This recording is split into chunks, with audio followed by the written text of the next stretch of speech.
Test mic. Test mic. Test mic.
Good morning, Arizona.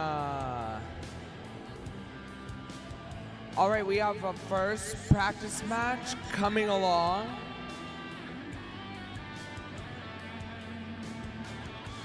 We will have 22258, the Beanie Bots on the Red Alliance. And then we have 30401, the Nerds Gummy Clusters on the Blue Alliance. Ooh.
Okay, I just got the thumbs up to start this game.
All right, Nerds Gummy Clusters versus the world here. We have only one robot on the Blue Alliance. However, we have 2 robots on the Red Alliance, but I do know the Nerds Gummy Clusters cycle time is insane. So we will see a great match for this practice match number 1.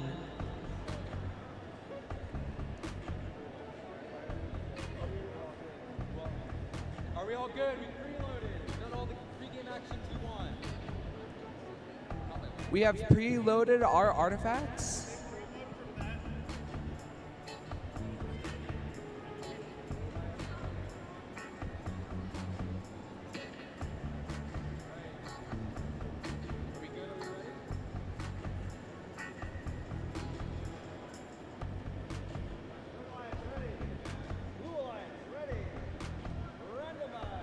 All right, we are randomizing the motif, and we will see a green, purple, purple motif, meaning that if the teams get those artifacts in that pattern, they will get bonus points. And we will begin practice match number 1 in 3, 2, 1, decode. Immediately, we see Nerds Gummy Cluster scoring 3 artifacts into the classifier, while we see the Beanie Bot shooting from the far position. Sadly, not scoring in any artifacts, but we also see Nerd Gummy Clusters going for some more artifacts, improving that cycle time from their last tournament that I saw them in, scoring in 1 right there. 4 artifacts for the Blue Alliance so far, while sadly 0 for the Red Alliance. Barely missing is the Beanie Bots, but they're able to leave the launch line, meaning they score 3 bonus points along with the Nerds Gummy Clusters. 1. Going into the teleop phase, the robots will be controlled by their players using controllers right now, and we see action coming from all sides of this field. While these robots collect their artifacts, we see them shooting off for the first time, and Red Alliance scores their first artifact courtesy of the Beanie Bots from the far launching zone. Furthermore, we see Nerds Gummy Clusters using the human player to load those artifacts into their catapult. Keeping up is the Nerds Gummy Clusters having a full classifier ramp, meaning that if they score any more artifacts, they will count as overflow and only be eligible for 1 point inside of this match. But emptying that classifier ramp, they are able to get some 3-point artifacts scored now. Beanie Bots once again tuning up that shooter, and we see a perfect 3 artifact score, almost filling up that classifier ramp. Things are pretty tense here, but we see a lead from the Blue Alliance so far. 3-1-1-1-7 shooting off 3 artifacts, but they are looking to pick up some more to help out their teammate, the Beanie Bots, who are effortlessly scoring those artifacts now. We will see a full classifier ramp for the Red Alliance now, so meaning that their artifacts will only be worth 1 point. But Beanie Bots opening up that classifier ramp opens them up to more classified artifacts. 30 seconds left inside of this game. Nerds Gummy Cluster still keeping up with doubling the Red Alliance's score with 72 points so far. The endgame phase has begun, meaning that teams will continue to score their points, but they could additionally park in those red and blue boxes, which will give them bonus points at the end of the teleop phase. It looks like we get a full park there for the Nerds Gummy clusters using their tilt. They're realigning, and this is the end of the game. Amazing job from the Blue Alliance, scoring 115 points, getting a full classifier of artifacts. We also see that those are indexed, meaning that they will earn bonus points because they match a pattern of green, purple, purple. Now at this stage of the game, the referees will be analyzing the game, calculating any foul points that were given by the teams, as well as any motif pattern points that the teams have scored at the end of the teleop phase. It looks like we have one depot artifact for the Red Alliance, meaning that since that artifact is pushed against the Alliance goal, they will score an extra point inside of this match.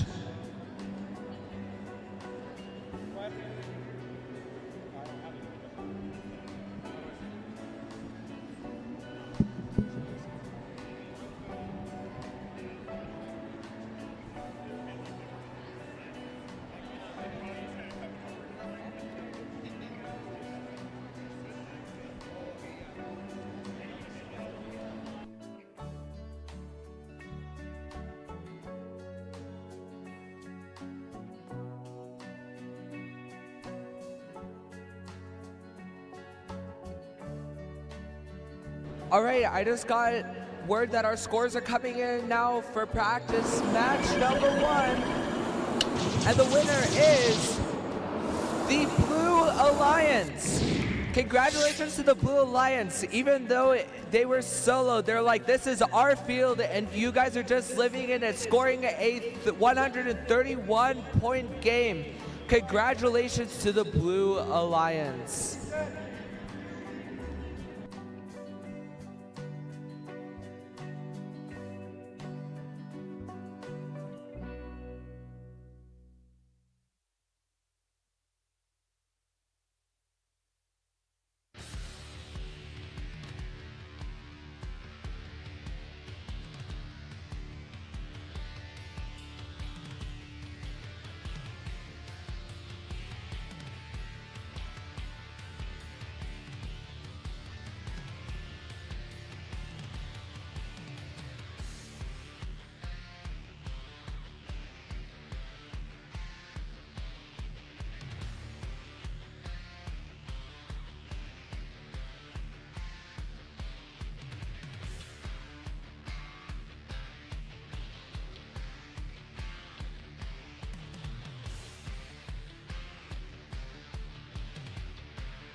All right, I'm over here right now in practice match 207. There's one going on the Saguaro side with some robots, but we're over here on the Grand Canyon side.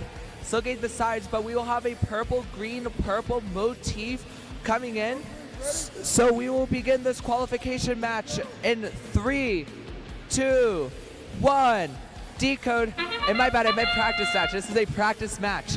But we see immediately the Blue Alliance robot alone inside of this fight, but they will not back down. 2-6-1-0-0 will be scoring in those artifacts in their autonomous phase. Wow, what a great run for the Blue Alliance so far, scoring in 6 artifacts. Now heading over to the Red Alliance, we will see 2 leaves from those robots, but only 3 artifacts scored. But with the lead points, that will balance out. But a lead from the Blue Alliance means that they will take the lead early inside this game. 3, 2, and we will start the teleop phase now. Once again, the robots are now controlled by their human players. And we will see how that fares for them inside of this practice match number 2. We see Valley X picking up some artifacts here, while their alliance partner 24431 is using their human player loading their gravity feeder to get those artifacts in and hopefully score them into the alliance goal. We see 26100 scoring against some more artifacts, trying to keep up here, but things are pretty tense. A 37 to 22 point game in favor of the Blue Alliance so far. Valley's robot will shoot for the far position, scoring in 1 purple artifact, scoring them 3 points in this game, while 24431 is trying to get those flywheels revved up fast enough to clear the 36.5 inches. Some artifacts rolling out over there on the Blue Alliance zone, which will help out the Red Alliance sadly, but they are keeping up here with some good points scored from the artifacts. 2 more effortless artifacts for the Blue Alliance, and they will open up that alliance goal so that they will earn more points per artifact that they score as they would be classified. And here we see lining up 24431 trying to shoot some artifacts, sadly not scoring any, but they were giving it their best effort. Valley's clearing out their classifier ramp, which will sadly not allow them to get those motif points, but they will try and recover before the endgame phase ends. Speaking of endgame, we have entered the endgame phase where robots will continue to score their points, but they will also be parking inside of their base zones for some bonus points in the endgame phase. 5, 4, 3, 2, 1, and that will be the end of the game. By the final second, a score from 26100 inside of the full parking position, which will earn them 10 points, which will hopefully push them over the edge here and will earn them a victory inside of this practice match number 2. Additionally, for the Red Alliance, we see a full park from 24431, but sadly Valley was not able to make it in time, meaning that they will not constitute any points toward the score.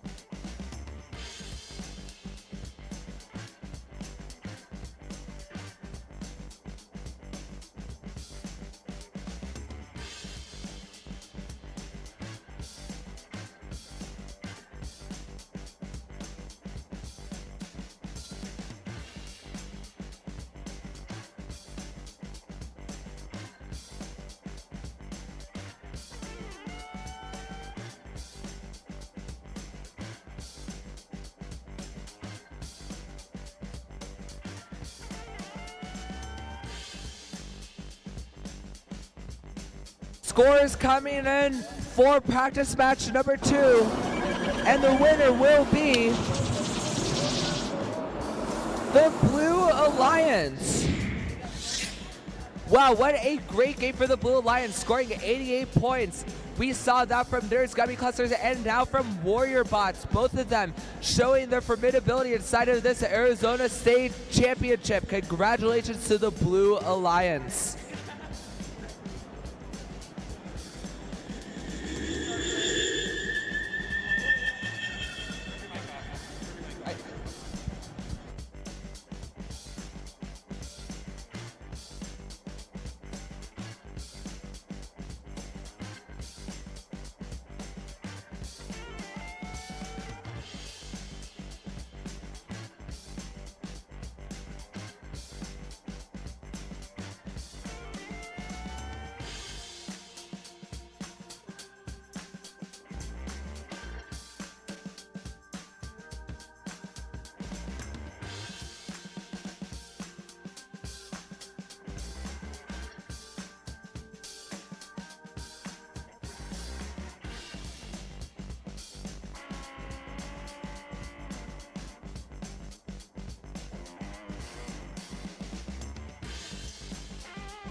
All right, we are about to get practice match number 3 along the way here for the Grand Canyon side. Sorry, Sawar, I'm not giving you much love over there, but the Grand Canyon side is very interesting as we see Riley reconfigured with their teammate Pioneer 327 on the Red Alliance. And then also we see on the Blue Alliance, Bronco Bots Max, a robot that I have seen before, but a robot that I have not seen before is Project Cobra. So I'm very excited to see this match go underway.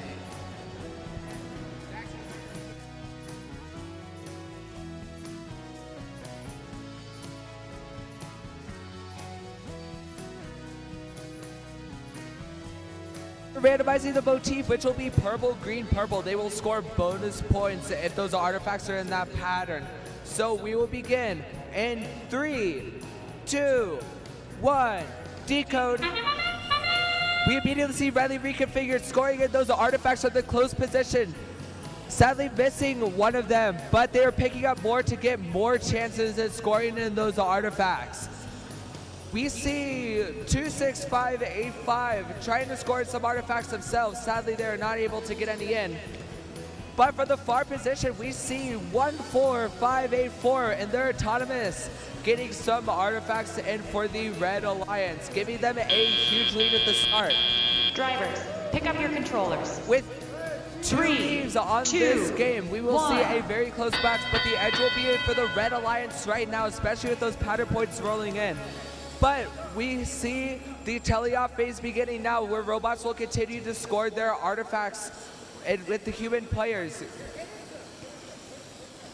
Blue Alliance is the Bronco Bots Max, sadly overshooting, but they are able to score in 1 artifact there into their Alliance goal, constituting to their final score, which is currently at 12 points.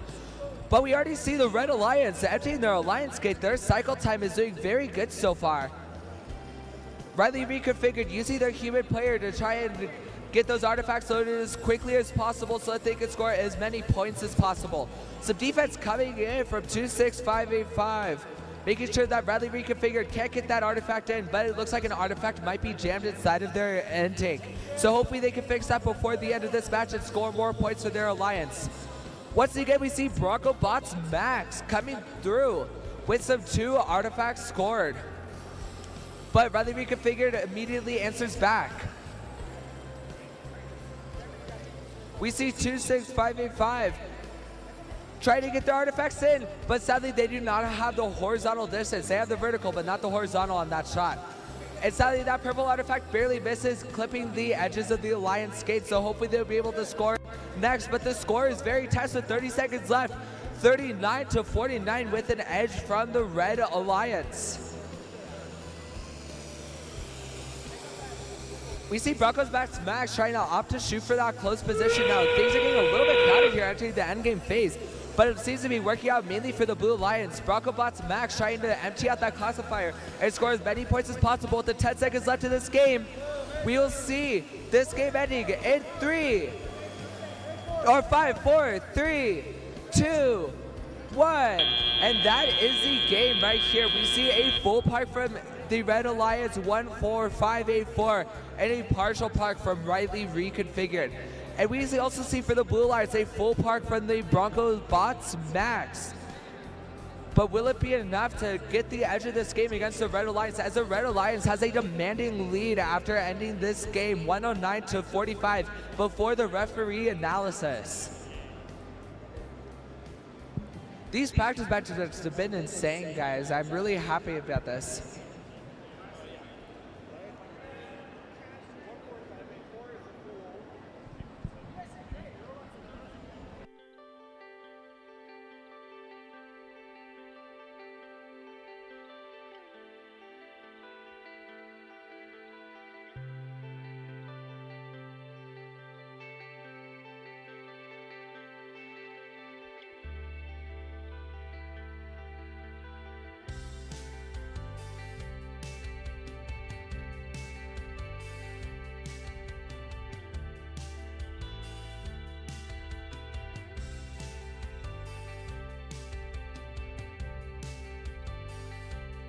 All right, I just got word from our FTA that our scores are being posted now.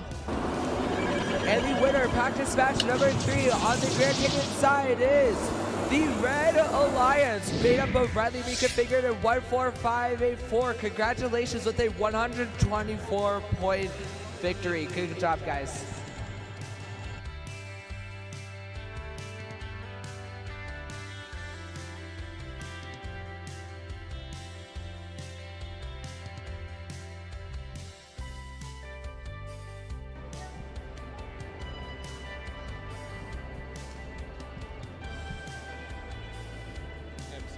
Yep.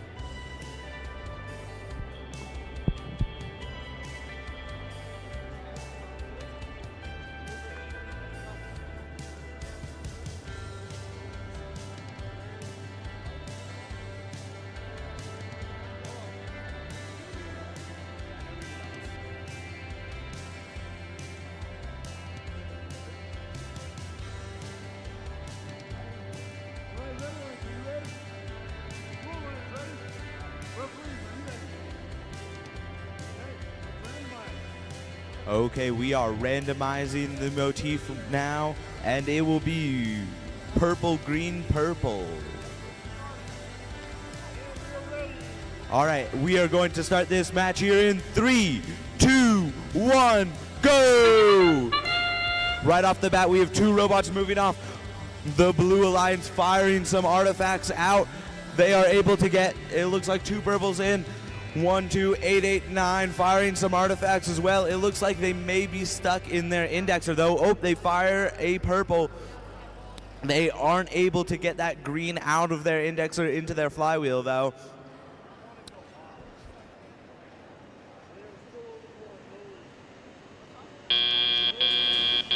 Drivers, pick up your controllers. All right, we are now 3, transitioning into 2, the teleoperated 1. period where drivers can control their robots.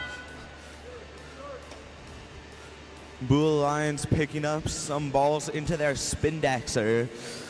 They fire a purple. It just doesn't quite have the height. They fire another purple, again not quite having the height, and a green again. And the red robot 1, 2, 8, 8, 9 getting ready to fire some artifacts as well. They fire a green. Oh, it goes just a little bit high. They fire a purple, just overshot it a little bit again. 17460 still trying to fill up their spindexer. 1, 2, 8, 8, 9 trying to shoot, but being heavily defended by the blue robot. They are able to score a purple artifact though, despite being defended by 17460. 17460 now firing some artifacts in. It looks like they now have their shots dialed in. Being able to score a couple of artifacts. 1, 2, 8, 8, 9 firing. Oh, they get bumped at the last second, just barely missing that shot. 17460 trying to fire again, but again being heavily defended by the Red Alliance. Despite that defense though, they're able to score a purple artifact in. We finally have some motion from 14436. 1, 2, 8, 8, 9 firing some artifacts. Ooh, they get an unlucky bounce firing out. Ooh, and we now have 14366 entering the match, scoring 2 artifacts. 17460 scoring some as well. And that noise means that the end game period has started, where robots can score some additional points by parking in their zones. 17460 firing some last minute artifacts before going to park. The same as 14360. And that will be the match.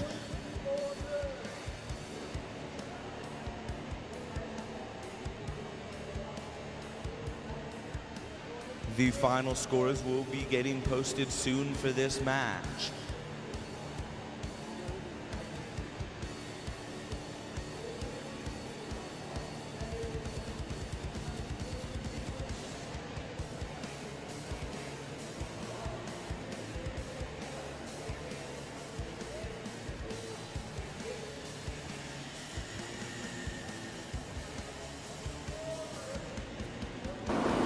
Okay, we have our scores now for that match, and it looks like it's going to be a win for the Red Alliance.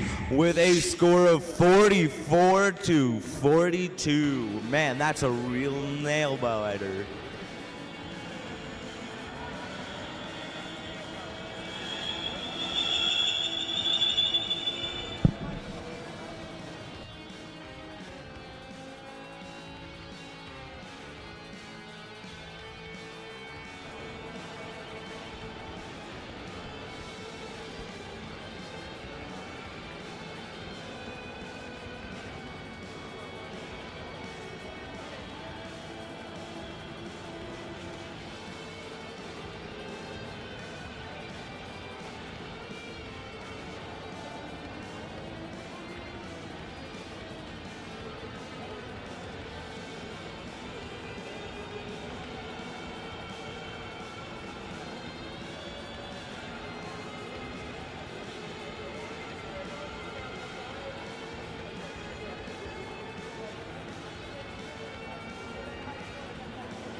It looks like the motif for this match will be purple, green, purple. Okay, we are starting this match in 3, 2, 1, go! Right off the bat, we have some motion from the two red robots with 1546-1 firing artifacts from across the field. 128841 firing some artifacts as well. They're just a little bit overshot. They're picking up some more right now though. They're lining up their shot. Still just a little bit overshot, but they're able to get a green one in. Drivers, pick up your controllers. 3, 2, 1.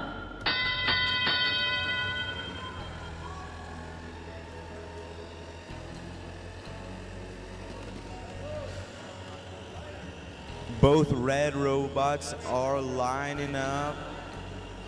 We have 12841 taking some shots with 10-5-2-3 playing some defense, picking up some balls right now.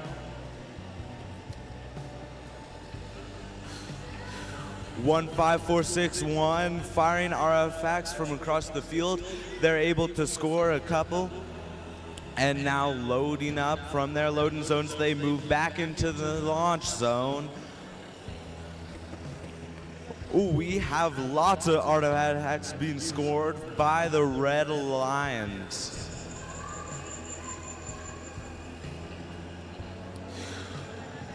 The Blue Alliance firing some artifacts, but they can't quite make it thanks to the defense of 10-5-2-3. 128841 now lining up their shots. Oh, they score 3 purple artifacts. Dragons able to score a couple as well, going to move in and play some defense on 155461.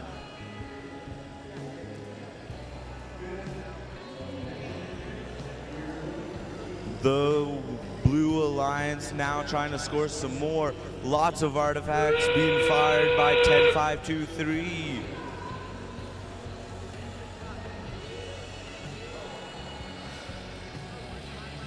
Dragons now trying to shoot a couple as well as 12841. The Blue Alliance has a full classifier ramp, and that will be the end of the match.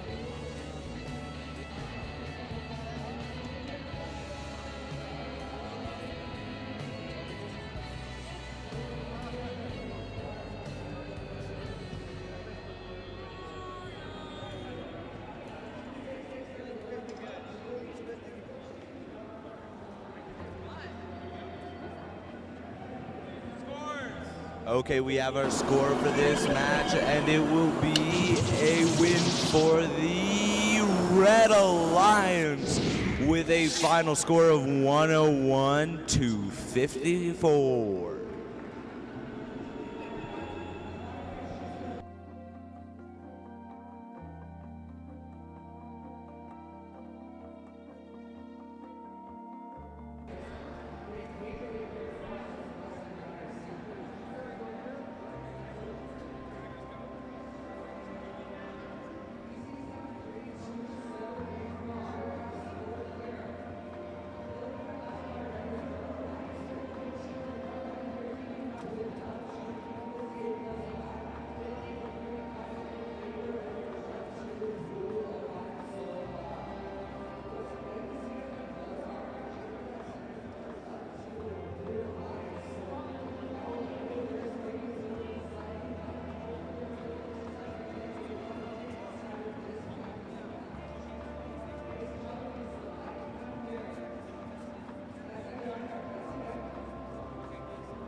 Okay, we are randomizing the motif. It is going to be purple, purple, green.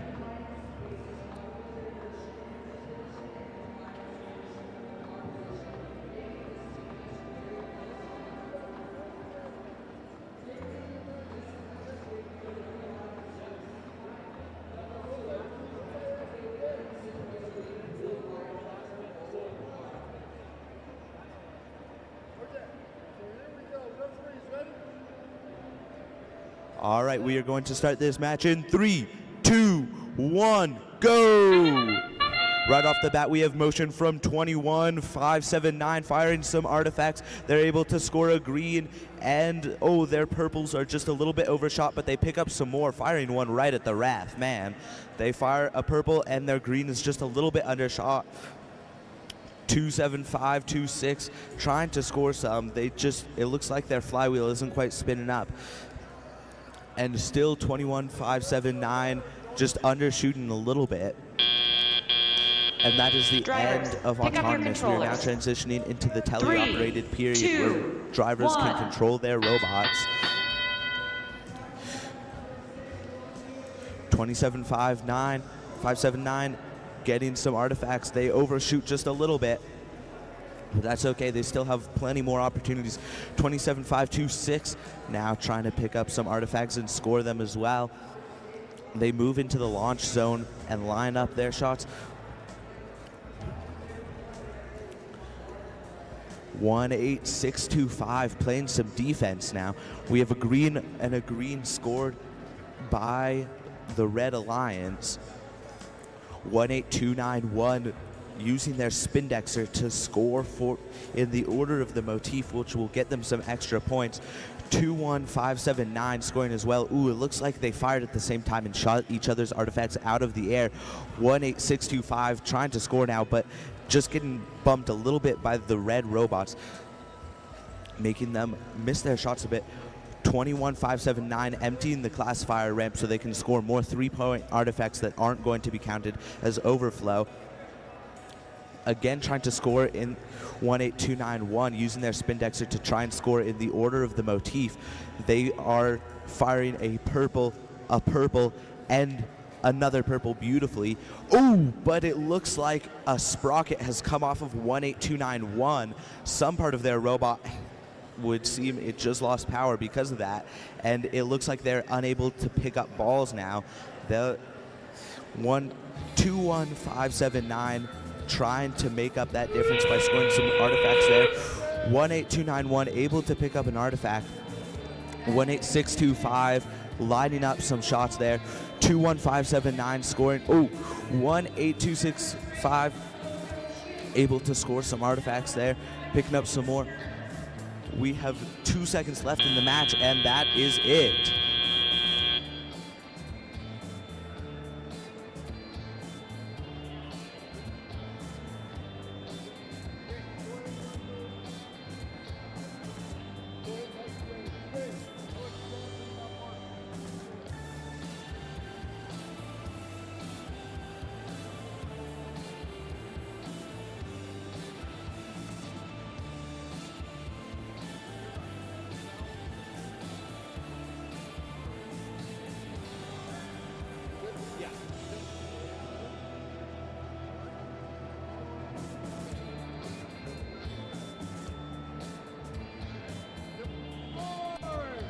Okay, we have our score for that match, and it is going to be a win for the Red Alliance with a final score of 85-58. What a match. Let's head over to the other field to see our next qualification match getting underway.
Okay, we are randomizing our motif now, and it's going to be purple, green, purple.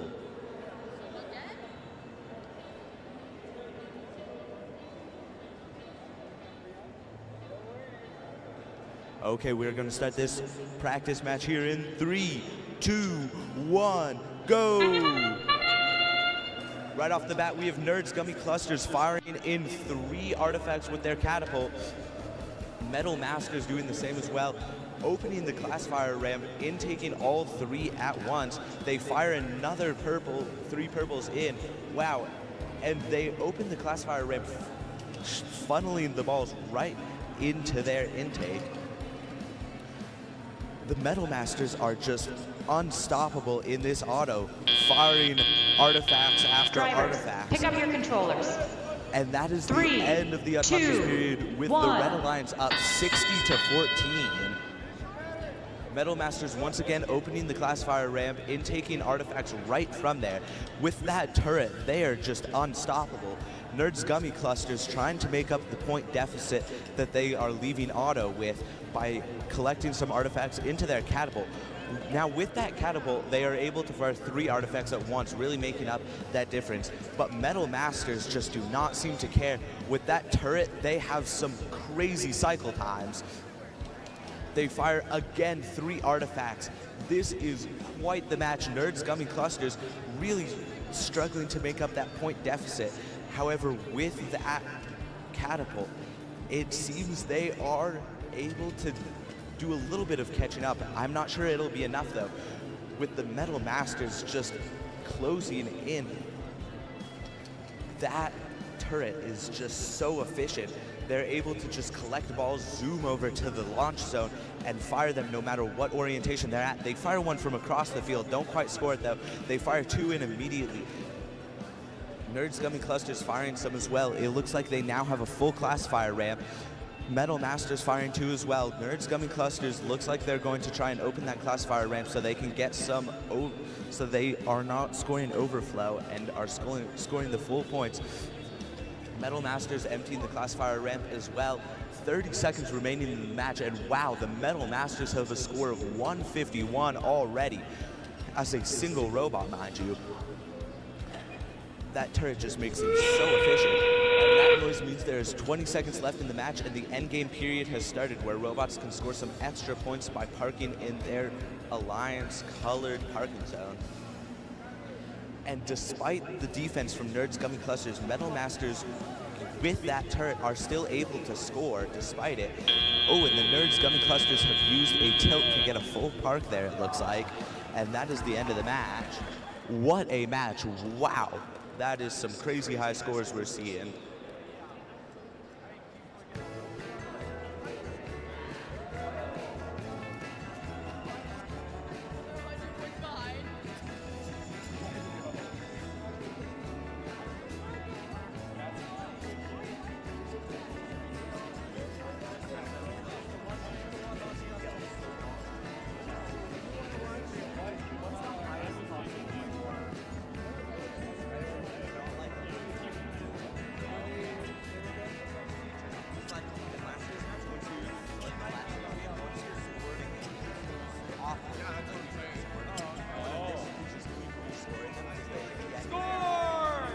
Okay, we have a score for that match, and it is going to be a win for the Red Alliance with a final score of 193 to 89.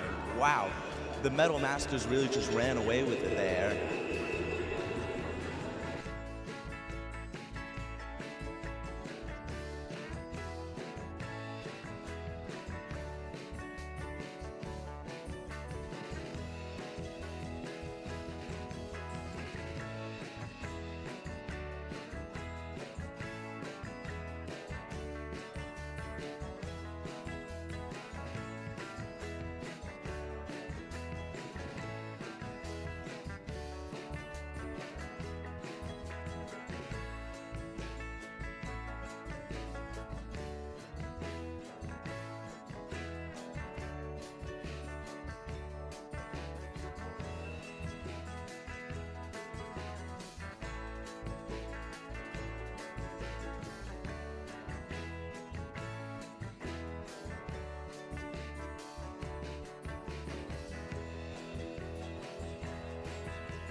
Once again, everyone, please make your way to the stands. The practice fields are now closed.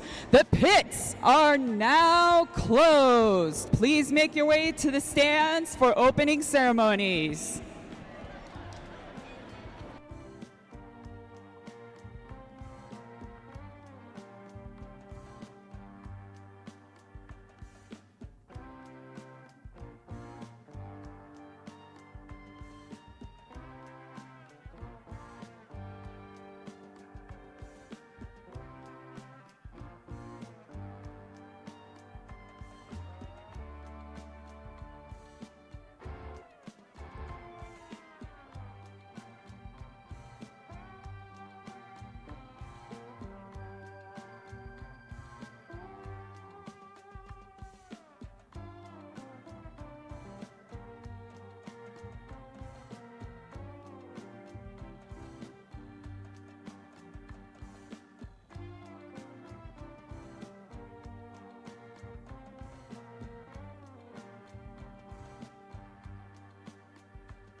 Good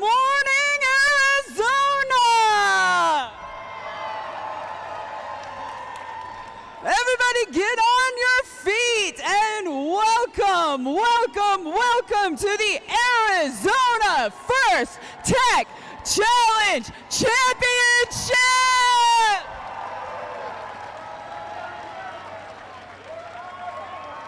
Let's get it going, folks. Here we go. FTC, FTC.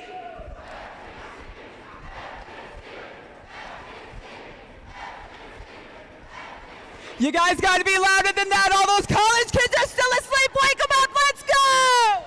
FTC, FTC, FTC, FTC, FTC, FTC, FTC. Give yourselves a huge round of applause, folks. You made it. You're at the state championship.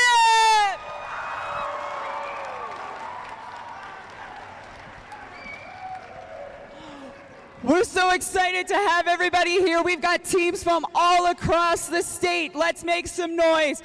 Represent where you're from. If you are from Southern Arizona, make some noise. If you're from the Phoenix area, let me hear it. If you're from Northern Arizona, make yourself known. Let's go. If this is your first time seeing snow, make some noise. All right, folks, we're so excited to have you all here. Welcome to Flagstaff. Welcome to the Arizona Championship. Welcome, whatever that is. Good morning, everybody. My name is Christine. The dude riding the dinosaur is Dave, and we are your program delivery partners for First Tech Challenge in Arizona. We're so excited to have you all here. Can you dig it? Haha, get it? Because we're doing archaeology. All right, folks, welcome. Go ahead and take your seats. We are so excited for this culminating event in the Arizona region. Today, we are sending 4 teams onto the World Championship and 7 teams to premier events. Are you excited?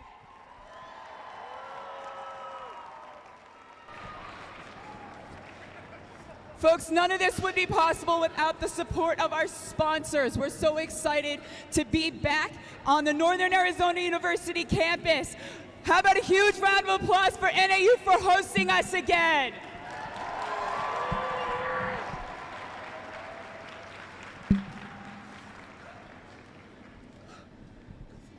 All right. We also need to thank our program sponsors. We want to have a short message. Make some noise for RTX that sponsored the whole season. Make some noise. Check it. Welcome to the 2025 First Tech Challenge. This season, you will investigate the power of the world's artifacts and unlock mysteries in Decode, presented by RTX. I'm a first mentor and lead test engineer at RTX, where I support both ground and flight testing to help develop the next generation of jet engines. Today, I want to show you a couple of the cool technologies we work on. Check it. Here in Portsmouth, Rhode Island, RTX's underwater acoustics capability is similar to the technology archaeologists use to locate, image, and map ancient sites and artifacts. Synthetic aperture sonar uses an artificial array of transducers to scan the seafloor, collecting data to form an ultra-high resolution picture. These images reveal the shape and size of objects, like shipwrecks, in much more detail than traditional sonars. And from the sky, archaeologists use remote sensing techniques to research past societies and cultures. RTX unlocked the next generation of remote sensing by using digital engineering to produce sensors that are smaller, lighter, and more capable for a variety of Earth observation missions. Traveling on satellites, these imaging instruments provide maximum resolution imagery from space. Working with NASA, RTX is designing a new remote sensing instrument to identify land patterns like crop production, mineral mapping, and forest management. At RTX, we've been at the forefront of innovation for more than a century. We developed aero-defining airplane engines in the early 1900s. invented the microwave oven, and even created the computer that guided the Apollo astronauts to the moon. Right now, RTX engineers work in 30 countries, focused on things like advanced avionics, directed energy, electric propulsion, hypersonics, and quantum physics. Hundreds of mentors like me and FIRST alumni worldwide are ready to connect with you and decode the world of robotics. Working together, we can solve some of the world's greatest challenges and answer its biggest questions. We've made our mark in history. Now it's your turn. Good luck, teams.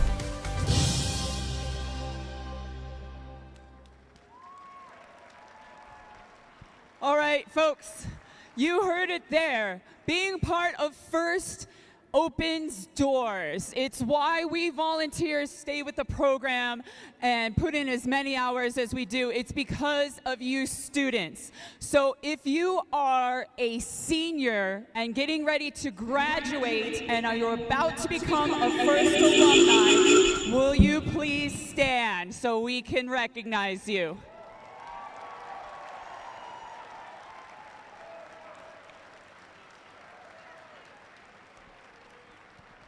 Congratulations, best of luck as you continue your journey beyond high school. Remember, your time with FIRST doesn't stop just because you graduate. You could always volunteer or mentor a team. We'd love to have you continue as part of our family. Folks, another thing that we need to remember is that FIRST is way more than robots. Way, way more than robots. The heart and soul of our program is gracious professionalism. It's how we treat each other every day. It's how we treat each other on and off the field. And please, please remember that when we get into the heat of competition, our gracious professionalism comes first, always, and last in everything we do. Let's take a look at a message from Colin and Rachel about GP. We want to take a moment to remind our community that gracious professionalism is an important part of what makes FIRST, FIRST, and that it's also at the heart of each team practice and get-together, and each and every FIRST Tech Challenge event. This year, Rachel Moore and Colin Foltz are sharing a message about gracious professionalism. Thanks, Olivia.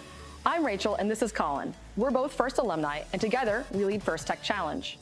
We know everyone is excited to see this year's game reveal, but before we get to that, we'd like to talk about something that's important and part of the ethos of FIRST programs, gracious professionalism. If you've never heard the term before, gracious professionalism is kind of like good sportsmanship, but instead of only describing how to behave when you compete, it can apply to all aspects of your life. Gracious professionalism is a way of doing things that encourages high-quality work, emphasizes the value of others, and shows respect for individuals and the community. FIRST is a small cross-section of the real-life opportunities that each of you will have to make decisions which reflect gracious professionalism. Practicing gracious professionalism doesn't have to be large, sweeping gestures. Instead, it's the little choices that each of us makes when no one is watching that all combine and fuse together to form our collective culture. You already know how to compete hard, and you know how to be kind. Think about how your actions make others feel and how that makes you feel. Your team probably plans strategy before the season and before each match. You can do the same exercise for how you will handle challenging interpersonal situations that might come up throughout the season. You won't always get it right, and that's okay, because gracious professionalism is a journey, not a destination. It's something we should strive to practice every day. When we make a mistake, we should own it, offer a sincere apology, and attempt to make amends. Then, find ways to do better in the future. FIRST can be challenging. It's supposed to be. And that means that at times during this season, you may feel pressure and experience stress. In those difficult times, it might seem easier to be selfish or only take your own interests into account. After all, even if you do everything the right way, there's only a handful of teams that will win their last match of the season and be celebrated as world champions. But while there's a limited number of championship trophies, there's no such limit on the number of teams who will have a successful season. Don't waste your time on being envious of others' success. Ask questions, challenge yourself, learn from others, and share your own knowledge. FIRST programs would not be possible without the time committed by tens of thousands of caring adult volunteers, including team coaches and mentors. As FIRST alumni, we know the impact that mentors and coaches can have on a young person's life. Mentors and coaches are key to establishing and maintaining a team culture. On behalf of more than 100,000 First Tech Challenge students, thank you for all that you do. Aristotle once said, "Educating the mind without educating the heart is no education at all." This season, we hope you have the opportunity to educate both. Good luck. Judges, FTA, CSAs, refs.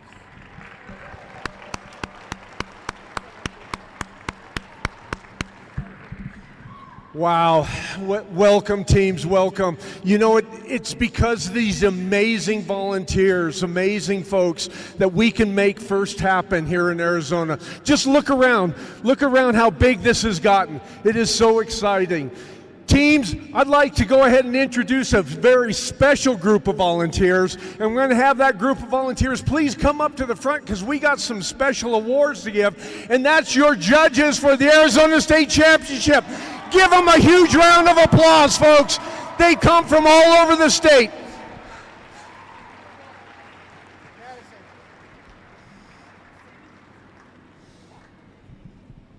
All right. We have several other groups we want to give a huge round of applause for. So please give a huge round of applause to your FTAs and your CSAs. Your FTAs, will you please stand, be recognized? Here they are. They came from Arizona down into the valley just for you folks. We're excited for them. Please also give a huge round of applause to your field crew, your field resetters, your queuing crew, your referees, led by our head referees, Rich, Damian, Sam, and Robert, as well as our lead scorekeepers, Patty and Ashton, and our amazing AV crew led by Jeremy. Give them a huge hand, folks.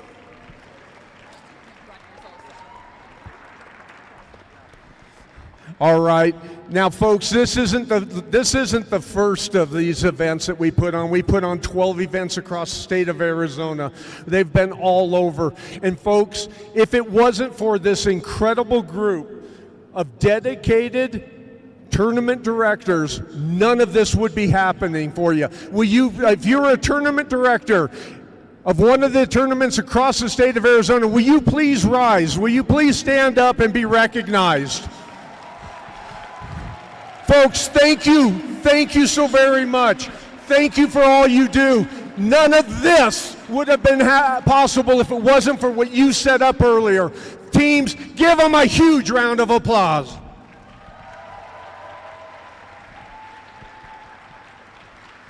And then we have a very special group. We always like to recognize a Volunteer of the Year. Now, this isn't easy, because it's so difficult with all the amazing volunteers.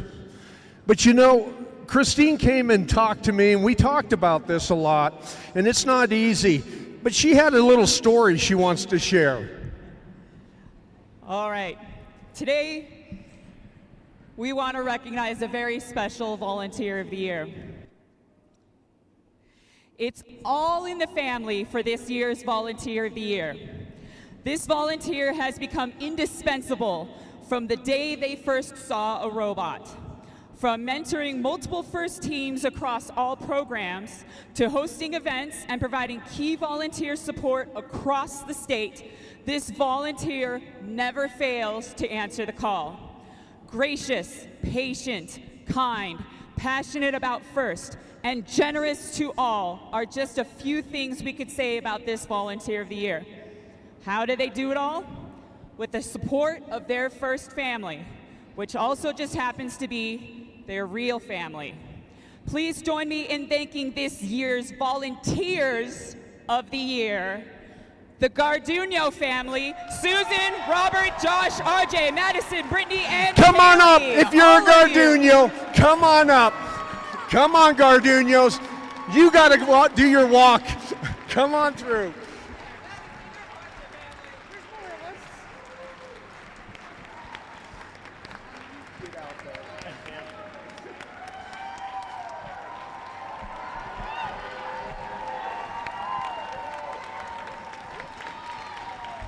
Yeah, thank you, folks. None of this. When I need something, I'm going to tell you, I call on this family. And when you guys can't find me, you call Susan. She knows where I am. Thank you for all you guys do. Thank you.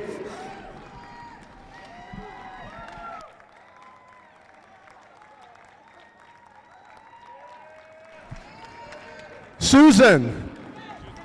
But wait, there's more.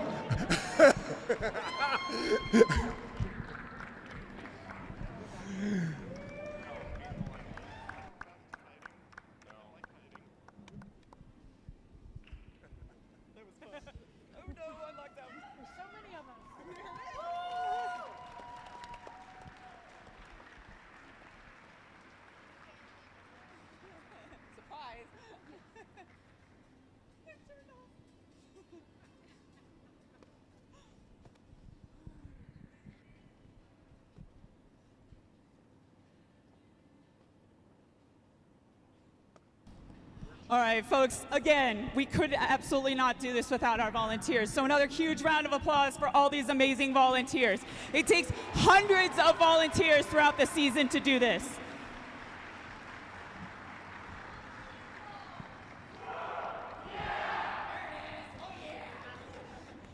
All right, next, we are going to give out the Compass Award. The Compass Award recognizes an adult coach or mentor who provided outstanding guidance and support for a First Tech Challenge team throughout the year. The winner of the Compass Award is determined from candidates via a submitted student video, highlighting how their mentor has helped them become an outstanding team and has truly demonstrated what it means to be a gracious professional. We want to say thank you to all the students who took time to nominate their mentors. We will be showing those videos during the timeouts in the playoffs, but if you are a coach or mentor of a team, will you please stand so your students can give you a huge round of applause. That away, teams. Coaches, mentors, thank you for all you do. Thank you. Coaches, mentors, thank you. This program is about what you folks do for these kids. All right, we're going to recognize a first, second, and third place Compass Award. If you hear your name called for second or third place, please stand, give us your signature dance move, and we'll give you a round of applause. And then we'll invite the first place winner to come on down. Our third place Compass Award goes to David Doig of the Dragons. David, thank you for everything you do. Amazing coach, amazing mentor for those students. Our second place for the Compass Award is Charlotte Ackerman from Pioneer 327. Charlotte, thank you. Thank you for everything. And here's what the judges and the students had to say about the winner of the Compass Award. This veteran mentor models gracious professionalism by reminding students that striving to help others on the path to success is part of the greater goal of FIRST. He patiently guides students to solve problems and to overcome obstacles. He allows all students, new and returning, to integrate their ideas, constantly celebrates their success, and has set his team on a path to mastering the Decode season. Please join us in honoring this year's Compass Award winner, Mike Zazik from the Catholic Master Builders.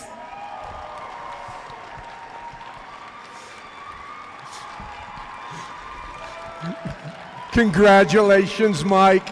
Thank you for all the years, all the service you've done. Thank you.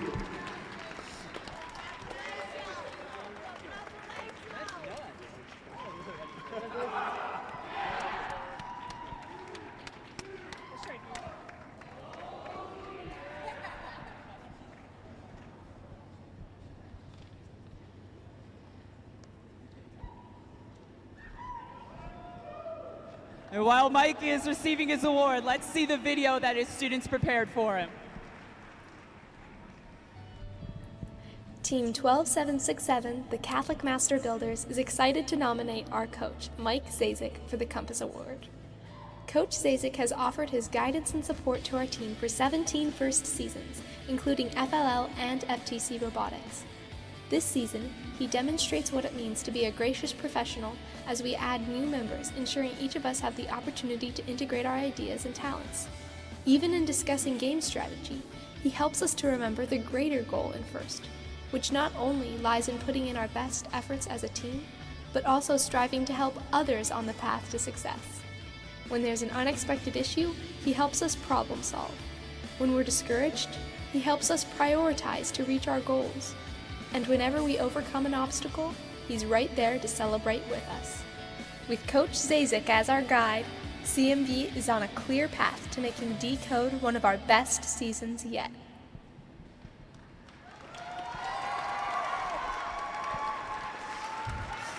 Thank you, Coach.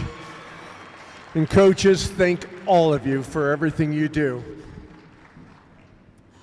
All right. This program is all about you students. It's why we volunteers and we coaches and mentors put as much time as we do into it, is to help you grow and help you learn and help you open up doors to a really bright future. If you are a student who was nominated by your team for your leadership, please stand. If you're wearing one of those semi-finalist buttons, please stand.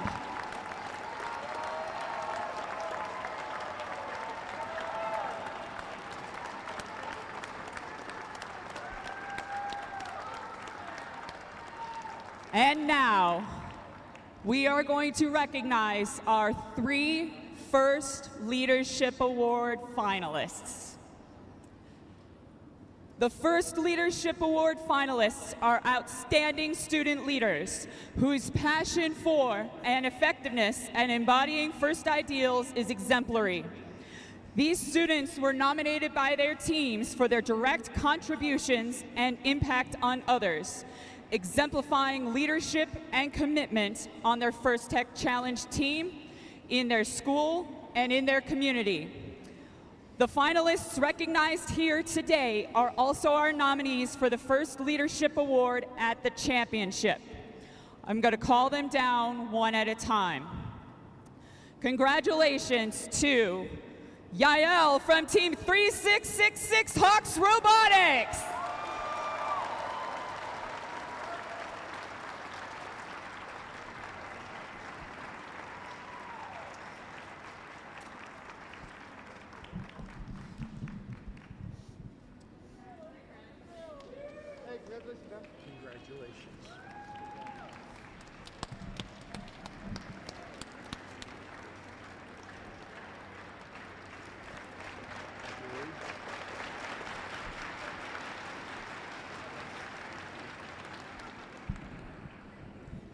And congratulations to our second finalist, Aneri from Team 20775 Pinnacle Robotics.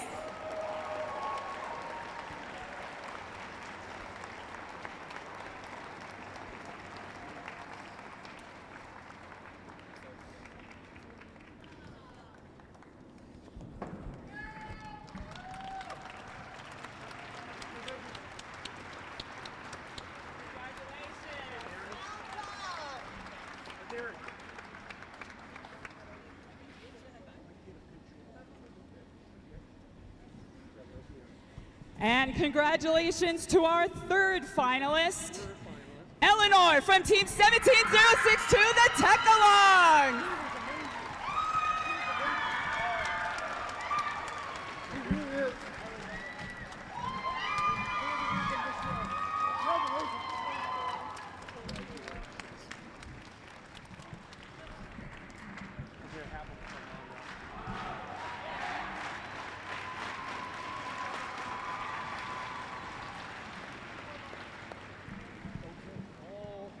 Congratulations once again to all our outstanding nominees and all our amazing students. Give them a huge round of applause, folks.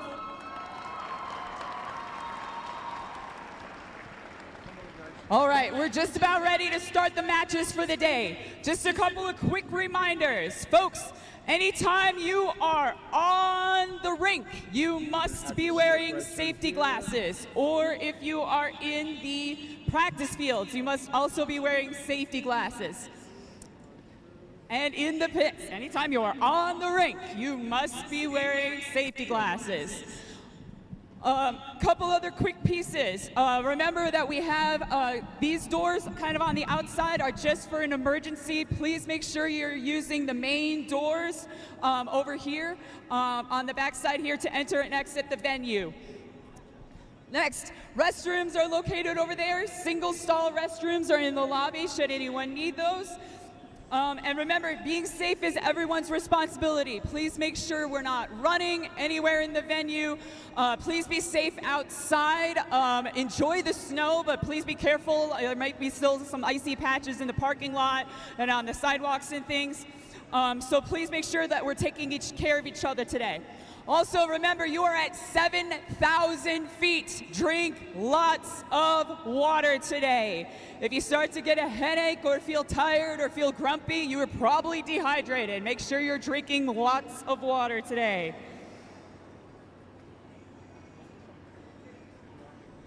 Please rise. Our last order of business is to please rise and remove your headgear for the national anthem.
Judges, are you ready to watch these teams decode?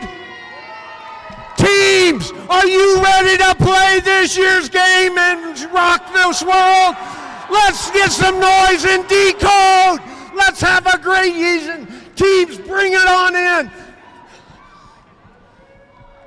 All right, folks, we're going to turn it over to your masters of ceremonies.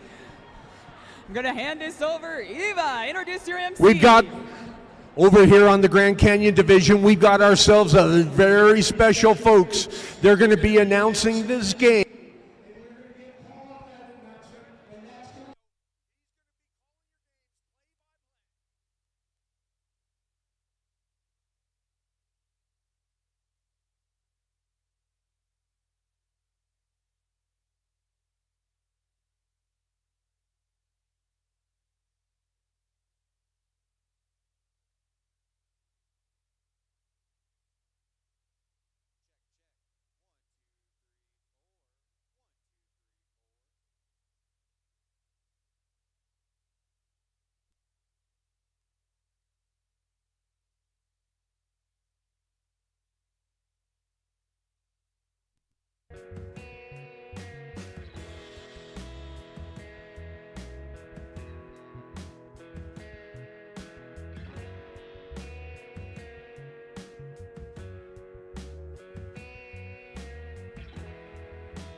you announce the countdown, make sure you check your pad.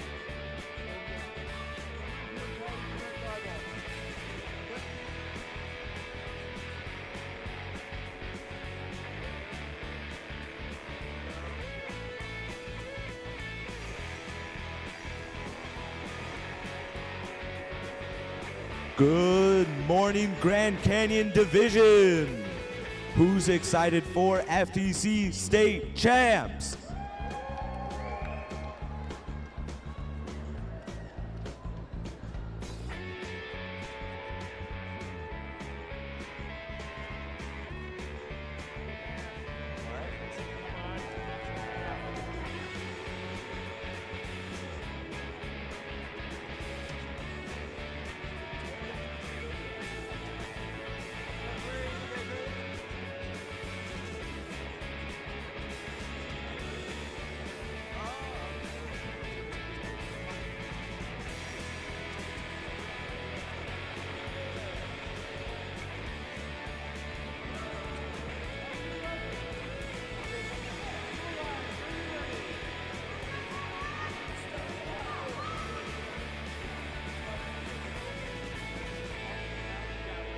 All right, we are randomizing the motif now, and it is going to be green, purple, purple. Okay, we are going to start our first qualification match on Grand Canyon Division here in 3, 2, 1, go! All 4 robots moving off of the line immediately. We have artifacts being fired from across the field by the Blue Alliance. They are able to score a couple into their Alliance goal. 26670 firing some artifacts as well. They're able to score a few, and they're now going to pick up more. They're grabbing a purple, but they just disturbed that row a little bit too much to grab the others. We still have artifacts being launched across the field by 15461. Drivers, we are pick now up your transitioning controllers. into the teleoperated period where drivers can control their robots.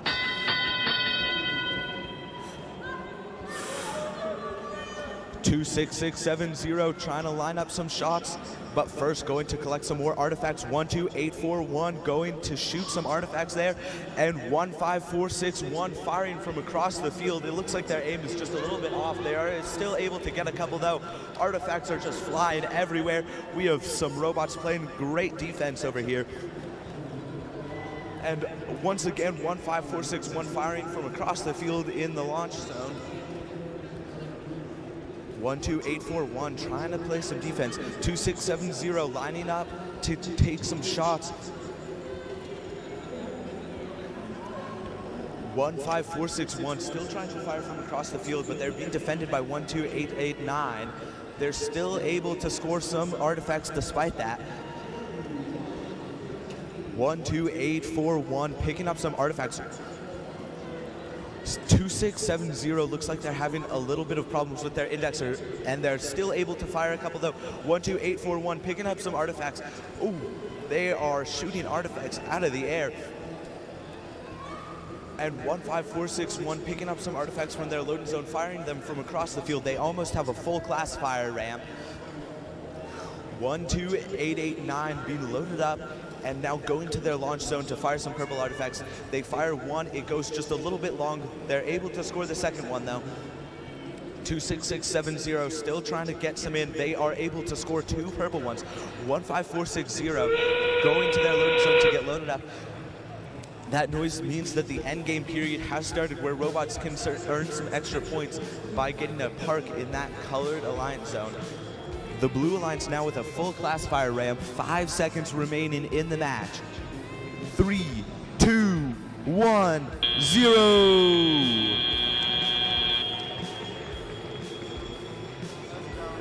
What?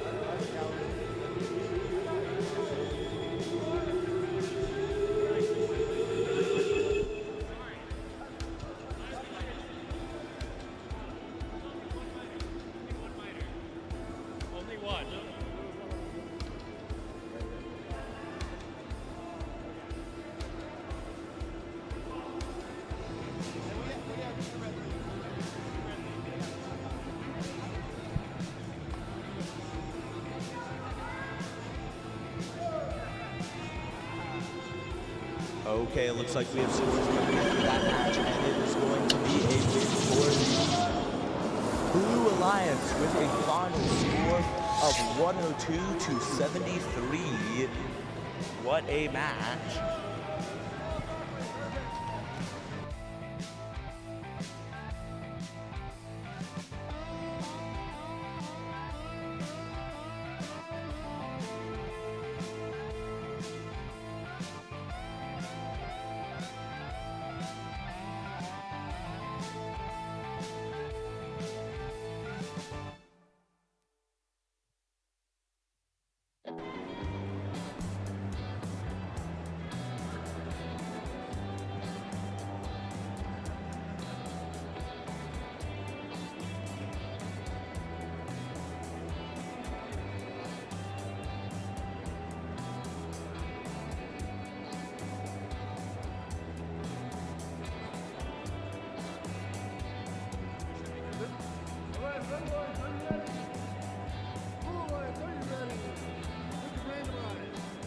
We are now randomizing the motif for our second qualification match in Grand Canyon Division, and it is going to be purple, purple, green. Okay, we're going to start this match here in 3, 2, 1, go! The Blue Alliance 26100 firing artifacts from across the field. 14584 trying to score some artifacts as well. They're just a little bit overshot, however. 26100 firing artifacts from across the field, almost filling up that classifier ramp. And there it is, their classifier ramp is filled up. 14584 attempting to do the same. Looks like their accuracy is just a little bit off. 26100 still firing artifacts, though those will be counted as overflow points. Now we are transitioning into the teleoperated period. 3, 2, 1. And immediately 26100 going to release all of the balls out of their classifier ramp so they can score some full point artifacts. 23737 trying to pick up some artifacts now so they can go over and score those in their alliance goal. With that turret, they are able to shoot from almost anywhere in their zone. They go to pick up a few more.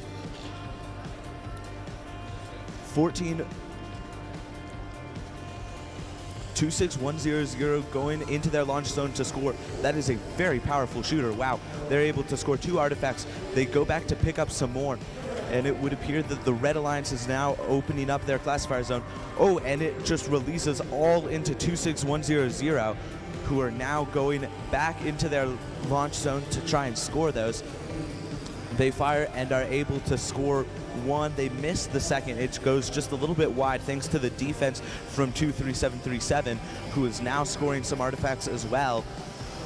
And they are able to score 2 artifacts, but they just barely missed their last one thanks to the defense of 27526. But that defense does not seem to bother 14584, who are scoring despite that.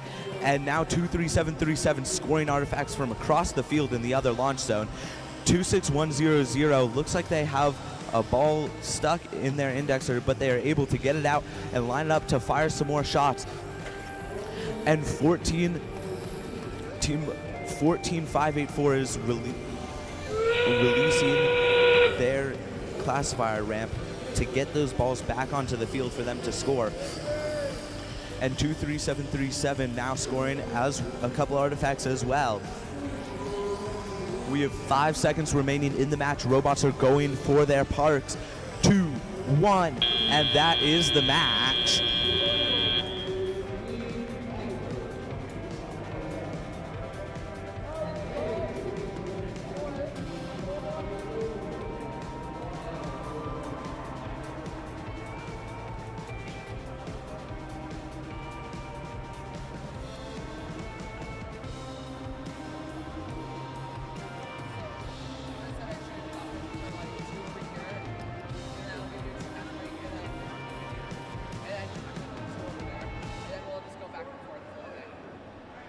All right, we have a score coming in for that match.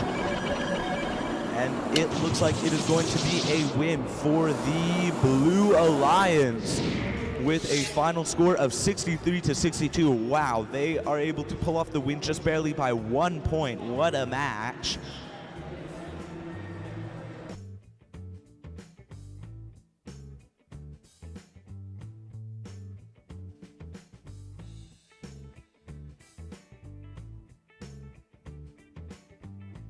All right, I'm over here on the Grand Canyon side. And we have some very nice robots coming over here, guys. Let's go.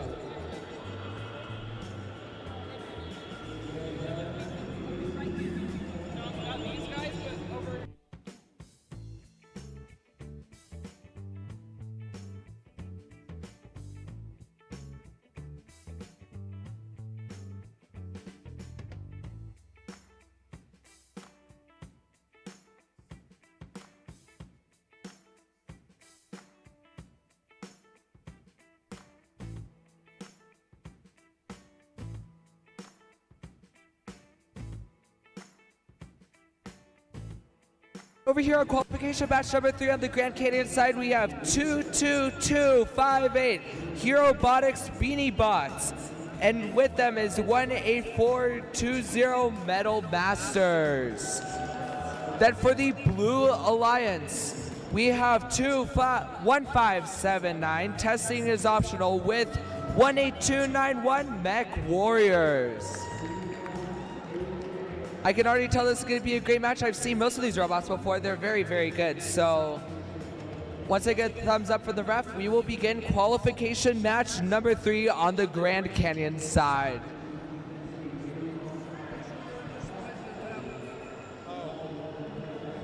Did you guys?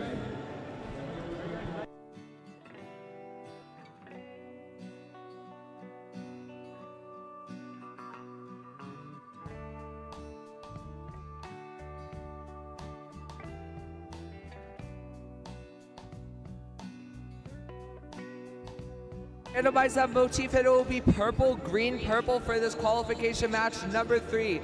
And with that thumbs up from the head ref, we will begin in 3, 2, 1, decode. Immediately this autonomous phase, we see 18420 scoring in 3 artifacts effortlessly, but that is countered by 21579, who is scoring in 4 artifacts so far, and 5 artifacts for that team. We see only a lead from the Beanie Bots right now, but their alliance partner, 18420, is carrying this autonomous phase right now. Already 33 points, 39 points for the Red Alliance, and it is racking up with those pattern points from the motifs. If the alliances score those artifacts in a certain pattern, they will get bonus points. But now in this teleop phase, we will see the robots being controlled by humans, and we will see many artifacts being scored here. 18420 is running laps around the sphere. Their small robot is allowing them to get those artifacts in very quick cycle time is key inside of this decode season. Heading over to the Blue Lights, we see 18291 Mech Warriors, and I have seen these people a lot inside of decode season, and their robot improves every time. And we see that as they are scoring at these artifacts. But their alliance partner is also scoring at these artifacts, 21579, getting in, I think, 2 artifacts there. But opening the alliance gate a lot is 18420 with their alliance partner, the Beanie Bots. Shooting from far is the Beanie Bots, and sadly not making any artifacts, but it is showing how easy it is for these teams to match. A close shooting robot paired with a far shooting robot will be key for these alliance selections later in this day's state championship. 47 seconds left of the teleop phase, and at 20 seconds we will enter the endgame phase. So we will see how these robots will improve their cycle time here inside of this qualification match number 3. Beanie Bots seems like they have tuned up that shooter and are making these shots effortlessly now, using that human player to load up those artifacts very quickly. Once again, heading over to the Blue Alliances, 21579 having a little issue with their little flopper design, but they're able to get in 1 artifact, 2 artifacts, 3 artifacts for the Blue Alliance, courtesy of 21579. With 10 seconds left, the robots will try to park to get some points and maybe qualify for those ranking points. And sadly, we only see a partial park from the Blue Alliance, but the Red Alliance getting 242 points. What a great game for the Red Alliance. This is the best performance I have seen so far today. with their performance, the Red Alliance will be able to qualify for the artifact ranking point as they scored in more than 42 artifacts inside of that game.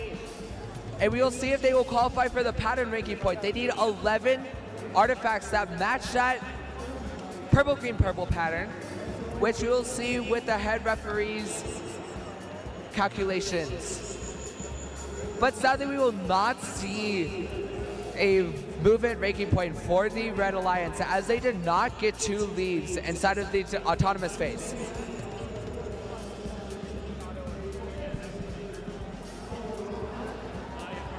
Heading over to the Blue Alliance, I found it really funny. The Blue Alliance was just like, go, we have 3 seconds, go, quick. I know they're dashing into that zone, and 2-1-5-7-9 was able to get a partial park point. Because they are partially supported by their base zone, they are able to score 5 points from the end game phase. But if you're also fully supported like 1-8-4-2-0, you're able to score 10 points for your alliance.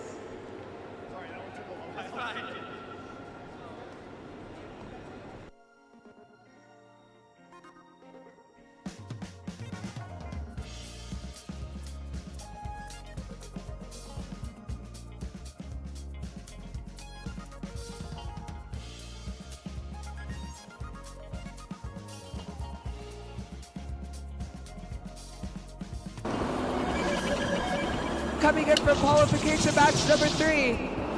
And the Red Alliance takes the victory with the event high score of 258 points by scoring 198 points of artifacts. Very, very impressive from the Red Alliance. Congratulations to the Beanie Bots and the Metal Masters.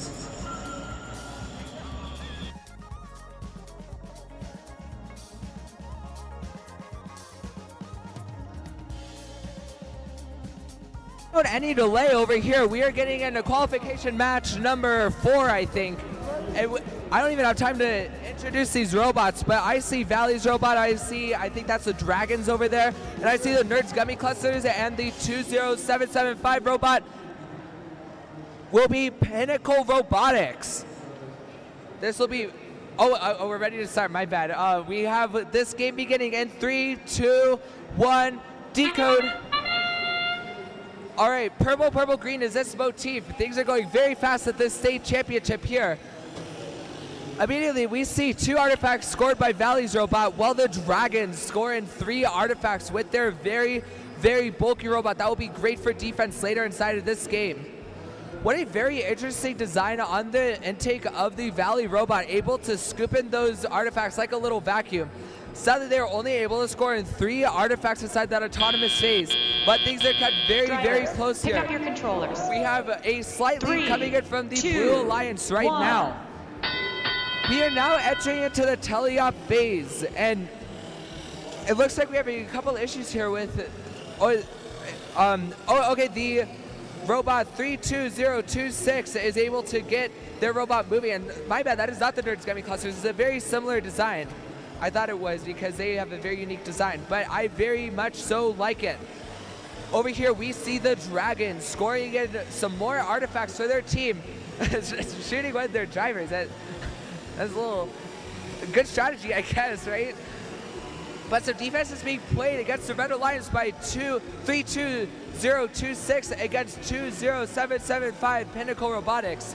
But the Valley robot is doing a very good job at scoring in these artifacts right now, filling up the Red Alliance classifier. Now their artifacts will only be worth 1 point unless if they open up that classifier so that they can hold their 9 artifacts inside of that ramp. We see Pinnacle Robotics here trying to line up their shots, but it looks like they're having a couple of issues with that flywheel. It is not revving up as of right now, but that is probably due to the great defense we are seeing from 32026. And once again, like I was saying at the very start of this game, we see the Dragons doing very good defense. Like I said, the Dragons have a very bulky robot, so they can just bully other robots inside of this game.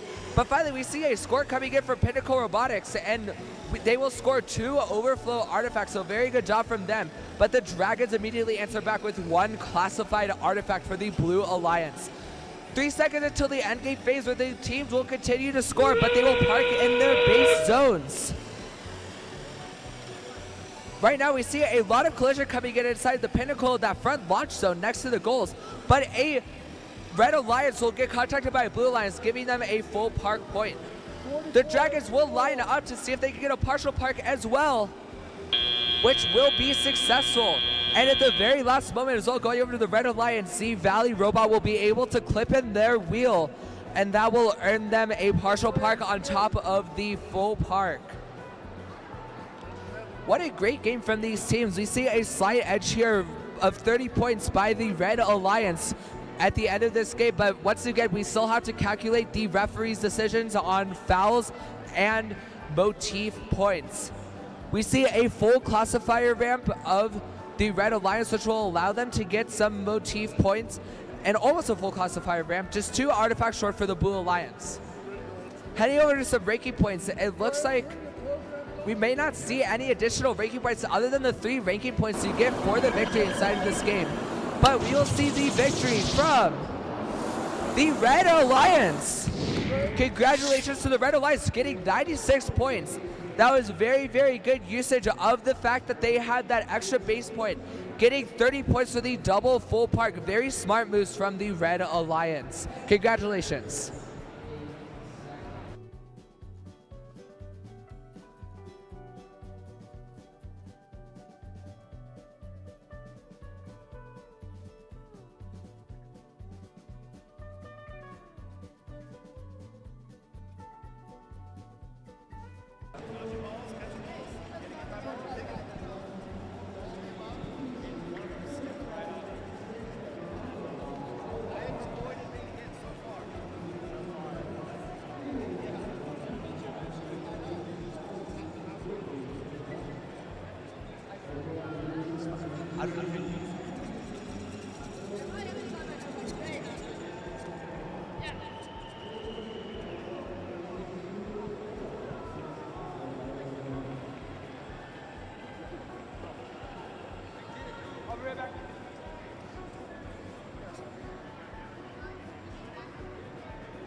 Okay, we are going to randomize the motif for this qualification match now, and it looks like it's going to be purple, purple, green.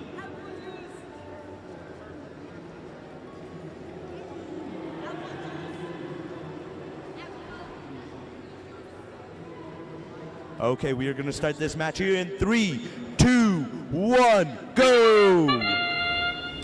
Right off the bat, Nerds Gummy Clusters fire 3 artifacts with their catapult.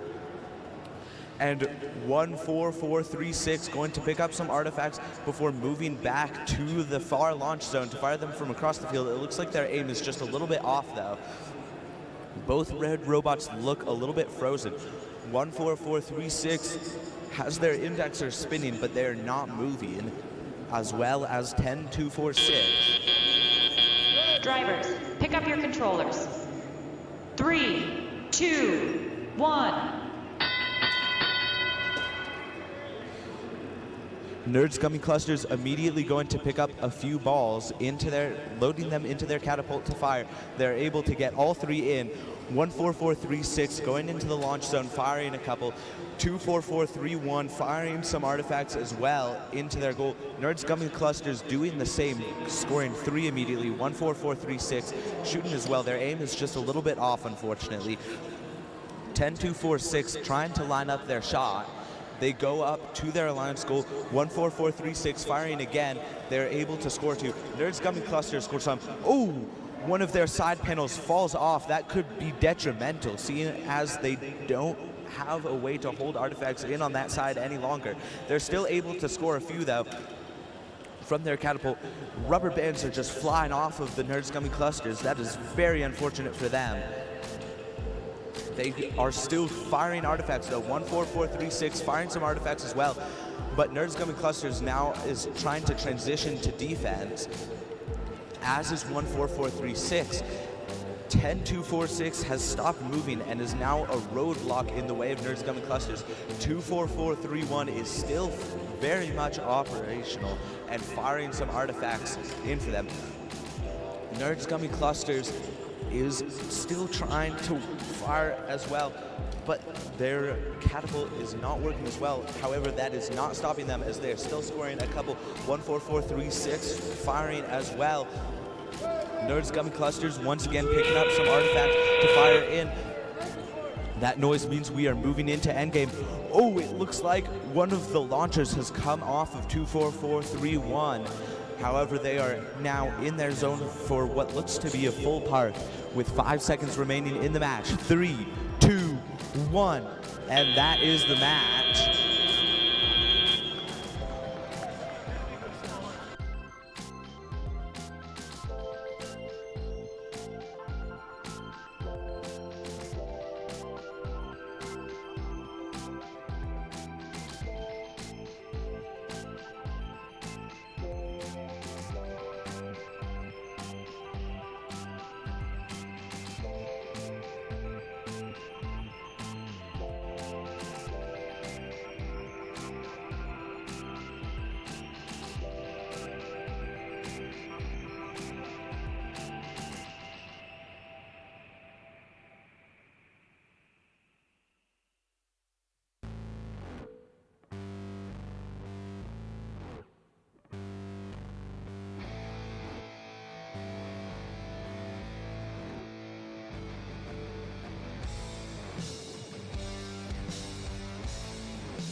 Okay, we have a score coming out for this match. It looks like and it is going to be a win for the Blue Alliance with a final score of 154-96.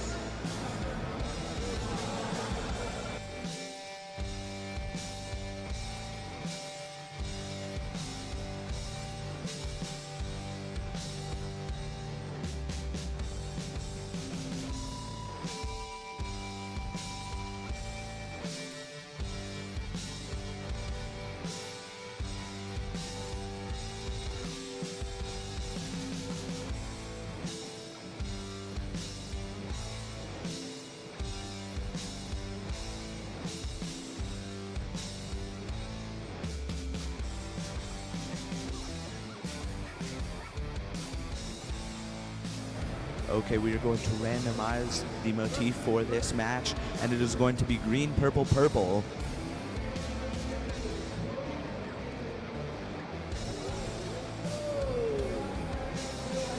Okay, let's start this match here in 3, 2, 1, go!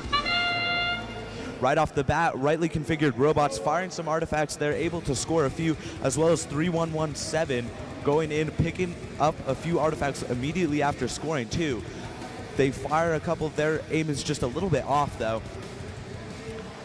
We have rightly configured though, continuing to pick up artifacts, and now going back to the launch zone to score those. They fire one, miss just a little bit wide. The second one, however, they're able to score, and that is the end of the autonomous Drivers, period. pick up your controllers. The 3, the 2, tele-operated period. 1. Right off the bat, 26128 is releasing the artifacts from their classifier ramp. 3117 is going to line up their shot to score a couple of those, as is 17460, although 26585 is going to be playing some heavy defense on those two robots, preventing them from being able to line up their shots and score. Meanwhile, rightly configured is on their side of the launch zone, scoring a couple of those artifacts, as is 16460 from across the field in the other launch zone. Rightly configured now going to their loading zone to load up on a few artifacts before going back to their launch zone, but being defended by 17460. That does not bother them though, as they are able to score a few, and they now have their classifier ramp about half full with a minute remaining in the match. 17460 trying to fire a few, but being defended by 26585. Rightly configured robot still trying to score a few, but 31117 is playing some great defense on these two, while their teammate 17460 is scoring artifacts from across the field in the other launch zone. 17460 now lining up a few shots with that spin dexter. They're able to go for the motif. They missed the first one though, thanks to the defense of 26585. This is a very defense heavy match. Rightly configured robots still trying to score a few, but again, the defense from the Blue Alliance is being very good. That noise means we are now going into the endgame period where robots can get a few extra points by parking in their colored zone on the field. Both blue robots have gone for their park, as have the two red robots. We have 3 seconds left in the match, and that will be it.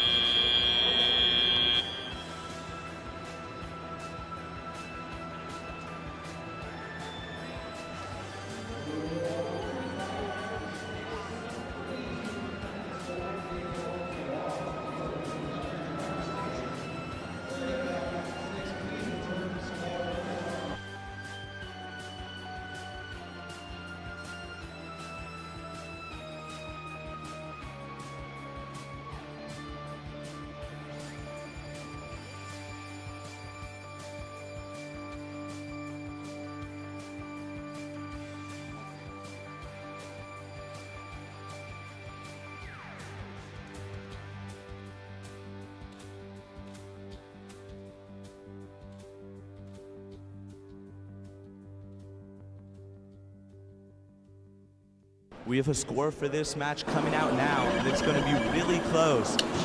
Who will take it? And it's going to be the Blue Alliance that takes the win with a final score of 77-75, just barely pulling it off with a 2-point deficit.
All right, we have randomized the motif for this match, and it's going to be green, purple, purple. That means the teams will be able to score a few extra points by scoring the artifacts into their classifier gate in that order. We are ready to start this match here in 3, 2, 1, go! Right off the bat, we have 1, 2, 8, 4, 1 lining up a couple shots. They fire 3 artifacts. One goes just a little bit short. Pioneer 3, 2, 7 firing some artifacts as well, going to intake a couple more into their spindexers so they can score that motif. 1, 2, 8, 4, 1 as well, going to pick up a few more. Pioneer 3, 2, 7 scoring a few more as well. 1, 2, 8, 4, 1 scoring more artifacts. It looks pretty even right now with a score of 18 to 18. Oh, they have scored. Blue Lions has scored a couple more just at the end of that. 2, 1. Pioneer 3, 2, 7 going to pick up a few more. 1, 2, 8, 4, 1 going to pick up some artifacts in their loading zone as well. They accidentally fire one off of the field. Both red robots now firing a flurry of artifacts into their alliance goal. It looks like both blue robots are having a little bit of difficulties right now, but they are able to get moving once again. Pioneer 3, 2, 7 going back into their launch zone to fire a couple more artifacts. But they're being heavily defended upon by both Red Alliance robots. 1, 2, 8, 4, 1 firing some artifacts by accident. They are able to launch 2 purple ones into their alliance goal, however. It looks like 1, 2, 8, 6, 2, 5 is having a little bit of trouble here, but they are going with the flow and playing some defense. 1, 2, 8, 4, 1 going to score some artifacts for their alliance. They go back into their loading zone to pick up some more before heading back to the launch zone to score them. They are trying to line up their shot. They fire 3. 1 gets an unlucky bounce and goes out, but they're able to score the other 2. They go and pick up a few more. 1, 8, 6, 2, 5 playing some defense still, as is Pioneer 3, 2, 7. It's still a very close match here with 30 seconds left. 1, 2, 8, 4, 1 tries to fire one from across the field. However, they are not able to score it thanks to the defense of Pioneer 3, 2, 7. However, 1, 2, 8, 4, 1 goes back to their launch zone to try and score a few more, and they're able to get a couple, but they get a few unlucky bounces. Now we're transitioning into the end game period where robots can go and park for some extra points. It looks like both alliances are going to go and try for either full or partial parks. 3, 2, 1. And that is the match. This is a real close one with a score of 56 to 40 before being analyzed by the refs. We will have the official score coming out soon.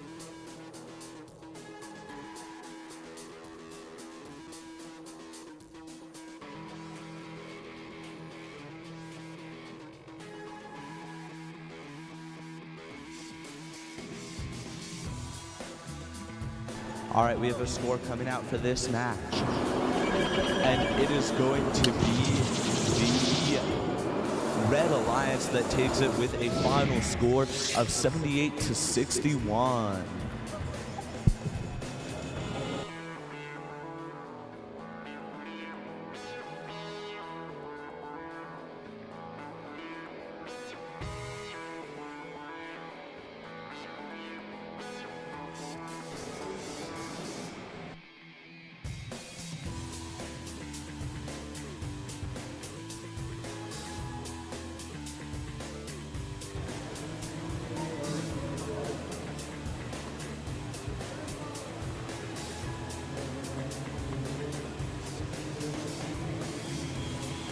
Okay, we're going to start this match here in 3, 2, 1, go!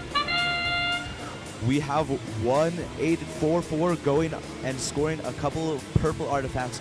12889 trying to do the same. They fire one purple and score it, although it looks like their indexer is having a little bit of trouble feeding the rest into their launcher. 2844 going and picking up a couple more, going back to their launch zone to fire them. They are able to score a purple. 2 seconds remaining in Autonomous. And that is the end of Autonomous. Drivers, We are now pick up your transitioning into controllers. Teleop. 3, 2, 1. Immediately 2844 going to go and pick up a couple more artifacts. We have 22258 firing artifacts from across the field with incredible accuracy. Both blue robots going, it looks like both blue robots are having a little bit of trouble with this. 2844 firing artifacts once again. 22258 firing them from across the field, and they now have a full classifier ramp, so all artifacts they're scoring right now are overflow and only count as 1 point. 22258 now releasing the artifacts out of their classifier ramp so they can score full point artifacts. We are now getting some motion from one of the blue robots, playing some defense against 2844, who is trying to score, but they are completely ignoring 2258, who are firing artifacts from across the field. They're getting a few unlucky bounces, but are still able to score a couple. 2844 firing now. They miss thanks to the defense from 12889. 22258 going to the launch zone from across the field and lining up their shots. They're able to score a couple from way across the field. 2844 going back into their launch zone after picking up a couple to try and score them. They're able to fire a green, but get pushed away before they can fire their next one. And despite the defense from the Wyverns, they are still able to score a couple into their alliance goal. They now have what looks to be a full classifier. There's one artifact sort of in, sort of not, but they're still scoring from across the field thanks to 2258. We have 15 seconds left in the match now, going into the endgame period. 12889 already going for a full park, with 2844 still scoring more artifacts. And both red robots now going to try for a park, and that is the match.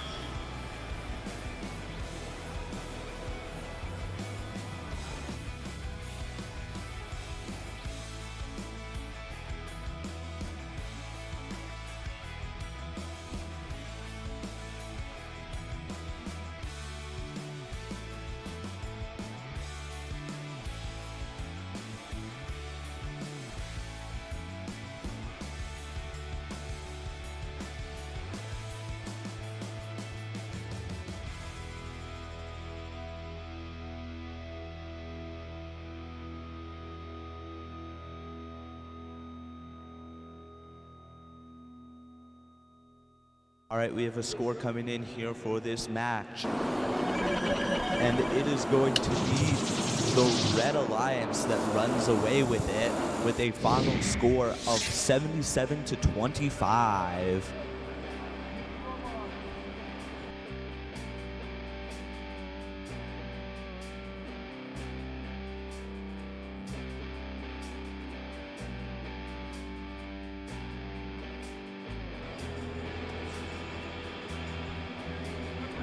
Can I get a couple? All right, you can do this.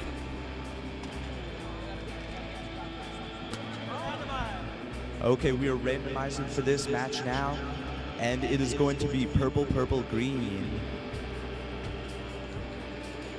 Okay, we're going to start this match here in 3, 2, 1, go! All four robots getting some motion here in Autonomous.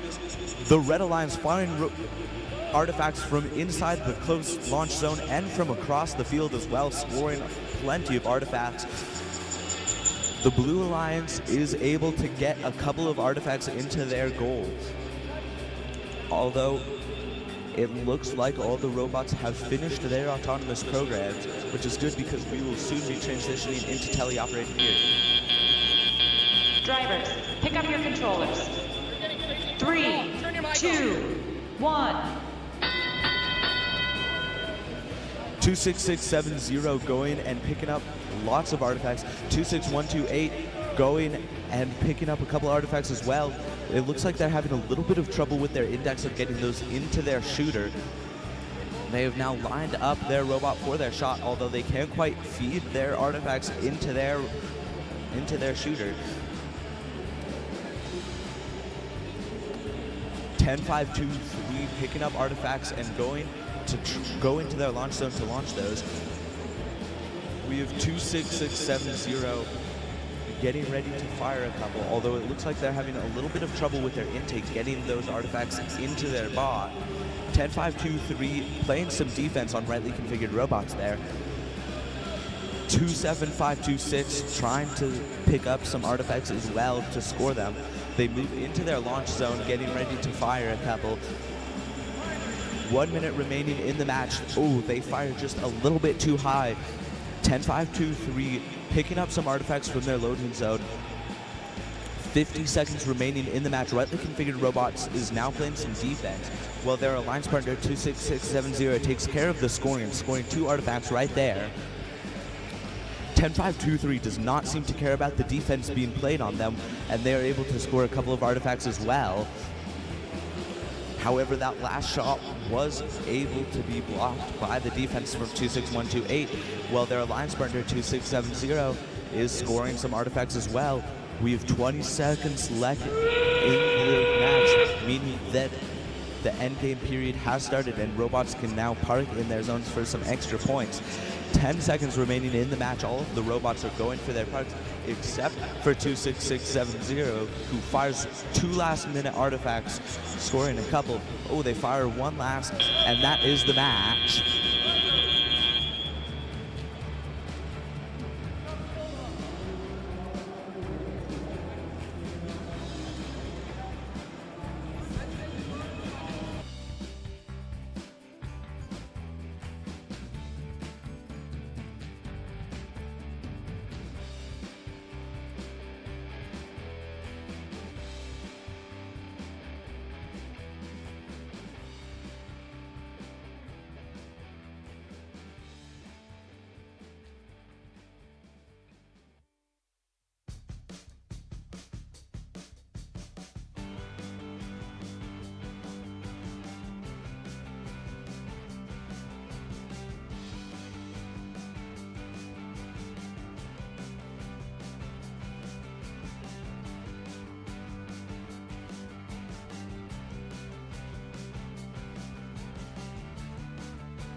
Okay, we have a score coming out for that match now.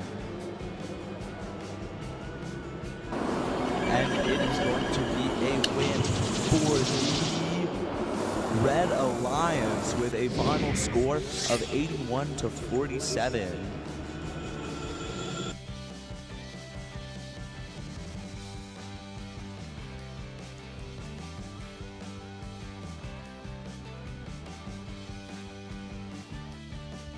All right, I am back over here on the Grand Canyon side of things here. So, hi, Grand Canyon.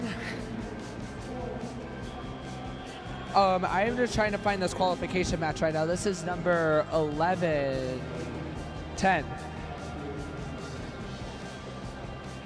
That's qualification match number 10. So, we will have Pinnacle Robotics 20775 and 14436 Roaring Robotics on the Red Alliance. As for the Blue Alliance, you have Project Cobra and the Trivia Nightmares 18625. All right, now Grand Canyon, how are we enjoying these matches so far? All right, I'm loving the energy from our drivers over here on the Blue Alliance. And with them readying up, we will randomize the motif, which will be green, purple, purple inside of this qualification match. The referees are ready, so we will begin qualification match number 10 in 3, 2, 1, decode. Immediately we see these robots backing up so that they can score these artifacts. And 14436, the Roaring Robotics are able to score 2 artifacts. They decide to open up that classifier gate, which will remove those motif pattern points that they could get. We see 2 leads for the Blue Alliance as well as 2 artifacts scored, which will get them to a total of 14 points minus their motif pattern points. All leaves here for these robot teams, but it looks like a little bit of issues from 14436's autonomous, not allowing them to score those extra artifacts. But hopefully they'll be able to pick these up here inside of the teleoff phase, where the robots will be controlled by the humans once again for the next 2 minutes of the match. Immediately, a plethora of artifacts are being scored by Pinnacle Robotics and Roaring Robotics. But these are answered back here by 18625 Trivium Nightmares. Right here, the Red Alliance picking up from the Blue Alliance area here. And we see 14436 Roaring Robotics scoring some more artifacts, but they are immediately countered by Project Cobra. With 1 minute and 20 seconds left inside the qualification match, Project Cobra decides to open up their classifier so they have more opportunities to score 3-point artifacts as they will become classified. Great defense of the Trivium Nightmares against the Pinnacle Robotics on the Red Alliance. The Blue Alliance able to get a lot of artifacts scored here, courtesy of Project Cobra and the Trivium Nightmares. But the Red Alliance has to answer back as this game is very close, and that will be done by 14436 Roaring Robotics. With 45 seconds left inside this game, the Blue Alliance will fill up with artifacts and they will score some classified artifacts. Already 57-51 as we are about to enter into the end game phase here. And the teams are very, very close here, so that, whoa, the score just jumped up for the Blue Alliance. Sorry for cutting my statement off there, but I wonder why that happened there.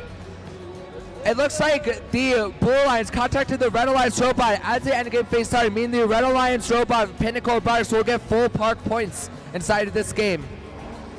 Trivia Nightmare scoring 1 more artifact with 5 seconds remaining. Same for the Red Alliance. And both teams will walk away with the movement breaking point inside this game because of their movement in autonomous as well as their parking in the end game phase. That was a very good game there for the Red and Blue Alliance. I wonder why the Blue Alliance's score jumped up so much, so we will see by the referees inside of this match.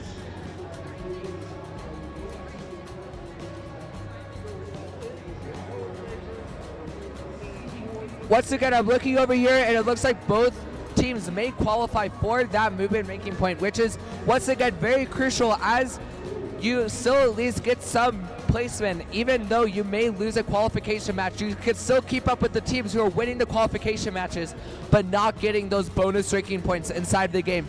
This is why I am loving the new system of ranking points in this 2025-2026 decode season. And it looks like things here are wrapped up, so we will get a win from the Blue Alliance. Now I just want to see why the things jumped up. 120 points in fouls. I wonder where that happened. Great job for the Blue Alliance, and it looks like it may have been an issue with the gate. The Red Alliance opening the blue gate also qualifies the Blue Alliance for the pattern ranking point, meaning the Blue Alliance will walk away with 5 ranking points inside of this match. Amazing job for the Blue Alliance.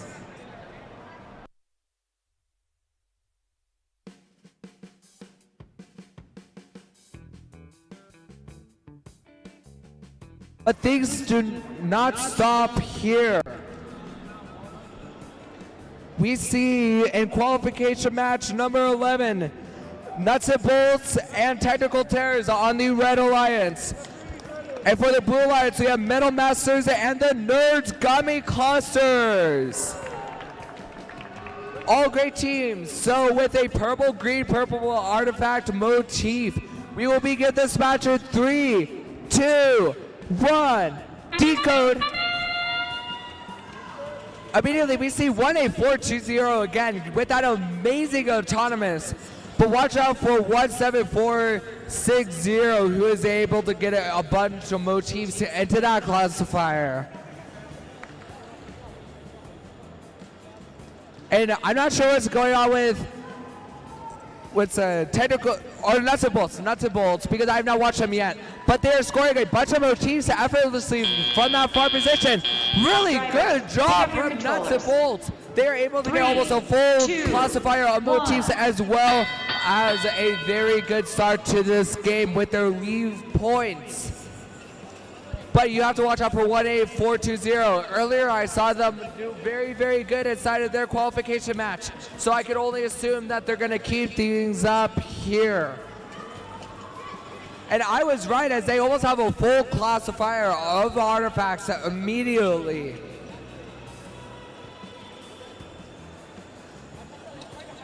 Here we have the Nerds Gummy Clusters also trying to help out in the Blue Alliance score using their catapult design to get 3 artifacts immediately, but courtesy of not a Trivium Nightmares, the Technical Terrors, we see a full classifier of motifs for the Red Alliance.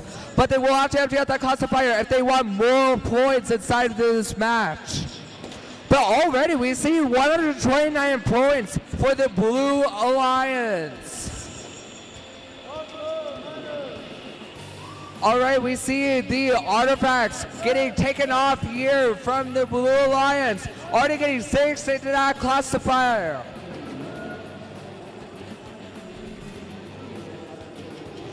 And already we see here 15461 getting those artifacts in as well to try and keep up with the oppression of the Blue Alliance. 18420, I can only assume this team will make it to the playoff matches with how strong they are inside this World or Great Canyon division. With only 20 seconds left, we see the end game phase beginning. The teams can continue to shoot artifacts, but most importantly, they will park inside of their alliance zones. We will see the tilt come out from Nerds Gummy Clusters here in a moment. But with a contact on the Blue Alliance toward the Red Alliance, we might see 30 points of parking for the Red Alliance. But really amazing job from the Blue Alliance, getting 230 points before the foul motif and parking points have been calculated. Let's see here, the Blue Alliance has qualified for the artifact ranking point as they have gotten 42 artifacts inside of their classifier. And then we see they might qualify for the pattern ranking point as they have 7 already and they only need 4 more. And also they qualify for the movement ranking point. They might walk away with 6 inside of this match.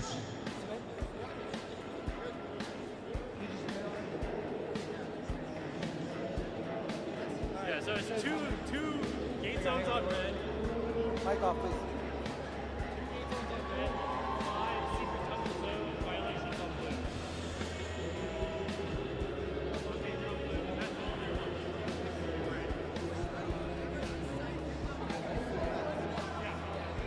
All right, I just heard that the scores are coming up for this match. And we will see a victory from the Blue Alliance. The Blue Alliance scored 253 points inside of this game and 18420, maintaining their first place position. And they scored the maximum amount of ranking points for this game.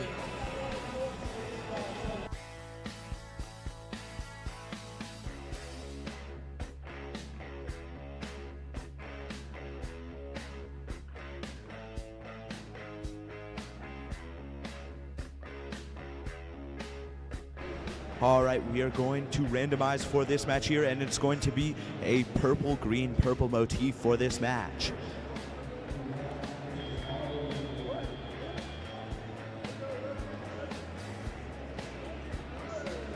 All right, let's start this match here in 3, 2, 1, go! We have motion from all 4 robots immediately, with the Bronco bots firing artifacts across the field wildly. 18291 trying to line up their shot.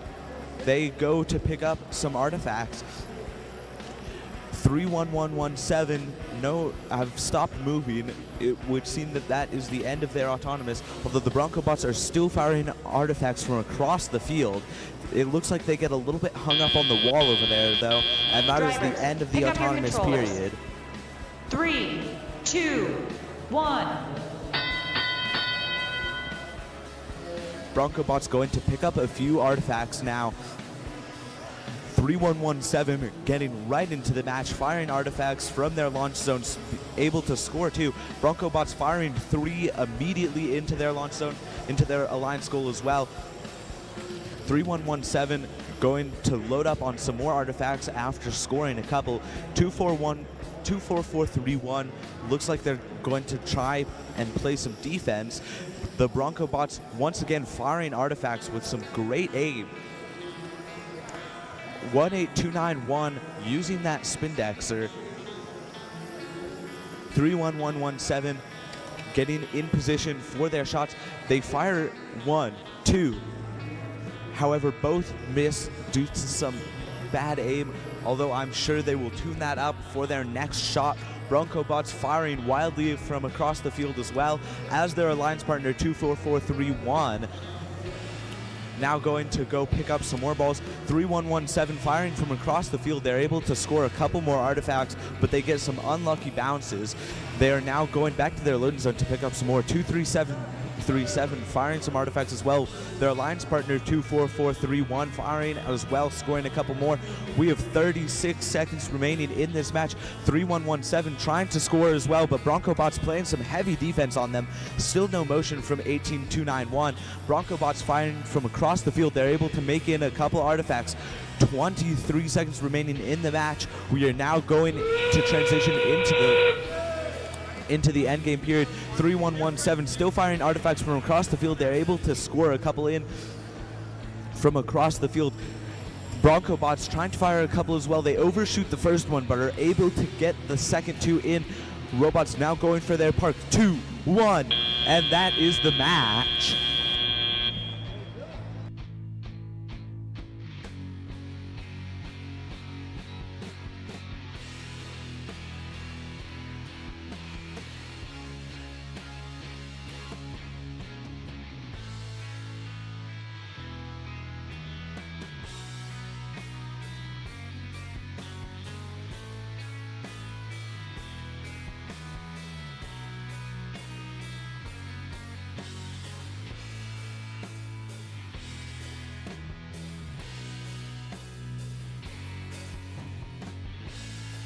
We have a score coming in for that match now, and it is going to be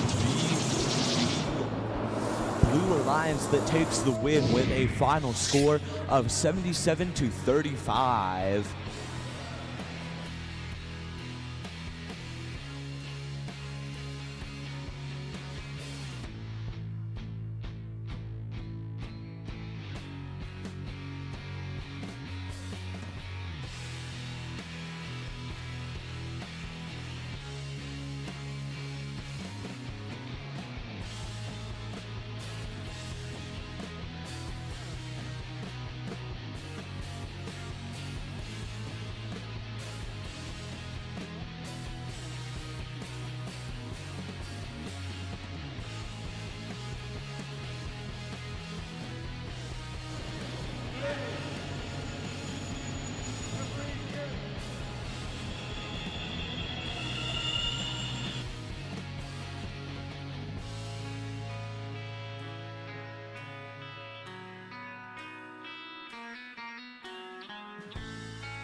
Okay, we are randomizing the motif for this match, and it's going to be purple, purple, green. And we are going to be starting this match here in 3, 2, 1, go! All 4 robots move off the starting line. Artifacts being fired from across the field everywhere. 26100 picking up a couple artifacts after firing all of them, going back to the far launching zone and launching several more. They pick up a few more immediately.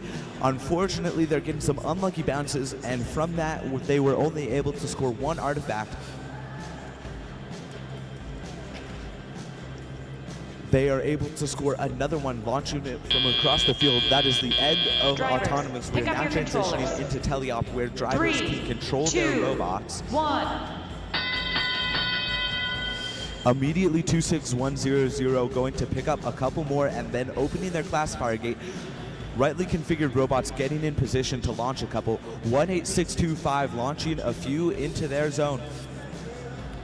We have 21579 launching a couple artifacts into their goal as well. And 26100 lining up their shots now. They have a very powerful shot, firing 2 purple artifacts into their zone. 26128 lining up some shots as well, playing some defense on the Blue Alliance. 26100 seems unbothered though, going to pick up a few more artifacts before going to their launch zone. They fire a couple more into their goal. 21579 still firing artifacts despite being defended by 18625. That defense does not seem to bother them as they're still scoring those artifacts. Rightly configured robots playing some heavy defense on 26100. That is not bothering them though, as they go to pick up a couple more artifacts before going back to their far launch zone to fire more. They fire 1, 2, and they're able to score a few artifacts there. 30 seconds remaining in the match. 21579 launching more artifacts despite the defense of Team 18625. 26100 firing artifacts into their goal from across the field. We are now transitioning into the end game period. 26100 going to fire a few final artifacts before going to the park. 10 seconds remaining in the match. 26100 fires a couple more artifacts just before going into a park. 3, 2, 1, and that is the match.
Okay, we have a score coming in for this match.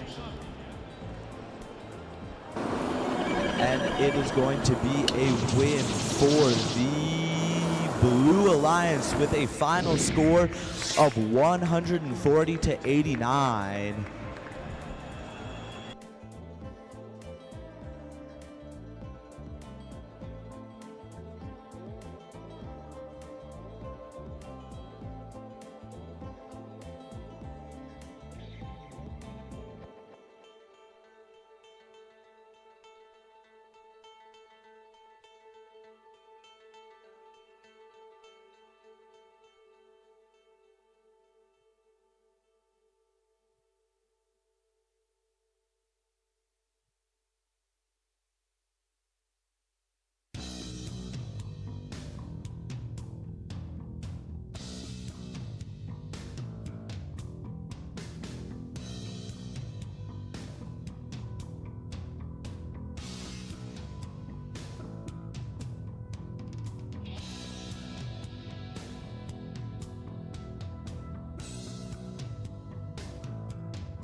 Okay, we are randomizing the motif here, and it's going to be purple, green, purple. We are ready to start the match here in 3, 2, 1, go! Right off the bat, 14-5-8-4 moving off of the starting line, getting ready to fire a couple, and their alliance partner firing artifacts from across the field. No motion from the red alliance, however, but 1-5-4-6-1 picking up a couple more artifacts before moving back to their launching zone to fire them. Pioneer 327 picking up some more artifacts and launching them into their zone. We have their alliance partner firing them from across the field. Their aim is just a little bit off. Unfortunately, they're not able to score those, but their alliance partner, Pioneer 327, is able to score a couple, which means they will be going into the teleoperated period up a significant portion of points from that autonomous period. We now have motion from the red robots. Pioneer 327 still firing artifacts rapidly into their alliance goal, while their alliance partners do the same. Pioneer 327 releases the classifier gates, re-entering those artifacts onto the playing field to be scored again. The blue alliance really just running away with it here, firing artifacts after artifacts into their alliance goal. Meanwhile, both red robots are trying to play some defense, but 15-4-6-1 is unbothered by that. They're still launching artifacts into their alliance goal, scoring artifact after artifact. Pioneer 327 struggling to break through the defense of the red alliance. Meanwhile, their alliance partner is still scoring artifacts like nobody's business. We have a minute remaining in the match now. 15-4-6-1 going back into their loading zone to get loaded up with artifacts. It looks like 14-5-8-4 is still struggling with the defense from the red alliance. However, they are still able to score a couple of artifacts. The red alliance now trying to defend the other blue alliance robot, 15-4-6-1. 14-5-8-4 now with the opening in defense is going up to their alliance goal and launching a couple of artifacts, it looks like. However, there is some heavy defense here from the red alliance. Pioneer 327 able to score an artifact there. Oh, and a panel comes off of 10-2-4-6. 15 seconds remaining in the match. Robots are now going for their park. Pioneer 327 trying to launch a couple of last-minute artifacts, although it looks like they got stuck in their indexer. They go for a park instead. 3, 2, 1, and that is the match.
Okay, we have a score coming in for that match, and it is going to be a win for the Blue Alliance with a final score of 100-38.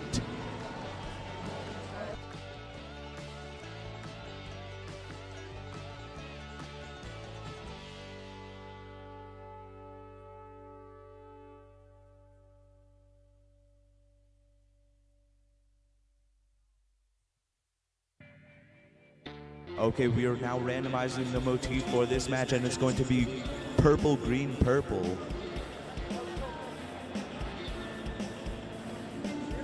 Okay, we are going to start this match here in 3, 2, 1, go! Right off the bat, Metal Masters firing 3 artifacts in with incredible speed. They fire another 3, open the classifier gate, funneling all those artifacts right back into their intake. 2670 firing some artifacts as well. Red Alliance running away with it here thanks to the autonomous of the Metal Masters with a score of 36 to 21. 18-2-4-0, firing artifact after artifact. What an Drivers, amazing pick up your autonomous controllers. period from these 3, robots here. 2, 1. Metal Masters now releasing the classifier gate once again. All of those artifacts being funneled right back into their intake. They fire 3 with incredible speed. They go back into their launch zone to fire several more. 23737 firing as well. 26670 trying to play some defense against the Metal Masters, but they are unbothered with that incredible turret. 2844 is getting some as well. The Metal Masters once again releasing that classifier gate, scoring so many. They are just cranking out artifacts. 2844 scoring several artifacts as well. The Bronco bots trying to defend. Metal Masters once again scoring several artifacts and then releasing the classifier gate to pick up those artifacts once again. We have 1 minute and 5 seconds remaining in the match. 26670 firing some more, as well as the Bronco bots firing some artifacts into their gate, although I'm afraid it might be too late for them, as the Red Alliance is just running away with this thanks to the Metal Masters and their amazing turrets. They just fired artifacts after artifacts. 26670 getting some artifacts as well from their loading zone to fire in. 2844 picking up artifacts as well. The Metal Masters just have some insane cycle times here. Just releasing the classifier gate, picking up artifacts, and running back to their launch zone to fire some more. 30 seconds remaining in the match with a score of 175 to 115. This is going to be a very close match with some very high scores. The Metal Masters just firing artifact after artifact, going to their loading zone to pick up some more. 15 seconds remaining in the match. Metal Masters as well as 2844 going back to their alliance zone, their launch zone to score some more, and all 4 robots going for parks now. 5, 4, 3, 2, 1. And that is the match. Wow, that was incredible. That was a very high scoring match, and soon we will have the official score.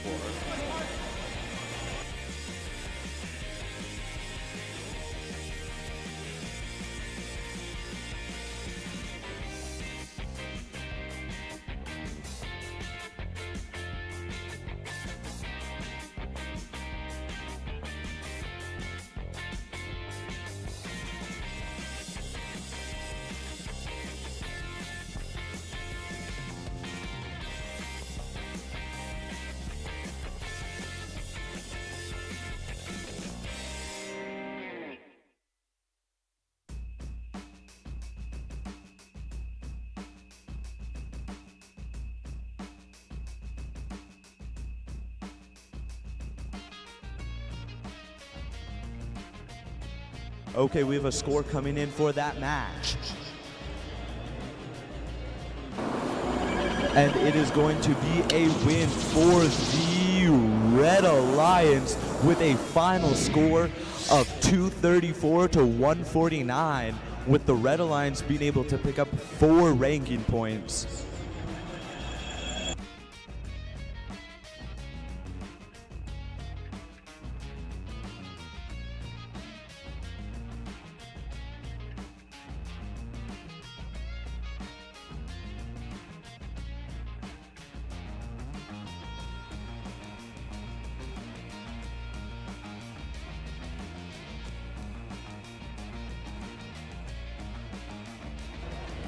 All right, hopping over to this hill, I see a bunch of really, really cool robots, but I will announce them right now.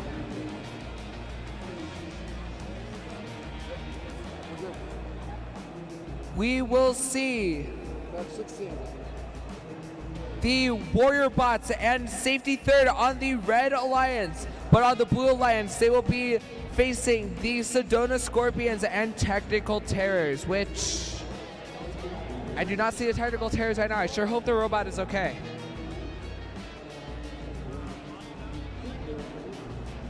But as for the warrior bots, this is a very, very cool robot, especially with their autonomous being so strong. They're able to start off these games with a very strong lead going into teleop phase, which allows for some very strong defense from their alliance partners, as well as some points for them, keeping that lead throughout the entire match.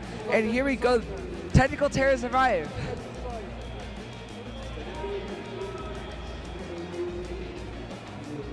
The technical terrors will now preload those artifacts so that they can score inside of the autonomous phase, and then we will get things underway for qualification match number 16 on the Grand Canyon division.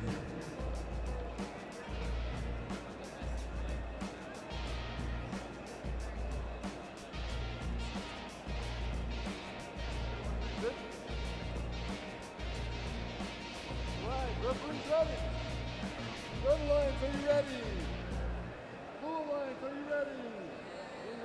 All right, great enthusiasm from the Blue Alliance, but with a purple-green motif. We will begin this match in 3, 2, 1, decode. All right, immediately we see that strong autonomous coming from 26100, which I see has been improved since the last time I saw them in competition.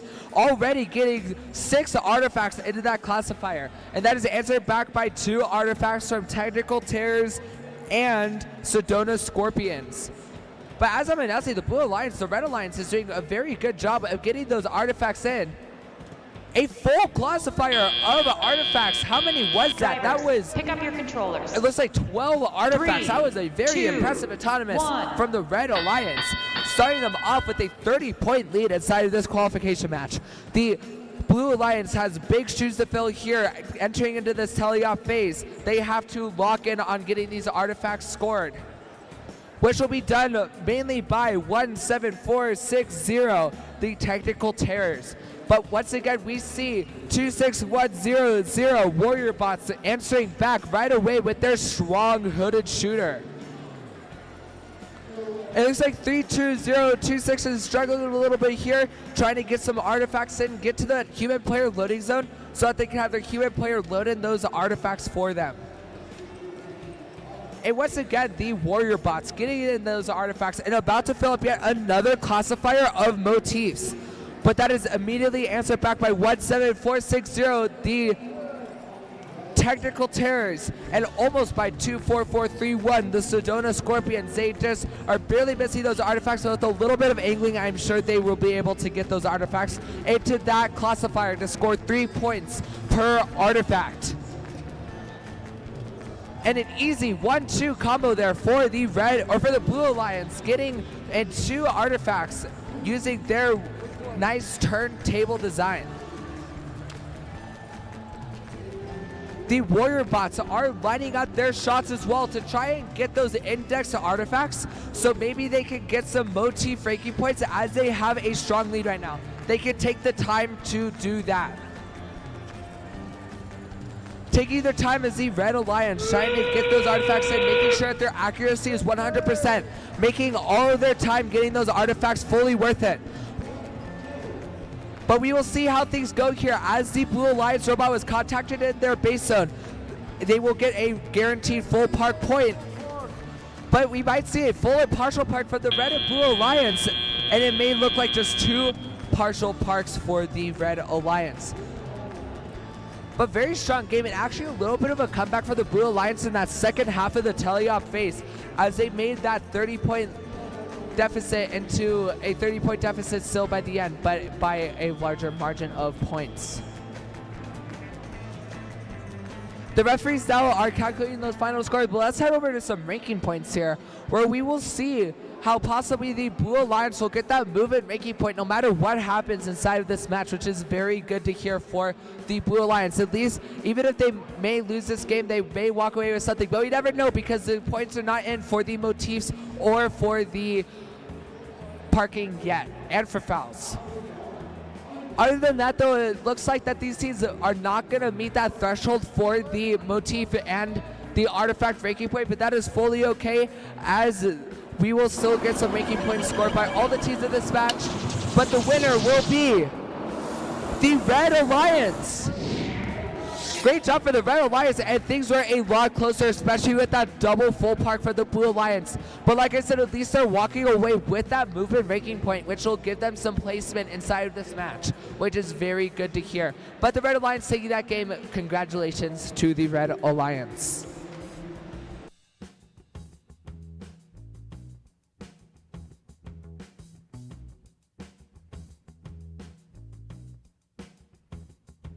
But things do not stop here.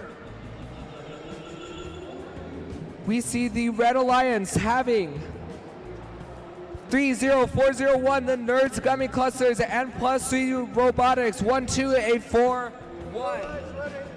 And also the Blue Alliance, Shortbringers Code, and Herobotics Beanie Bots. The alliances are readying up now. Head ref yells behind to randomize that motif, which will be green, purple, purple.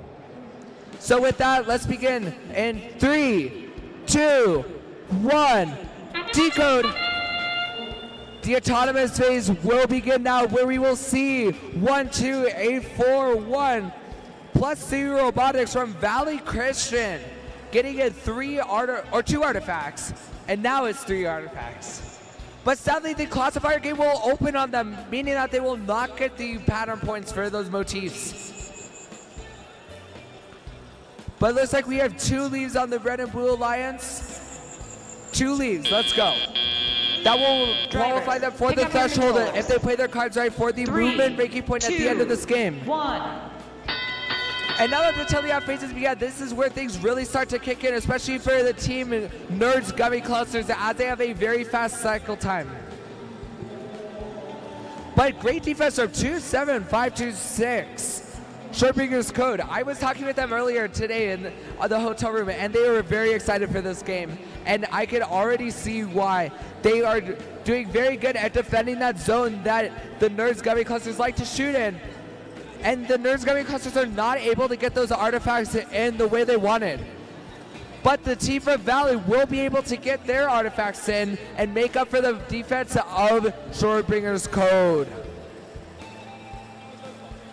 Over here we have the Beanie Bots, and I've honestly been neglecting them in this game. They're scoring a bunch of artifacts for the Blue Alliance, and we see a very contested game right now with a 36-41 game favoring the Blue Alliance, but things are changing fast. Right now, it sadly looks like the Nerds Gummy Clusters are out of play here. The robot has been disabled. But the team from Valley +3 Robotics are able to clear out that classifier, so they are able to get more points to make up for it. This is a very close game between the 2 main scoring people, which have been +3 Robotics and Herobotics Beanie Bots inside of this qualification match number 17 on the Grand Canyon division. With 23 seconds left, we are entering the end game phase where teams will have to park their robots, but they will also have to continue to score those artifacts, which will be crucial, getting those motif points, especially for the Blue Alliance, as they have a slight deficit right now. It looks like the Red Alliance is actually neglecting parking. Actually, never mind, they are parking right now, but with a full and partial park, this will be very, very close between the Red and the Blue Alliance. Right now, we have a 75-66 game right now favoring the Red Alliance, which is made up of +3 Robotics and the Nerds Gummy Clusters. I honestly don't know who will win, because especially since the Nerds Gummy Clusters were not able to park, we will see if the full or partial park from the Blue Alliance will qualify them for the victory here. At the very least, they will qualify for that movement ranking point, which once again is the most important ranking point inside of these games. Other than that, we will not see any other ranking points from these teams because they will not qualify for the thresholds here. And the scores are already in a very clean match, it looks like. And the winner is the tie. What? This was a tie for the Red and the Blue Alliance. What? Whoa, okay, I was not expecting that. So both teams will walk away with 1 ranking point because of the tie. And we will not replay this match because it's a qualification match. Really, really good job to these teams. What a close game.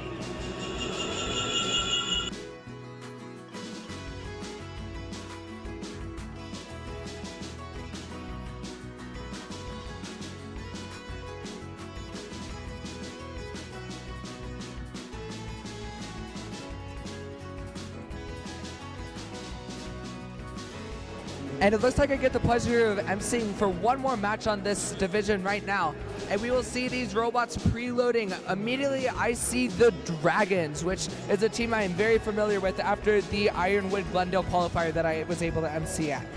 But with them is the Beck Warriors on the Blue Alliance, and once again, another familiar team. I have seen this team in almost every single match that I have been to so far, so this is very exciting to see them once again. But opposing them is the Red Alliance, made up of the Wyverns. This is a very good match because the Wyverns and the Dragons, I'm pretty sure, are sister teams. So this will be very interesting to see who will win this match. I'm sure the Dragons out there, if there are any Dragons or Wyverns, they're very excited for this game. And then also on the Red Alliance is Roaring Robotics 14436.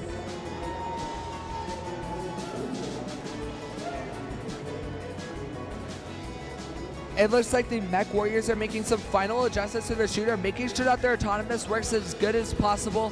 I'm sure that they want to win this match, especially for the Dragons who are facing the Wyverns.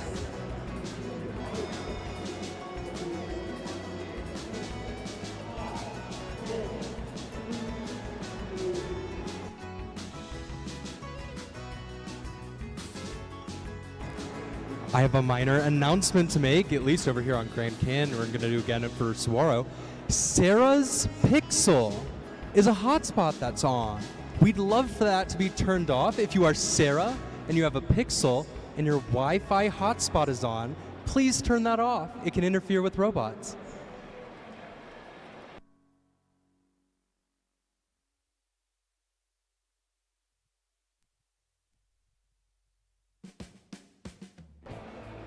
Yeah, so make sure guys these hotspots are off because it could mess with the results of these matches as it could connect to the robot's control hub. So please make sure your hotspots are off for these qualification and playoff matches today.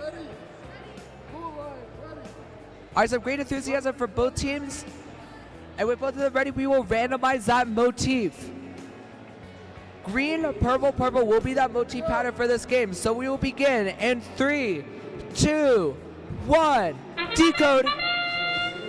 Already, we see the Dragons immediately moving up, but sadly the Wyverns cross their threshold, and as the Tentacle Tears and the Dragons run into the Wyverns, that will constitute for 2 major penalties for the Blue Alliance's score. So sadly, they did not score any artifacts inside this this autonomous phase, but they will still earn a lot of points and get a strong lead going into the teleop phase. Additionally, we see 14436 getting those lead points. We'll see if they shoot. They will not shoot before the autonomous phase ends. So with a 33-0 lead right now, we will see how things play out here as we begin the teleop phase, which will be controlled by their humans using controllers. The Dragons immediately shooting up, but sadly they do not have enough power to get those artifacts across the 36.5-inch threshold of the Alliance goal. But the Mech Warriors are able to cancel that out and get some artifacts of their own. But also 14436 Roaring Robotics is scoring artifacts of their own for the Red Alliance, trying to make back the deficit that happened in autonomous phase, which they're doing a very good job at right now, almost fully filling out that classifier motif, which they will choose to empty now. With 1 minute and 20 seconds left in this match, we will see the Dragons shoot some more artifacts, but as the front section of this game is very, very contested, it will be very difficult for these alliances to score in their points. And actually, it looks like a little bit of an issue here on the Mech Warriors launcher. Those flywheels are not revving up for them right now, but they finally start revving up and they're able to score in those artifacts, which are able to score in 1 artifact. And the Dragons also scored 1 artifact, so that will constitute to 2 classified artifacts for their score. But that is immediately canceled out by 14436 Roaring Robotics as they scored 2 artifacts of their own for the Red Alliance. trying to make this game back, which they are doing very well right now with a 42 to 33 point game. It is anyone's game right now, especially with the parking end game, which will happen in about 10 seconds.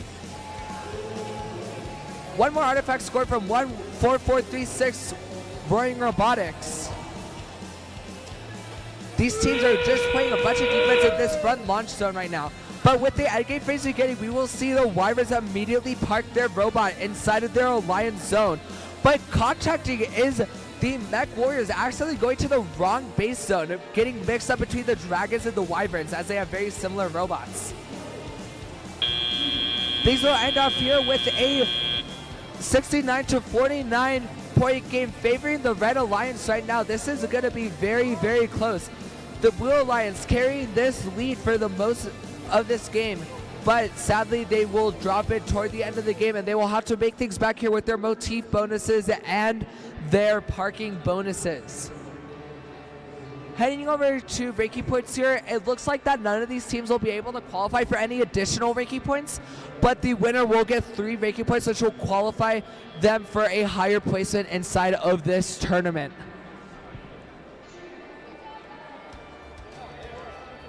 Really, really good job to these teams. This was a very close game, but there can only be one winner, and that winner will be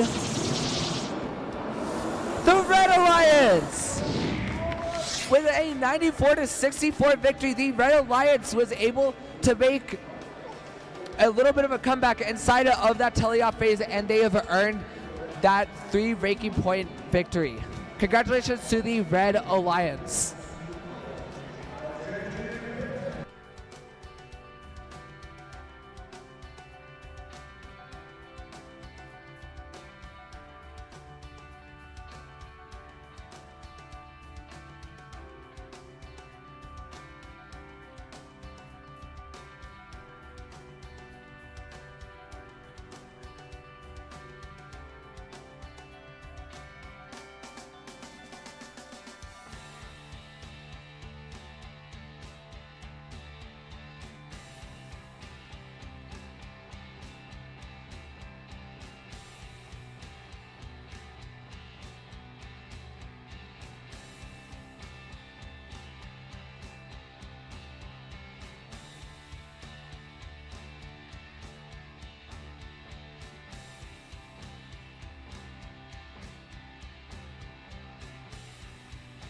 Okay, we are randomizing the motif for this match, and it is going to be purple, purple, green.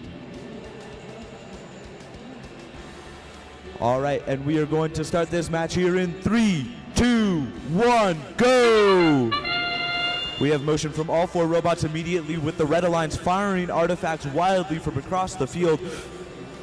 15, 4, 6, 1, firing some artifacts as well. They're able to score 3 purple artifacts. 3, 1, 1, 1, 7, able to score a couple artifacts as well. They're now going to intake a couple more. 15, 4, 6, 1, lining up their next shot to fire some more as well.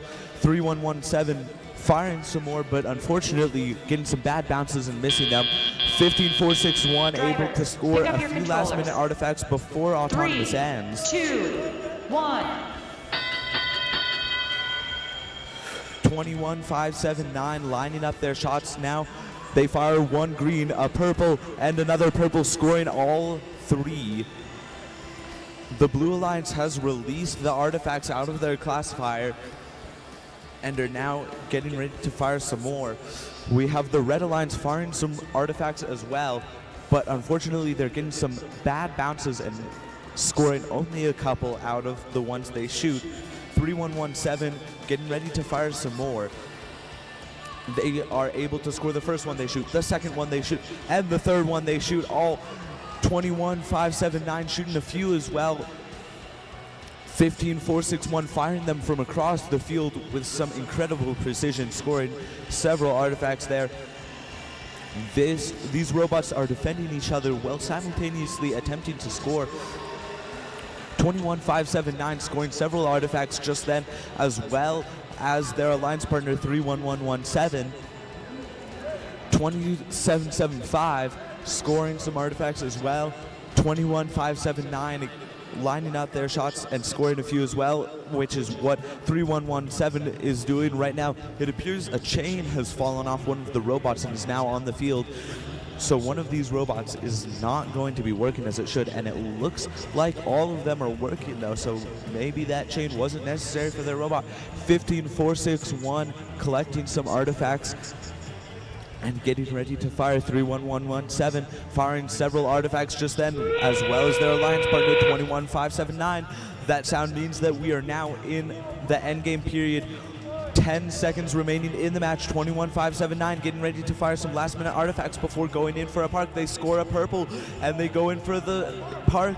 3, 2, 1, and that is the game.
Okay, we have a score coming in for that match right now. And it is going to be a win for the Blue Alliance with a final score of 112-89.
Okay, we are randomizing the motif for this match, and it's going to be green, purple, purple.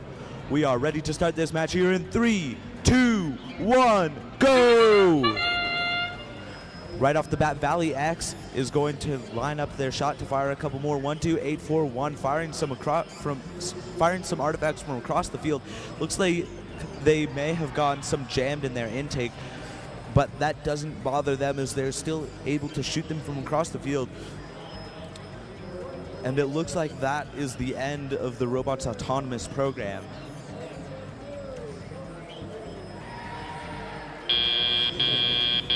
Drivers, pick up your controllers. 3, 2, 1. Immediately in the teleoperated period, Valley X fires 3 artifacts, scoring 2 of them. 1, 2, 8, 4, 1 picks up a couple of artifacts from their loading zone and fires all 3 of them, scoring several. Valley X doing the same. 2, 4, 4, 3, 1, getting loaded up from their loading zone into their very unique design using pieces of PVC pipe as their launchers. And 1, 2, 8, 4, 1 firing several more artifacts. 2, 6, 5, 8, 5 firing a couple as well as their alliance partner 2, 4, 4, 3, 1 scoring several artifacts right there. 1, 2, 8, 4, 1 loading up. Valley X trying to shoot, but they're having to play against some defense from 2, 6, 5, 8, 5. 2, 4, 4, 3, 1 lining up their shots. They fire a couple artifacts and they're able to score one of them. Valley X now trying to play some defense while simultaneously lining up their shots. They're able to score 2 artifacts right there. 1 minute remaining in the match. Their alliance partner 1, 2, 8, 4, 1 scoring a couple artifacts and then going back to their loading zone to get a couple more. 2, 4, 4, 3, 1 scoring several artifacts. Just then 45 seconds remaining in the match. 1, 2, 8, 4, 1 scoring 3 artifacts. Rapid fire right there. The Red Alliance playing some heavy defense on Valley X, and they're struggling to fight against it. Valley X fires 3 artifacts, and thanks to the defense from the Red Alliance, they're unable to score them. 30 seconds remaining in the match, and it is a very close match. 2, 6, 5, 8, 5 trying to fire some artifacts. They get some unlucky bounces. That noise means that we are now in the end game period. 1, 2, 8, 4, 1 picking up some artifacts, and it's going to try and score those before it runs out of time. Valley X has now parked, and 1, 2, 8, 4, 1 fires some last minute artifacts before going in to try and get a partial park, and that is the match.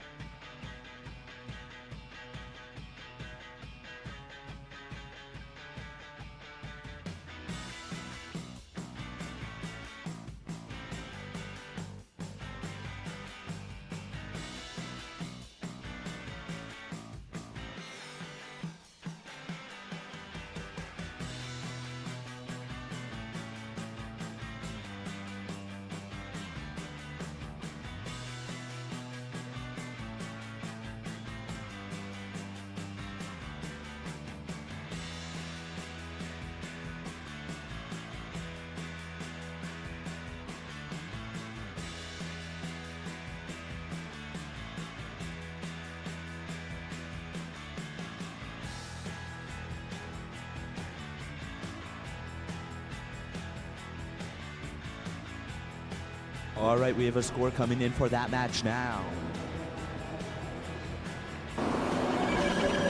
And it is going to be the Blue Alliance that takes the win with a final score of 126-55, putting Valley X at 3rd place.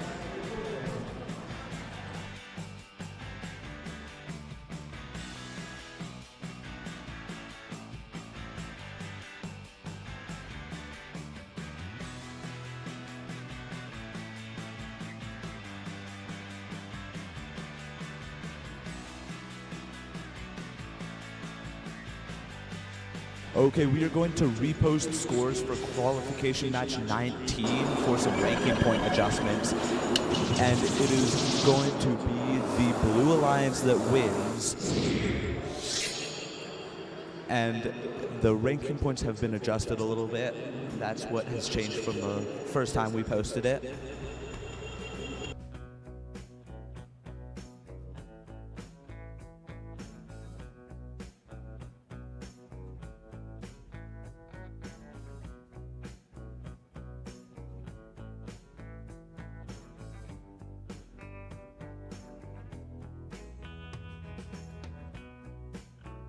Okay, we are randomizing the motif for this match here, and it is going to be green, purple, purple.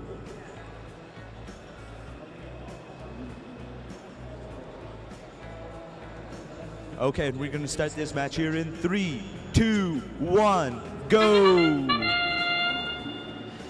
And because the Mech Warriors have that Spindexer on their robot, they're going to be able to score those artifacts in the order of the motif. 27526, trying to score some artifacts from across the field, although it seems they overshot just a little bit.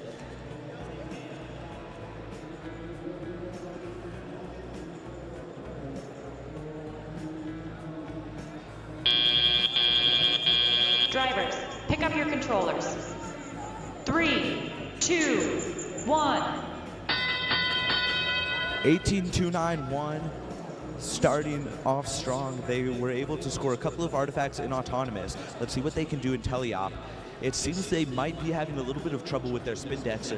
17460 having a similar Spindexer. They fire two, although their aim is just a little bit off. 18625 fires and scores a couple of artifacts as well. 17460 has loaded up their Spindexer and is going back to the launch zone to try and score some, although they're being heavily defended by the Blue Alliance. 17460 is still able to score a couple. And both robots, both alliances are playing some heavy defense on the other. 18625 are shooting some artifacts. They're able to score two purples right there. 17460 shooting a green, scoring it right there, despite the defense of 18291. 18625 is trying to get some shots, although both Red Alliance robots are playing some pretty heavy defense on it. 17460 trying to score as well. And the defense does not seem to bother 18625 as they are able to score a couple of artifacts right there, almost having a full classifier ramp. 17460 scoring two artifacts right there despite the defense of 18291.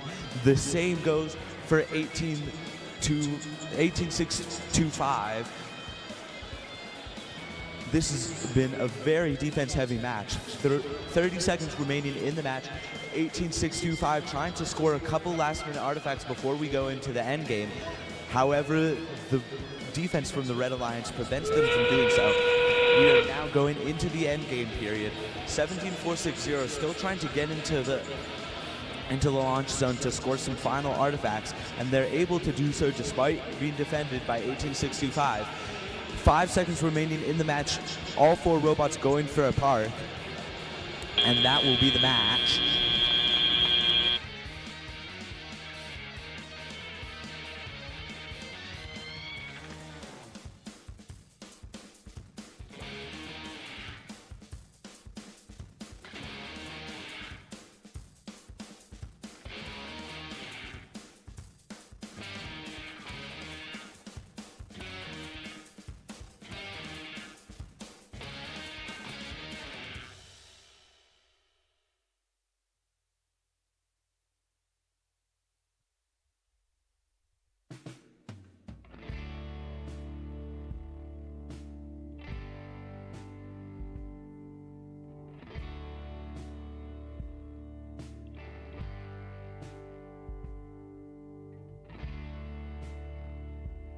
Okay, we have scores coming up for that match. And it will be a win for the Blue Alliance with a final score of 53-45.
All right, we are randomizing the motif here, and it's going to be purple, purple, green. All right, and we're going to start this match here in 3, 2, 1, go! Right off the bat, 21-5-7-9, firing some artifacts into their alliance goal, as well as their alliance partner 2670, firing some artifacts from across the field. It looks like in their autonomous they were supposed to go and pick up some balls, but they just didn't align quite right and they weren't able to get them. 21-5-7-9 on the other hand is picking up balls and firing them. They're able to get a couple into their goal. However, the other two that they shoot just don't have enough height to Drivers, clear. pick up your controllers. 3, 2, 1. Immediately 10-2-4-6 is trying to play some defense on the Blue Alliance. 21-5-7-9 is going and firing some artifacts into their alliance goal immediately. The same goes for their alliance partner 26670. And 10-2-4-6 getting ready to shoot some artifacts into their own goal as they have yet to score. 21-5-7-9 on the other hand, firing artifact after artifact into their own goal. It looks like 10-2-4-6 is having a little bit of trouble with their shooter. 21-5-7-9 picks up some more artifacts and is back in their launch zone to go and score. 26670 doing the same, getting several artifacts from their loading zone. 1 minute remaining in the match. 10-2-4-6 still struggling a little bit with their shooter. 1579 picking up even more artifacts to go and score those. 26670 firing some more. They're able to get a couple in. The same goes for their alliance partner 21579. One that bounces out, almost bounces right back into their intake. 10-2-4-6 now trying to play some defense on the Blue Alliance. However, that does not seem to bother them at all as they are both firing in artifact after artifact. 30 seconds remaining in the match. 21579 now is being defended a little bit more heavily by the Red Alliance, but they are still firing artifacts in. 10-2-4-6 ramping up their defense, trying to stop them from scoring. We are now transitioning into the endgame period. 26670 firing artifacts into their goal despite the defense from 10-2-4-6. 21-5-7-9 going for a park, as well as 26670 and 10-2-4-6, and that is the match.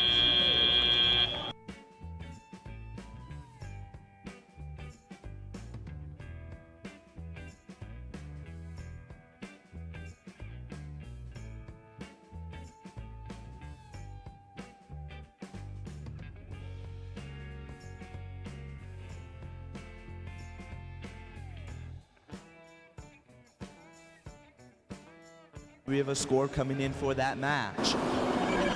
And it looks like the Blue Alliance was going to take the win with a final score of 124-18.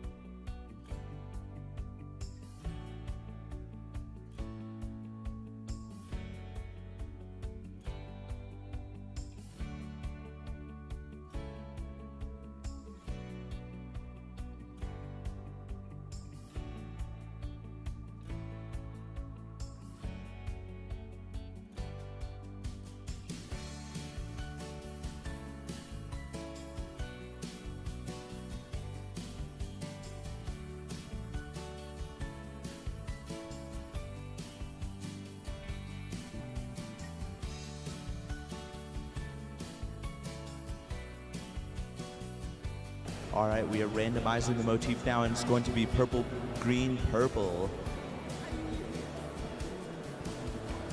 And we can start the match here now in 3, 2, 1, go! 14436 firing artifacts right off the bat. Their alliance partner Bronco Bots firing from across the field. They overshoot just a little bit. Their alliance partner 14436 has picked up a couple more artifacts and scores them again. Over on the Blue Alliance, 26128, rightfully configured robots, is picking up some artifacts as well and trying to score them, although their aim is just a little bit off. That's the end of Drivers, Autonomous pick now. up your controllers. 3, They're going, 2, we're leaving Autonomous with the Red Alliance up a little bit in score, but let's see if the Blue Alliance can make up that deficit. 22258 firing artifacts from across the field into their goal. 14436 attempting to do the same. They are scoring a couple artifacts. Their Alliance partner 23737 firing as well, but they don't quite have the height to clear the barrier on the goal. Rightfully configured robots picking up a couple of artifacts and trying to line up their shots, although they're simultaneously playing defense against the Red Alliance. 14436 scoring a couple of artifacts right there. And the Blue Alliance 22258 scoring a couple of artifacts from across the field. The Blue Alliance now has a full classifier ramp, so any artifacts they score now will be counted as overflow. The Red Alliance still trying to score despite the defense from rightfully configured robots. On the Blue Alliance 22258, scoring artifacts over and over again from across the field. 14436 trying to score as well, but they are having to face some heavy defense from 26128. 40 seconds remaining in the match. 22258 looks like they're trying to release the classifier ramp to score a couple more. 30 seconds remaining in the match. 26128 is playing some amazing defense against the Red Alliance, stopping them from scoring. 20 seconds remaining in the match. We are now transitioning into the end game period. 22258 scoring artifacts from across the field. 14436 is doing the same. 22258 trying to score some last minute artifacts, and all robots have gone in for a park. This is going to be a really close match.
We have a score coming in for that match now.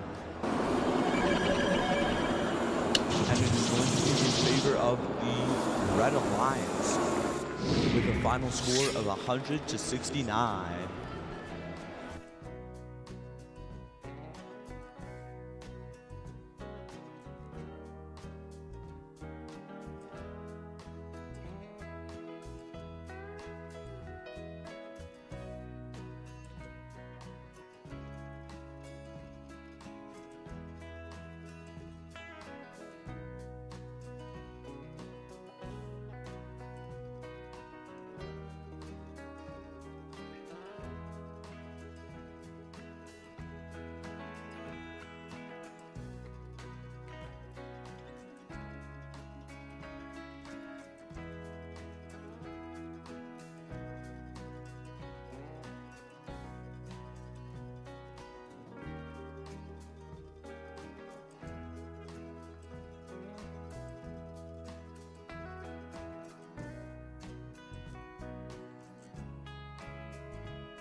All right, we are randomizing the motif now, and it's going to be purple, green, purple.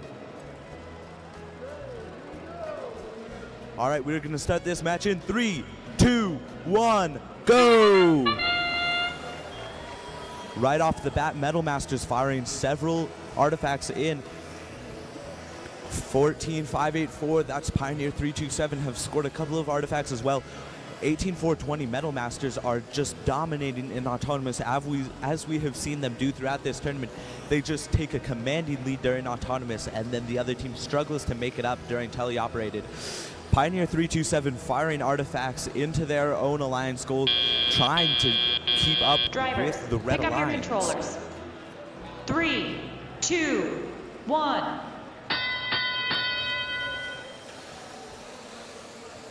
3117 firing some artifacts, immediately entering the teleoperated period. 18,420 Metal Masters have once again taken a commanding lead in Autonomous and score rapidly as soon as they've entered teleop. Dragons playing some defense against the Blue Alliance. 18,420 going to score a couple more again. They fire their artifacts just so rapidly. Their cycle times are just so short. And with that turret and adjustable hood, they're able to score from anywhere in the launch zone. 14,584 playing some defense against the Metal Masters. Metal Masters once again opening the classifier gate and funneling the artifacts right from the classifier gate into their intake. We have 55 seconds left in the match. Pioneer 327 trying to fire some artifacts, but being defended by the Dragons. Metal Masters firing some as well. The defense from the Blue Alliance against the Metal Masters seems to really be helping, as the Dragons played some incredible defense against both Blue Robots.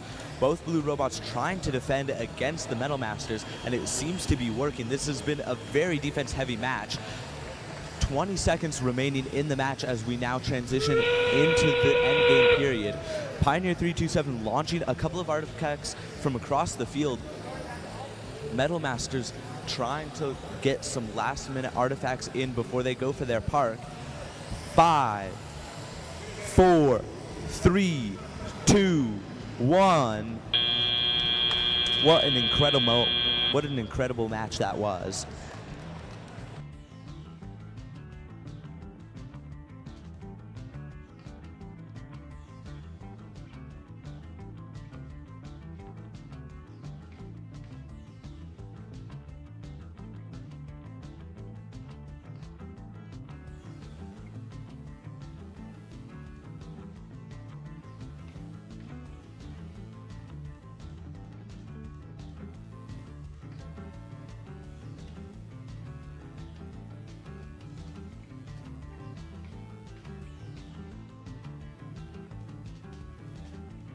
Okay, we have a score coming in for that match right now.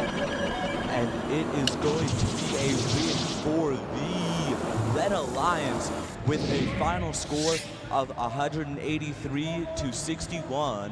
There's some shifting around going on in the tournament rankings. However, we see Metal Masters remaining at number 1, picking up 6 ranking points from that match.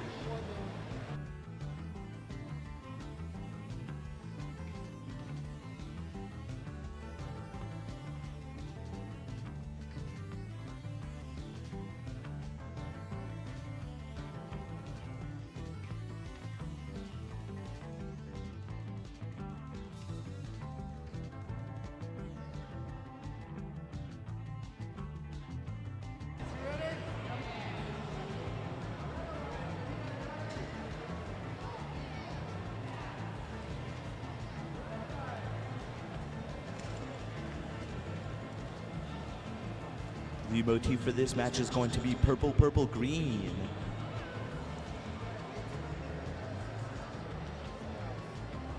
And we can start this match here in 3, 2, 1, go! Right off the bat, 2-6-1-0-0, firing some artifacts from across the field. 30, 40, 1 firing some artifacts as well with their catapult. They're able to fire 3 at once. 26100 firing some artifacts from across the field.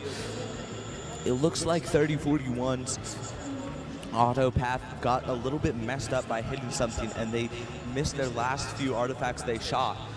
26100 Drivers, was able pick up to your fire controllers. one last artifact before the 3, end of autonomous. 2, 1.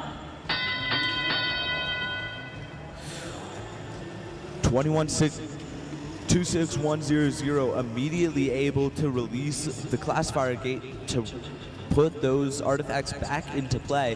Nerds Gummy Clusters scoring several artifacts immediately with their catapult. 26100 picking up more artifacts, going to score. It looks like 12889 is trying to play some defense right now, as is 20775. Both alliances playing some pretty heavy defense. 26100 scoring from across the field. Nerds Gummy Clusters scoring 3 artifacts at once using that catapult. We have 1 minute and 10 seconds remaining in the match. Both alliances playing some pretty good defense against the other robots. Nerds Gummy Clusters firing 3 artifacts once again. However, they're only able to score 1 of the 3 they fire. Parts are flying off of robots here. That's never a good sign. Nerds Gummy Clusters fires a couple more right there. 45 seconds remaining in the match. They're able to get a couple more in. 26100 getting loaded up from their human player there and running over to their launch zone to score some more. They fire 1 and score it. They fire 2 and score it. Nerds Gummy Clusters getting some more artifacts in their goal right there.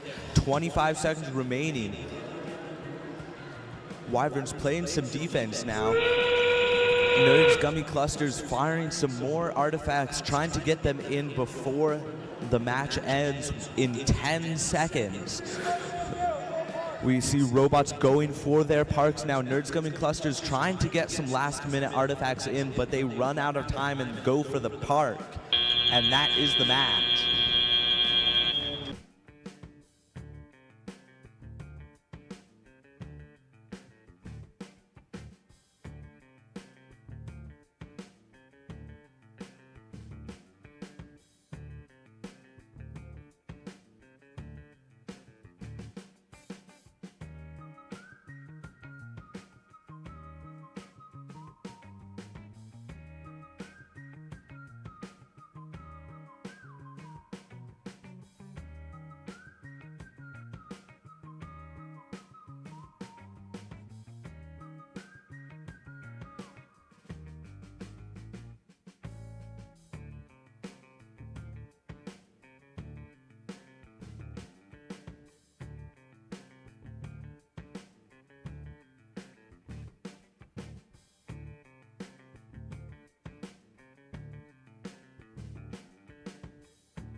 Okay, we have a score coming in for that match.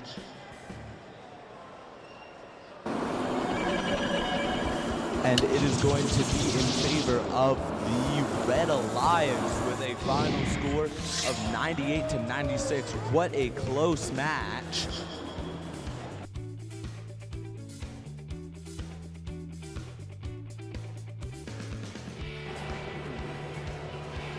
Some absolute amazing matches here on the Grand Canyon division. Just to give you a quick heads up, remember we are breaking for lunch.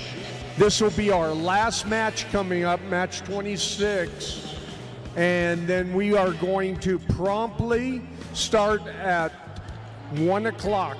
If you have a team that is in match 27 or 28, we need you on the field at 12:55.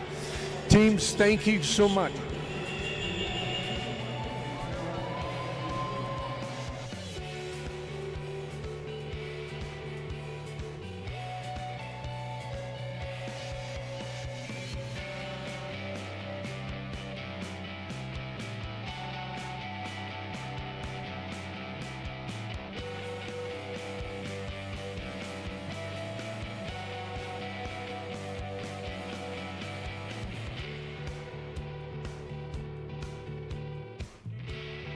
All right, here we are back on the Grand Canyon side of things here. Inside of qualification match number 26, we will see Nuts and Bolts 15461 and Mech Warriors 18291 on the Red Alliance. But on the Blue Alliance, we have Safety Third 32026 and Riley Reconfigured Robots 26128. An absolute beast of a game here for you guys. So I am excited to get things started here. The teams are initializing their autonomouses right now, just making sure that there is no foul play with once the obelisk has been randomized with the motif.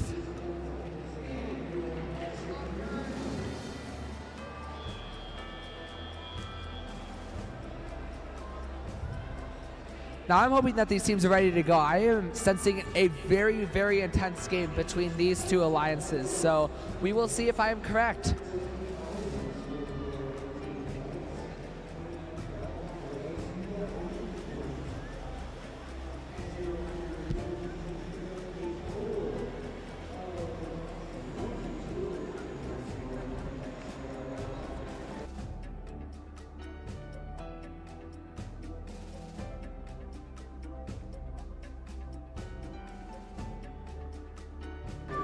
Our very own head ref is readying up these alliances, just making sure that they're ready to go to click that button to start their autonomous with the pattern purple, purple, green.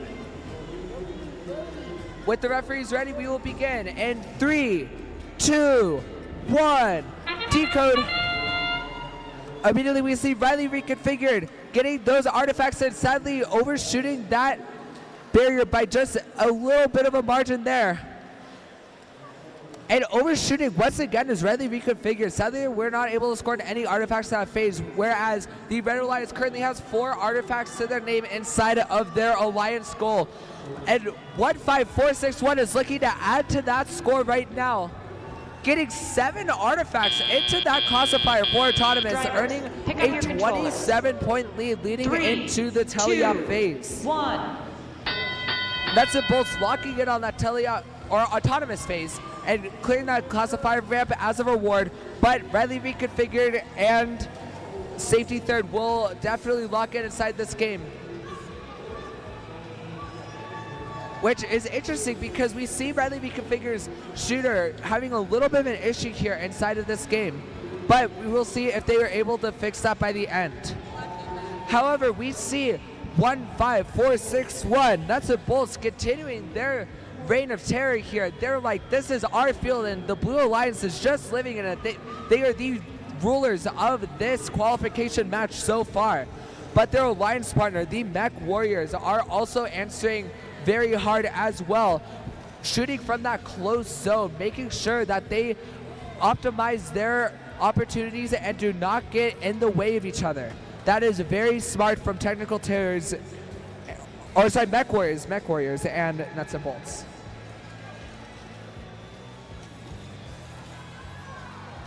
With 53 seconds left inside this qualification match, we see the Red Alliance about to fully get their classifier filled with artifacts, and that is very good because those can give them really strong motif points. But Riley Reconfigured, having their artifacts jammed inside that shooter, are forced to get some artifacts blocked with their high barrier there. That wooden wall that they have is very, very strong. And it is very hard to shoot past that, especially for teams like 18291 Mech Warriors, whose shooter is lower than most. But the endgame phase has now begun, and the Red Alliance robot uses Riley Reconfigured to get that full park point, allowing the Mech Warriors to shoot. And that might allow the Red Alliance to score 30 points of parking inside of this game if the Red Alliance can clip the wheel in. But they're having a couple of issues. I think they ran over a couple of rubber bands. There's a lot of debris on the field. I see like wood everywhere. I see a couple of rubber bands. I mean, this match is tense. I can't believe that.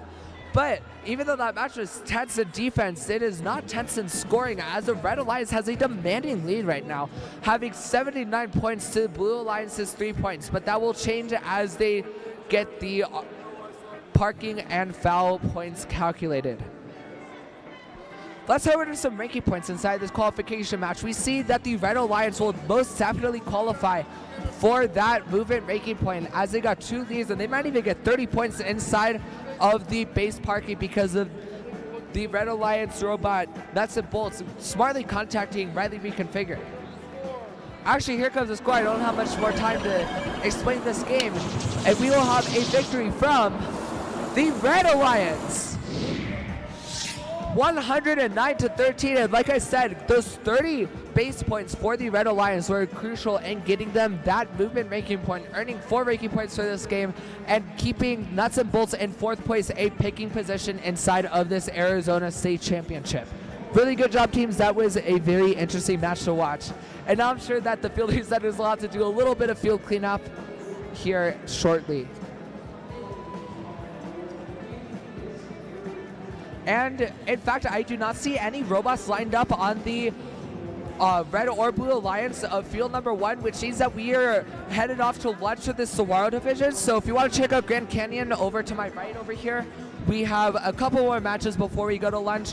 But for all of you who are hungry like me, please enjoy your lunch, and we will be back here shortly with qualification match number 27. So please enjoy. Thank you so much for watching this season's Decode Arizona State Championship, and we will see you after lunch. Starting at 1 p.m. Thank you, head ref.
What do you know? We're back again, ready for some decoding.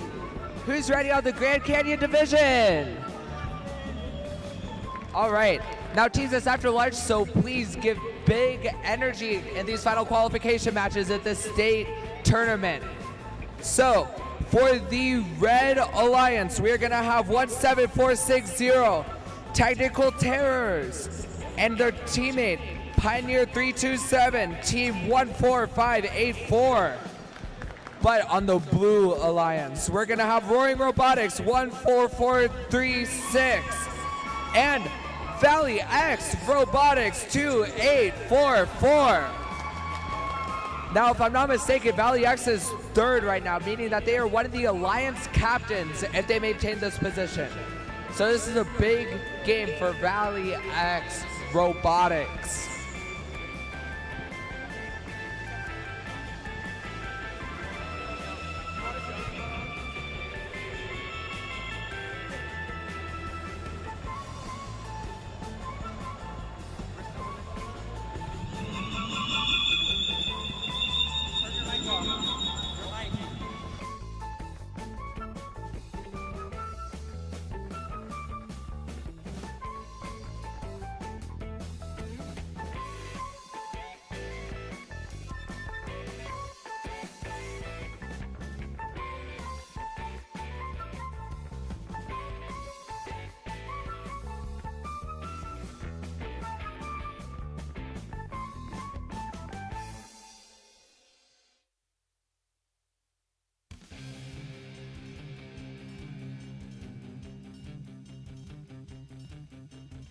With that timer going off, we are ready.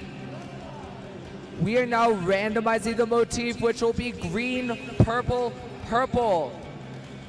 So we will begin qualification match number 27 in 3, 2, 1, decode.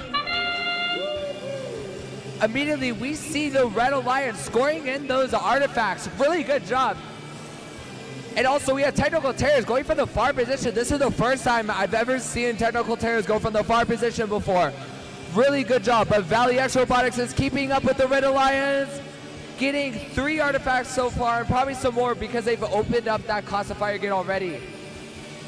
They score yet another artifact in there and leave that zone right in front of the Alliance gate, which is great positioning to start the teleop phase.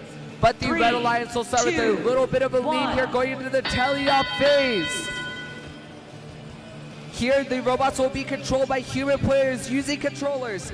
And we see 14584, Pioneer 327, scoring in those artifacts.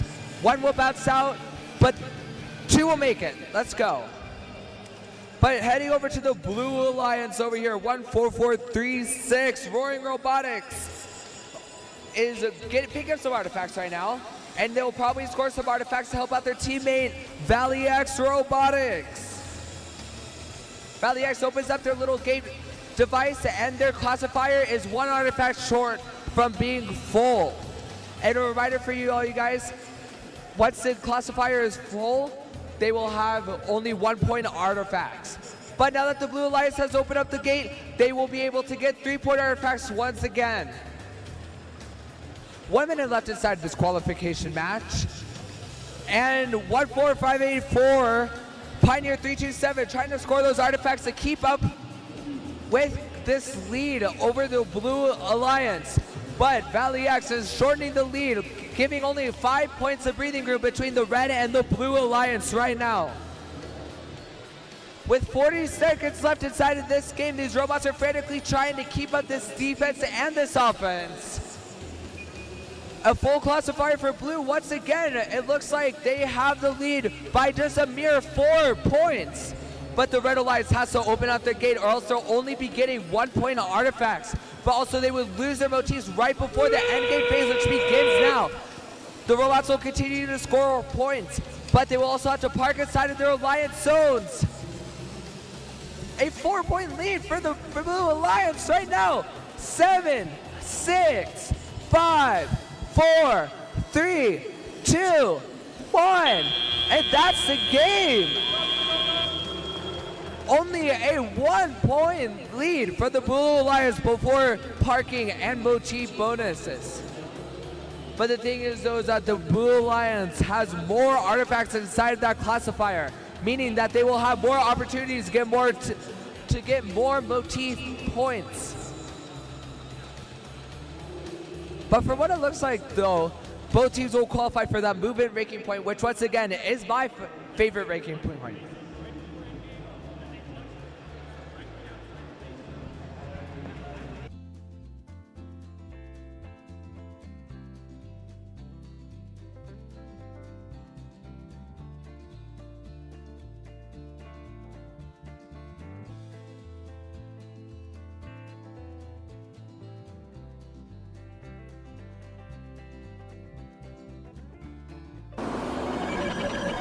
Ready, we have this score in, and the winner is the Blue Alliance with a 1-point win.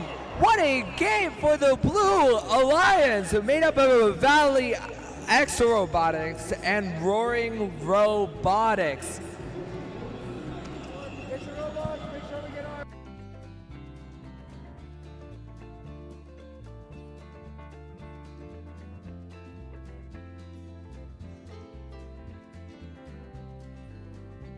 These teams in qualification match number 28 have big shoes to fill after that intense qualification match 27, but we have 27526 and 24431 Sedona Scorpions on the Red Alliance. And for the Blue Alliance, we have the Wyverns 12889, and testing is optional. Testing is not optional, guys. Please test your robots. But that is 21579.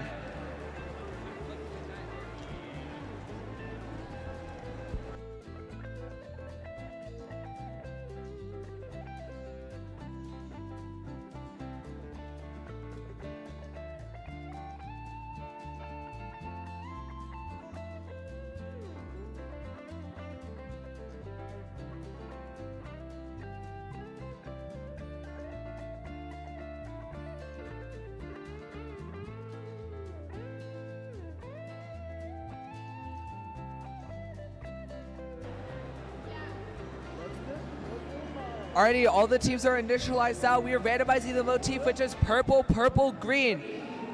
And with the referees ready, we will begin in 3, 2, 1, decode.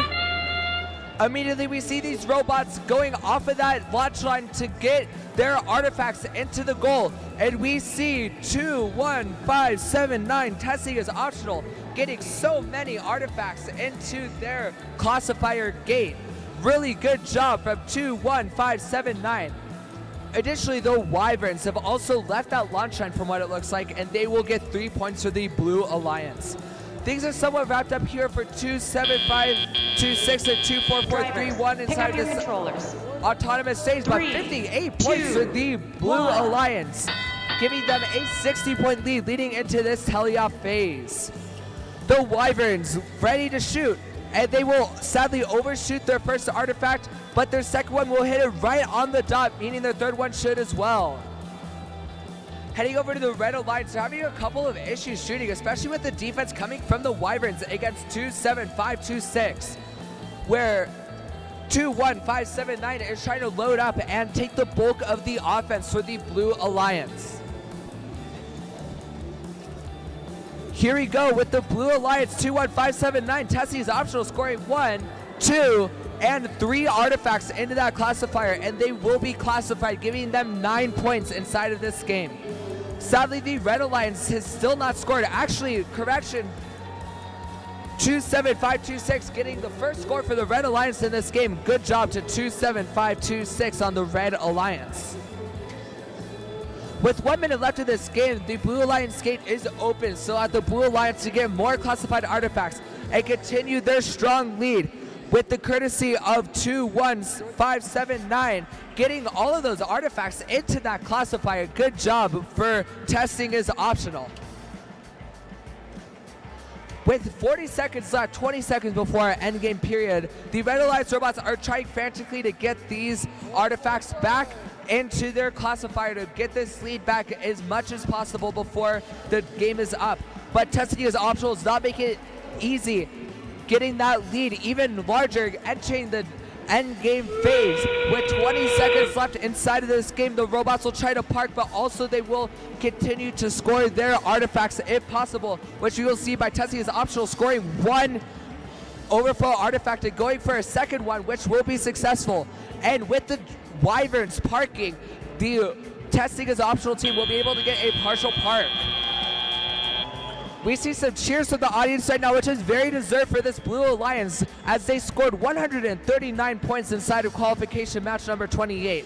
Heading over to the Red Alliance here, it does look like they qualified for that movement ranking point, earning a full and partial park as well as 2 leave points. So good job for the Red Alliance, at least they're walking away with some ranking inside of this match. As the referees make their final decisions and calculations from this game, we will check over at the Blue Alliance, who has gotten a lot of motifs. They have a full classifier of purple artifacts, which is very, very good for them. It looks like, sadly, the Blue Alliance will be 1 artifact short from getting that pattern ranking point inside of this game.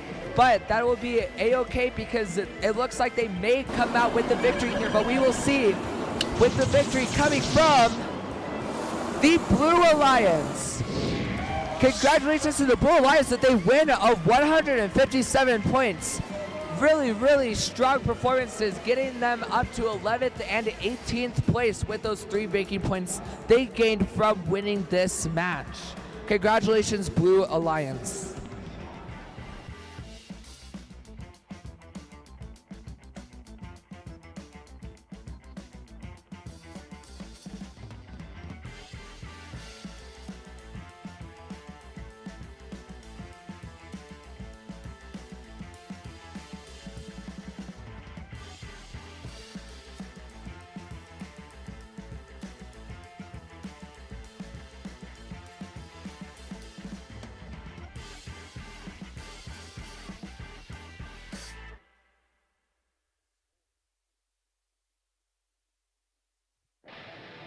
Okay, let's meet our teams for this match.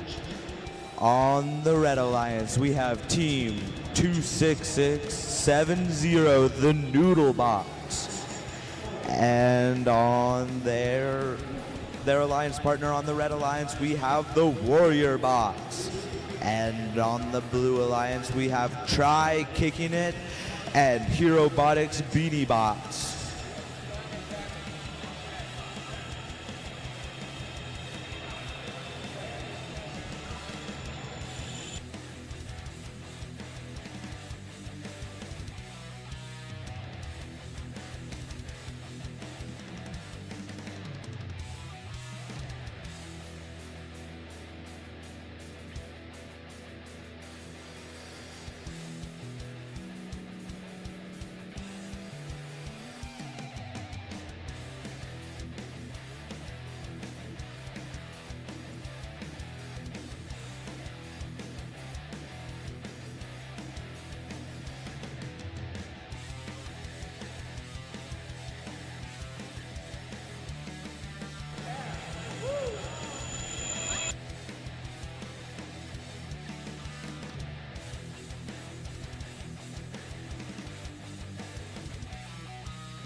Okay, we are randomizing the motif, and for this match, it looks like it's going to be green, purple, purple.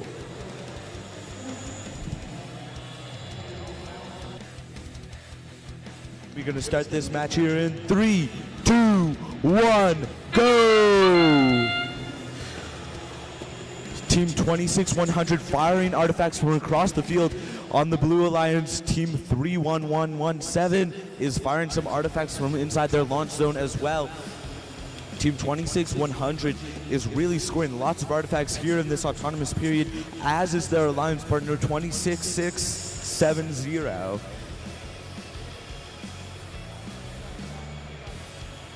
And that will be the end of the autonomous period. Pick up your controllers. 3, 2, 1. Team 22258 getting ready to launch some artifacts from across the field. Team 26100 is doing the same. Oh, the blue alliance firing lots of artifacts. However, only a couple of them are able to find their target. Team 26670 is firing several artifacts right there. They're able to score 2 purple ones. Team 26100 fires a green artifact. It bounces out, unfortunately, but the next one they fire is able to get in. Team 22258 has collected some artifacts, and they're now going to try and launch them from across the field, while their alliance partner 31117 is launching several from closer inside the other launch zone. Team 26670 has been firing several artifacts into their alliance goal with incredible precision. 26100 fires artifacts from across the field, scoring for the Red Alliance. And Team 3117 accidentally releases their opponent's gate. That is going to be a lot of penalties. They are now going to need to make up that difference with some artifact scoring in their own. They now have a full classifier ramp, so they're going to need to release those if they want to score some artifacts worth more than 1 point. 30 seconds remaining in the match now. Team 2258 launching artifacts from across the field. They're able to score a few there. Team 31117 is able to get inside their launch zone to try and score a few, but they don't launch any. Team 26670 launches a couple from inside of their launch zone, and they're able to get a couple. Teams are now racing to get a park. It looks like Team 26100 as well as Team 26670 have both gotten a park, as has Team 22258. And that is the match.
Okay, we have a score coming in for that match.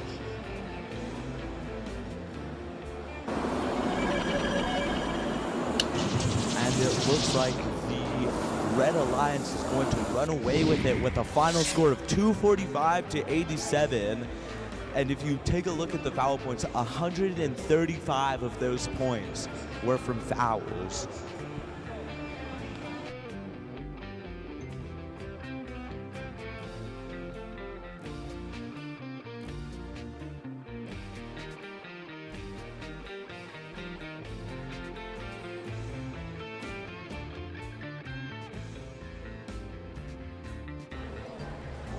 Okay, we are ready to start this match here in 3, 2, 1, go!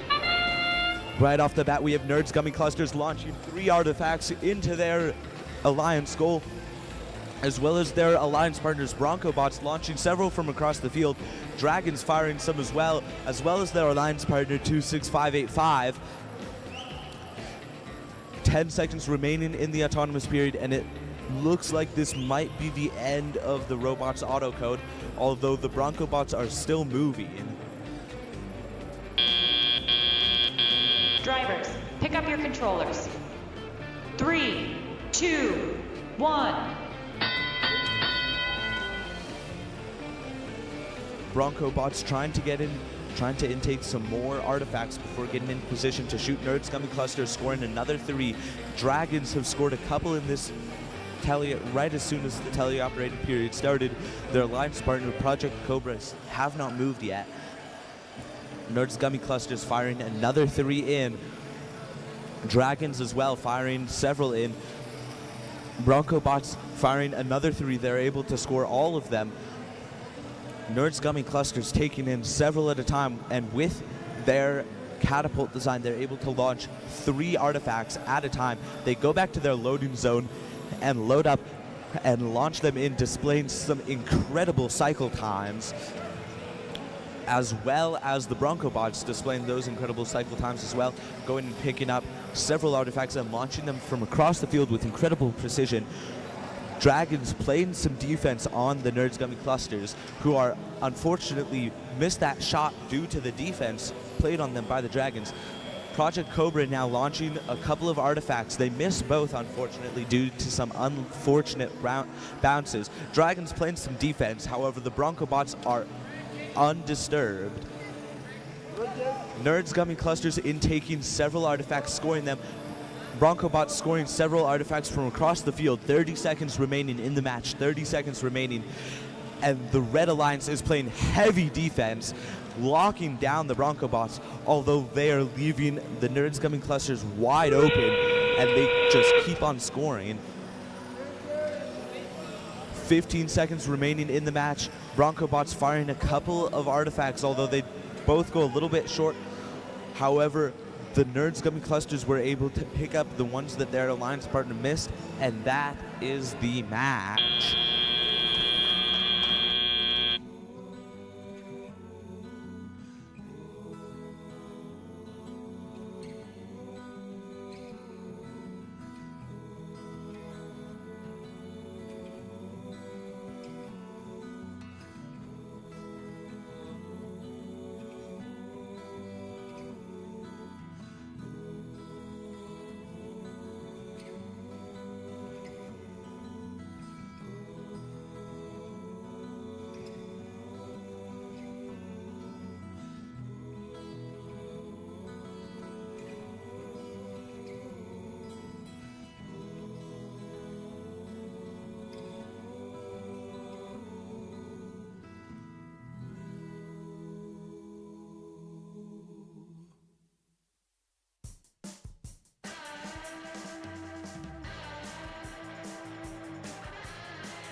have our score coming in for that match, and it is going to be in favor of the Blue Alliance with a final score of 122 to 85.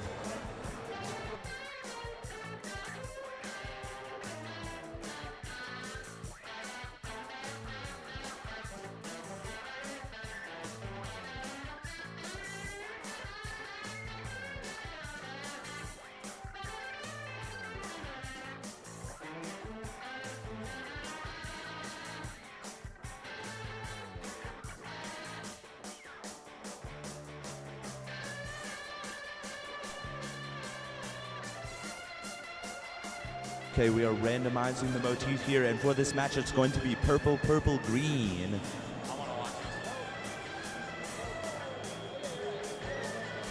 Okay, we are going to start this match in 3, 2, 1, go! Metal Masters off the mark, firing 3 artifacts in immediately, as does 12841. And Metal Masters taking them right out of the classifier gate. It seems that both 18420 and 12841 have the same auto strat, firing balls in and then taking them out of the classifier ramp. And this is going to be a very close match, with both teams having very similar strategies for auto. 3, Although we have 2, seen the Metal Masters 1. dominate this division so far, going undefeated, they immediately release all of the artifacts from the classifier ramp and fire some right back in. We have team 12841 trying to make up the deficit that they were leaving auto with, and now playing some defense against 18420. Although that does not seem to bother them at all, as they are still scoring lots and lots of artifacts. Team 10-24-6 is playing some defense against Team 27-75, and it seems that currently we only have Team 18-4-20 and Team 1-2-84-1 scoring. So this is going to be a very close match, but right now it looks like the Blue Alliance is going to take the lead here, with the Metal Masters just firing and one artifact after the other with incredible precision, scoring almost every single one. 50 seconds remaining in the match. It looks like Team 10-2-4-6 is tangled in one of the rubber bands from 27-75's intake. Oh, and the rubber band snaps right there, separating the two robots. Now the Red Alliance is playing some very heavy defense against Team 18-4-20, as they are now, but that does not seem to stop the Metal Masters, as they still are able to score plenty of artifacts. Team 1-2-8-4-1 firing and scoring lots of artifacts. We are now in the end game period. Metal Masters firing a couple last artifacts before racing to go and get a park. 5 seconds remaining in the match. Metal Masters fire some from across the field and make it back in time for a park, a partial park. What a match, what a match. That was amazing.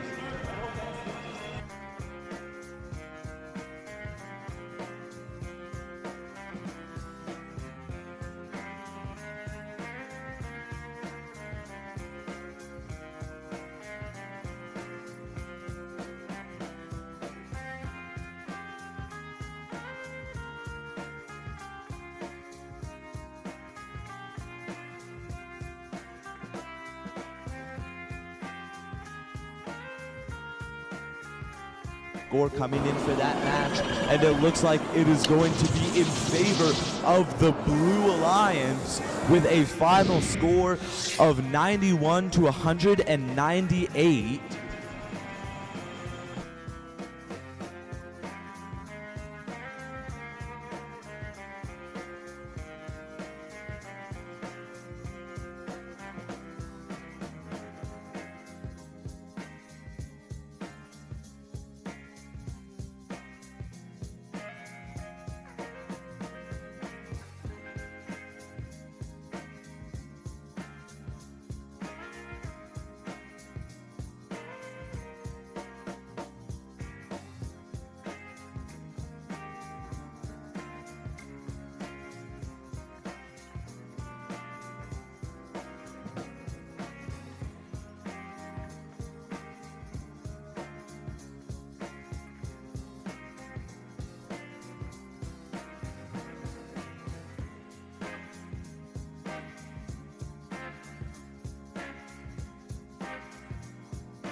We're going to randomize the motif for this match, and it's going to be green, purple, purple. And we are going to start this match in 3, 2, 1, go! Right off the bat, we have 3117 firing artifacts in, as well as their alliance partners, Valley X Robotics, firing them from across the field. Team 18625 firing a couple as well.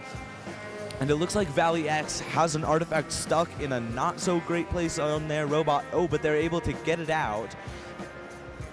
And it would seem that that is the end of some of these robots' autonomous periods. However, Team 18625 is still moving and firing some of these artifacts into their alliance goal. Drivers, pick up your controllers. 3, 2, 1. Valley X loses a part of their shooter. And Team 3117 trying to line up their shot, but they're being heavily defended by the Red Alliance. Team 18625 firing some artifacts. They don't quite get their shot to line up. Team 3117 facing the same problem, just overshooting their artifacts a little bit. Valley X looks like they're now trying to play a little bit of defense. As they lost a part of their shooter, they intake a couple of artifacts, though maybe that wasn't a vital part of their shooter. Let's see if they can score here. They're able to score perfectly 3 artifacts, as does their alliance partner 3117.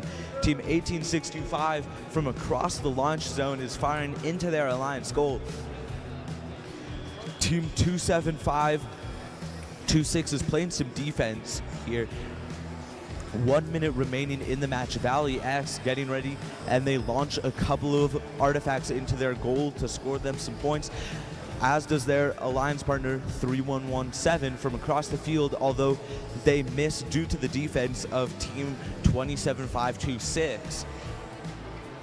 And 3117 is just unable to break through that defense that they are facing from Team 27526. 30 seconds remaining in the match. Valley X firing some artifacts. They're able to get it, and there's a brief gap in the defense where Team 3117 is able to score. We are now in the end game period where robots can get some extra points for parking. Team 3117 is going right now to attempt their park, while their alliance partner Valley X is still scoring some last minute artifacts. 3, 2, 1, 0, and that is the game.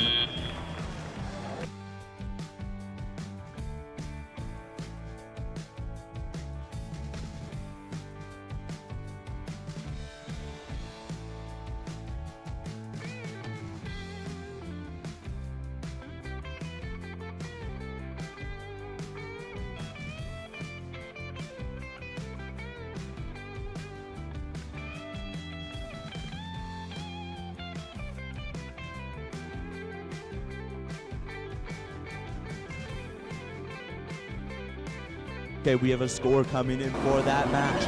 Let's see, who is it going to be?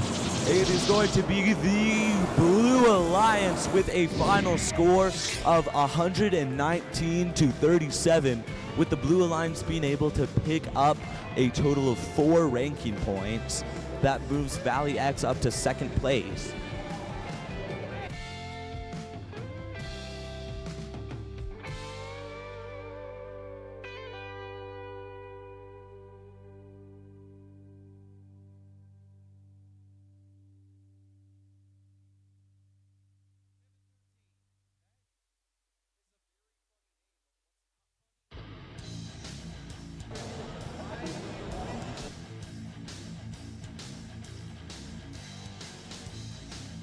All right, back over here at the Grand Canyon Division, we have the Mech Warriors 18291 and Pioneer 327148584 on the Red Alliance.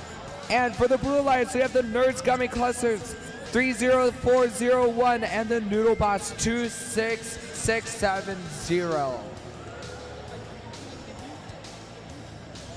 I'm honestly very excited to see this game. We are going to see a lot of scoring, especially from the Blue Alliance. I know that these robots are very good, but also Pioneer 327 and Mech Warriors cannot be underestimated. They have proved to be very, very strong competitors inside this tournament today.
Right, all the alliances are readying up for this qualification match number 33 on the Grand Canyon division.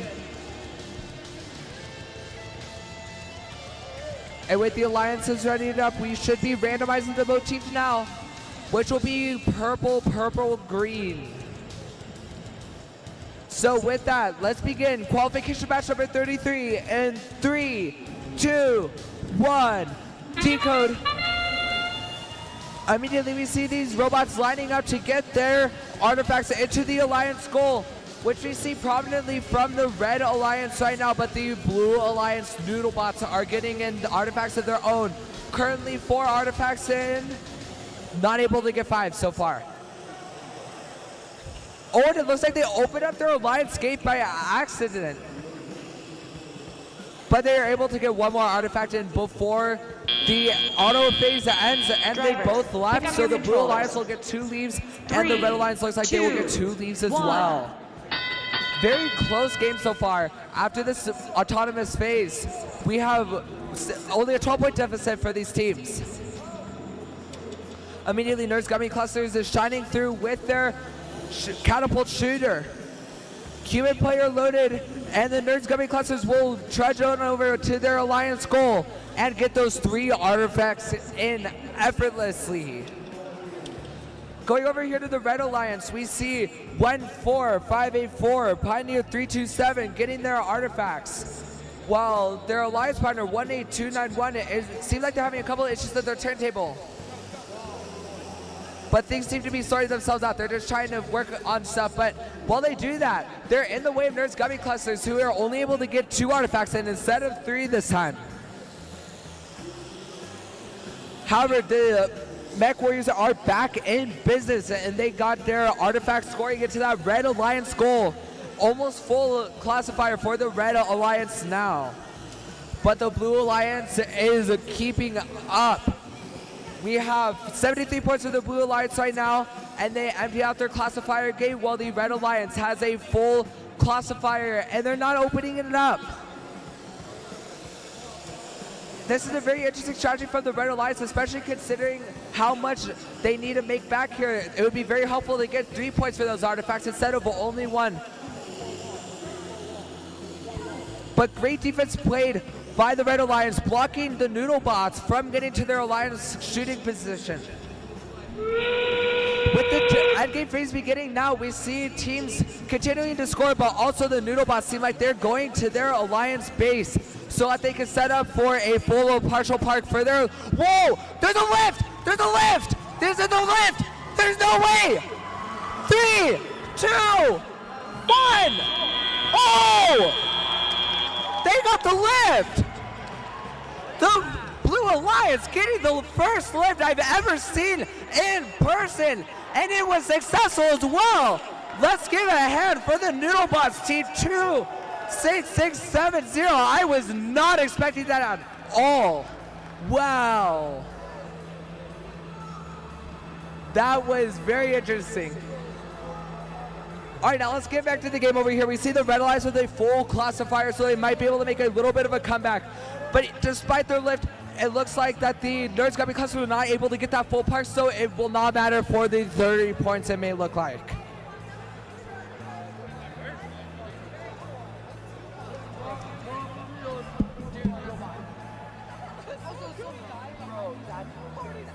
We've been working on that all season. We finally got it finished on Thursday. Bro, that is insane, dude. I'm so excited to see you guys in the playoffs.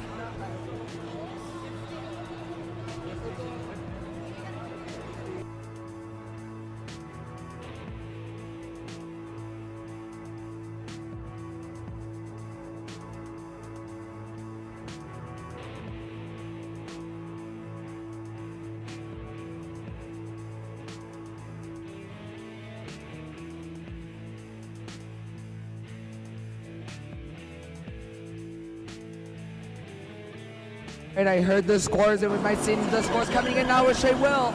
And we have a win from the Blue Alliance.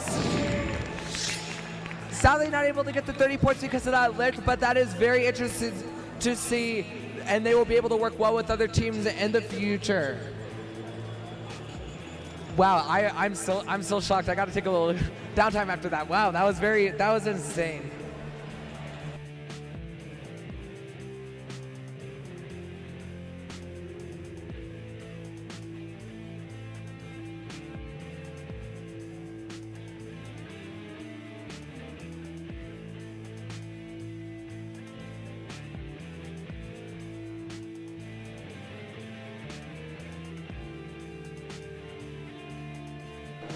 Okay, let's go into this qualification match number 34, it looks like. And once again, this port field number 2, man, they have big shoes to fill every single time I'm over here, but I am sure that they will, especially from the teams that I'm seeing. We have Testing is Optional and Bronco Bots Max for the Red Alliance. And for the Blue Alliance, we have the Technical Terrors and +3 Robotics, yet another Valley Christian team. All good? Everybody is initialized, so we will get all these people readied up. And we are randomizing the motif, which will be a purple, green, purple. Honestly, pretty rare. I haven't seen much purple, green, purple yet, but we will begin in 3, 2, 1. Decode. Immediately, we see these teams getting in their autonomous phase and getting almost sniped by a green artifact from 17460, but they are able to score in one artifact with their teammates +3 Robotics from Valley Christian, who are able to get 5 artifacts into their classifier gate.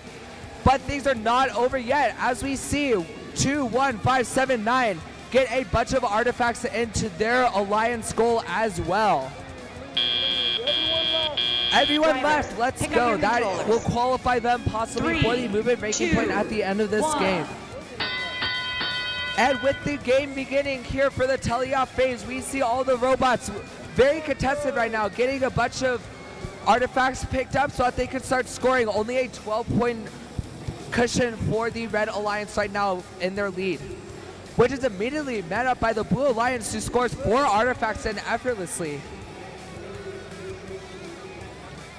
The Blue Alliance also trying to score courtesy of the Technical Terrors.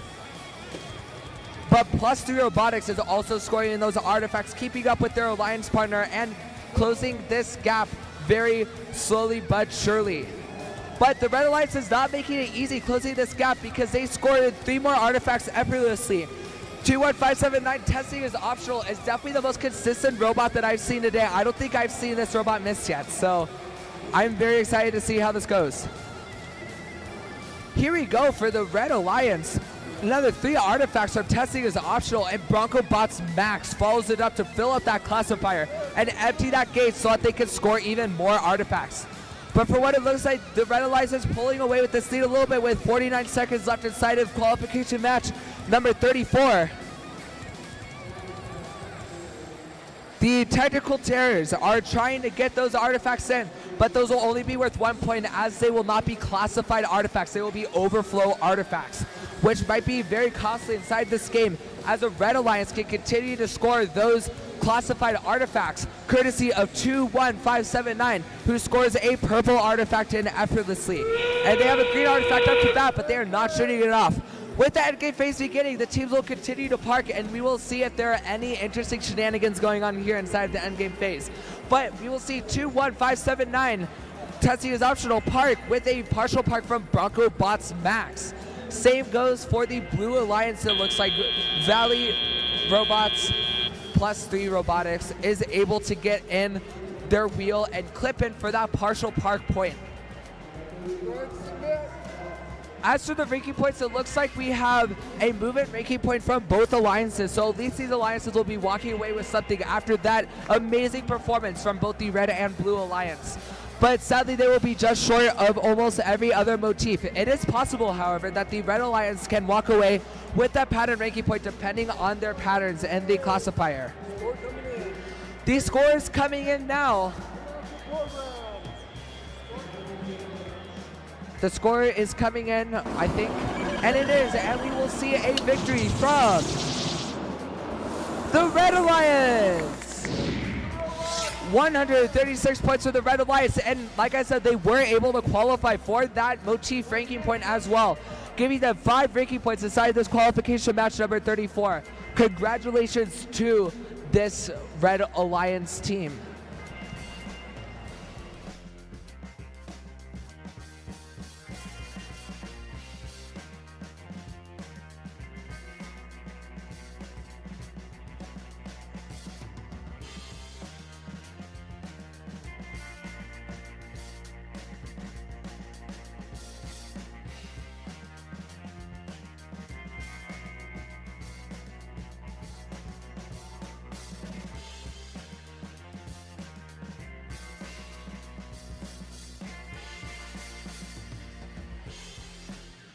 Okay, we are now randomizing the motif for this match, and it's going to be purple, purple, green.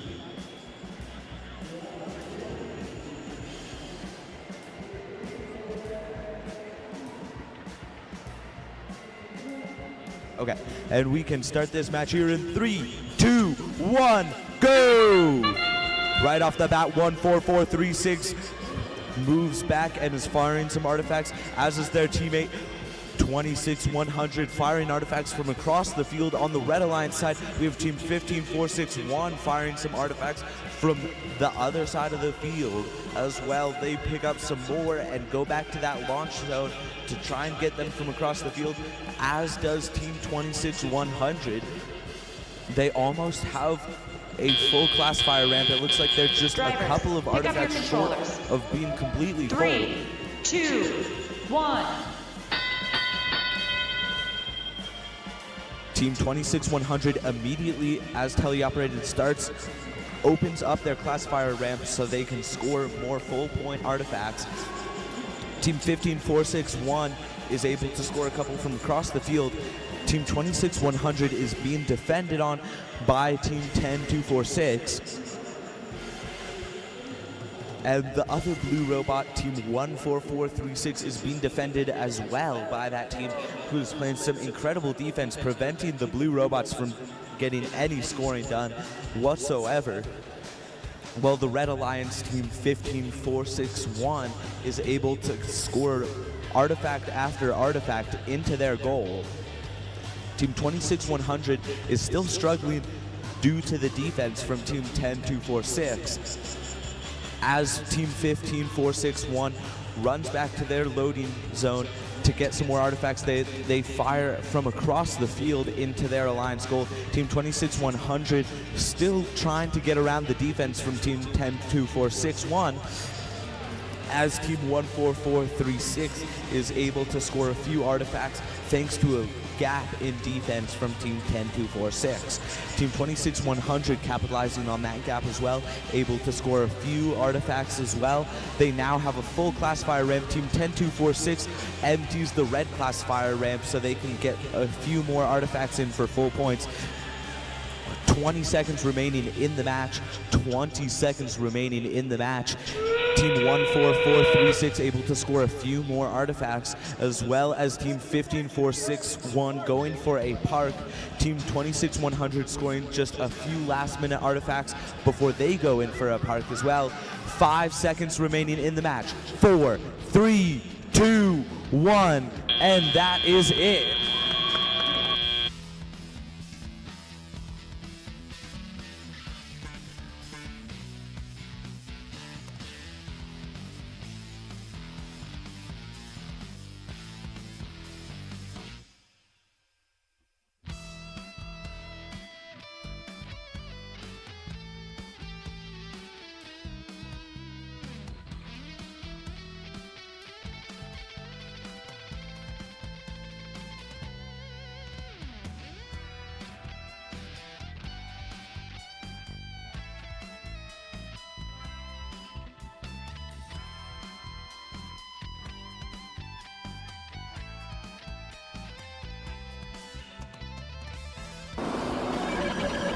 We have a score coming in for that match, and it is going to be in the favor of the Blue Alliance with a final score of 142 to 77.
Okay, we are getting ready for this match.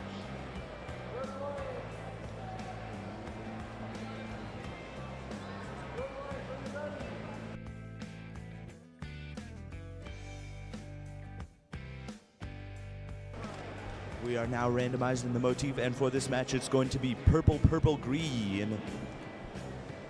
And we're going to start in 3, 2, 1, go! Immediately we see motion from several robots. Metal Masters firing 3 artifacts. One gets an unlucky bounce that they don't quite make it, unfortunately. They immediately pull out 3 artifacts right from the classifier gate and launch them right back in. We see Metal Masters just continuously dominating this autonomous period. This is really where they run away with it, and teams just cannot make up the deficit that they leave the auto period with.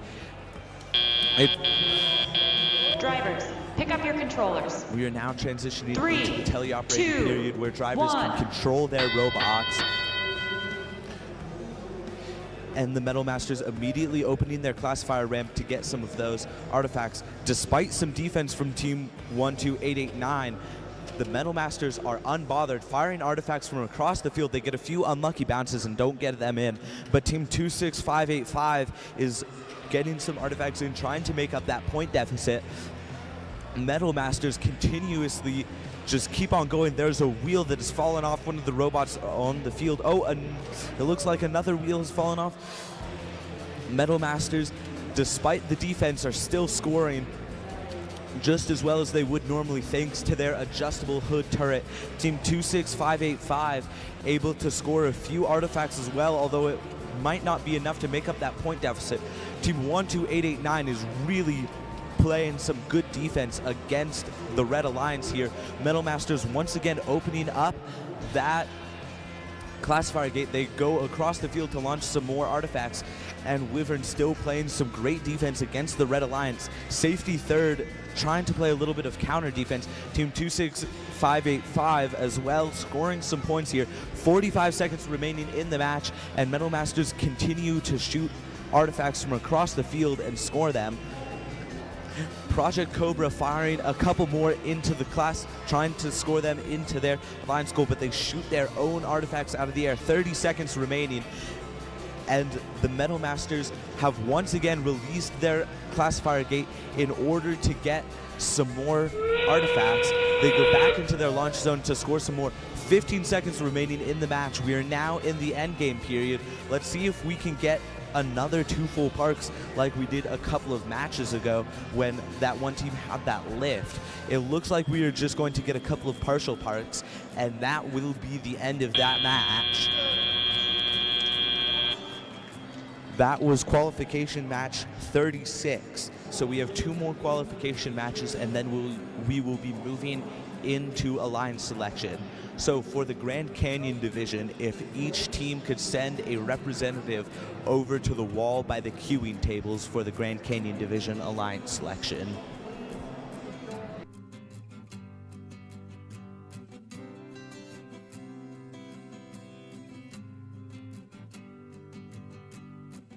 Right, and we have a score coming in for qualification match number 36, and it is going to be in the favor of the Red Alliance, with a final score coming out to 155 to 45.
Again, we will be conducting Alliance selection soon, so if each team for the Grand Canyon division could send an a team representative over to the ice rink wall closest to the queuing tables.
Right, we are randomizing the motif for this match, and it's going to be purple, green, purple.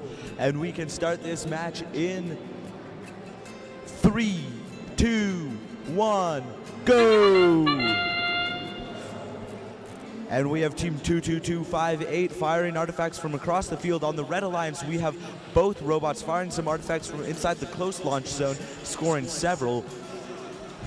And Team 2258 has picked up several more artifacts and is again firing them from across the field. They're able to score a few there.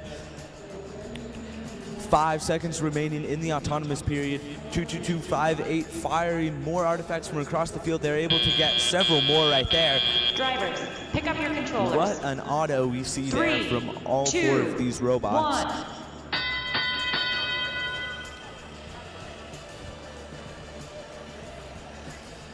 Team 18625 picking up a couple artifacts and moving back to shoot them. They're able to score a purple artifact right there.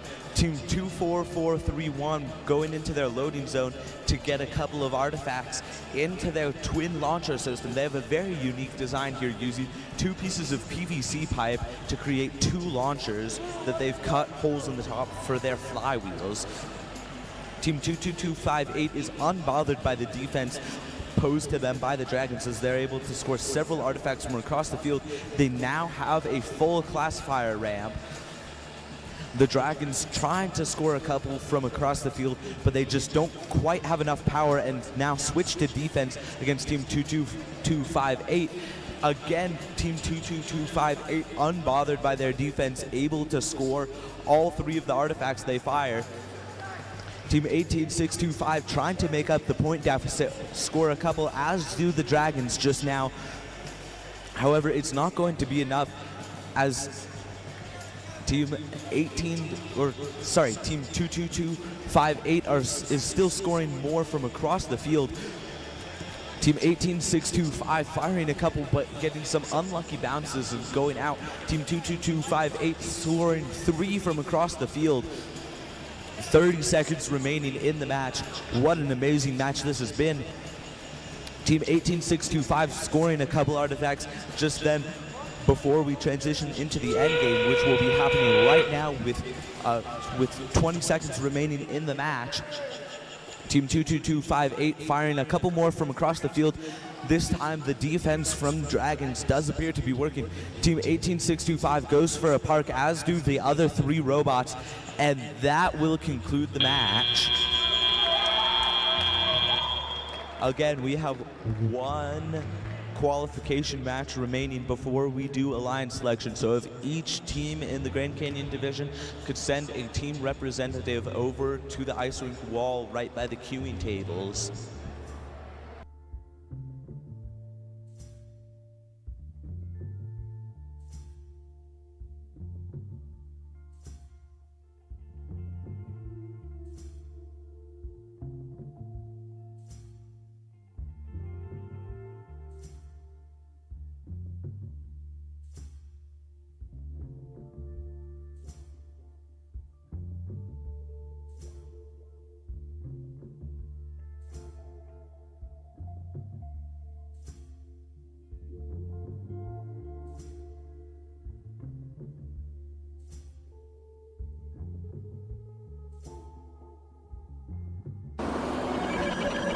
Hey, we have a score coming in for that match, and it is going to be in favor of the Red Alliance with a final score of 91-73.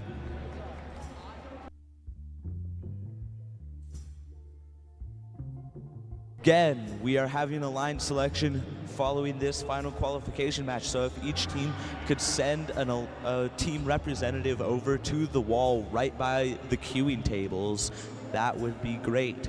Please send a team representative over to the wall by the queuing tables.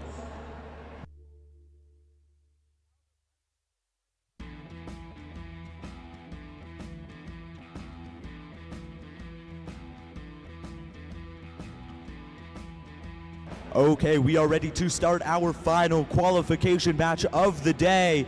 Here in 3, 2, 1, go! Pioneer 327 right off the line, firing some artifacts, as does their alliance partner, rightly reconfigured robots. They're able to score several. Although Rightly Reconfigured's aim is a little bit off, their alliance partners Pioneer 327 is not. They are able to score all 3 of the artifacts that they just launched. We have 7 seconds remaining in the autonomous period.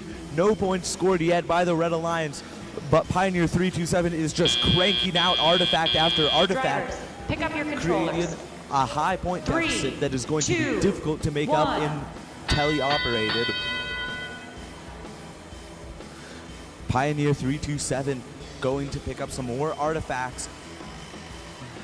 The Red Alliance looks like it's having some trouble. They're able to score a purple artifact right there. Team 10-2-4-6 playing some defense now against Rightly Configured. That does not phase them though. The Blue Alliance scoring several artifacts right there. A minute 30 remaining in the match. Team 10-2-4-6 playing some heavy defense. Rightly Reconfigured robots scoring a couple of artifacts right there. And Team 2775 picking up a few artifacts and going over to the launch zone, getting ready to score those. Team 10-2-4-6 still trying to play some defense. Rightly Reconfigured robots, their aim is just unfortunately a little bit off. Team 14584 scoring a couple of artifacts right there with some amazing aim. A minute remaining in the match. They release the Blue Alliance releases their gate so they can put those artifacts back into play. Rightly Reconfigured robots scoring a few artifacts right there. 45 seconds remaining in the match. Oh, they shoot just a little overshot there. Pioneer 327 firing from across the launch zone.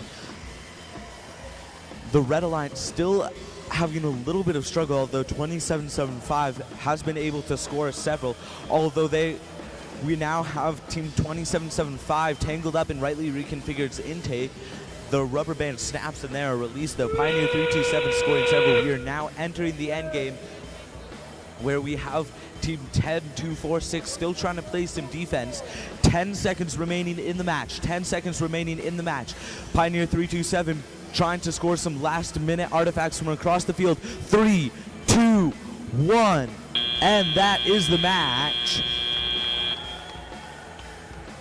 That was the final qualification match of the day. So we will now be starting alliance selection shortly. So if each team could send a team representative over to the wall by the queuing tables. Mr. Thompson is over there. He's waving his hand. Please send a team representative over there right now for alliance selection.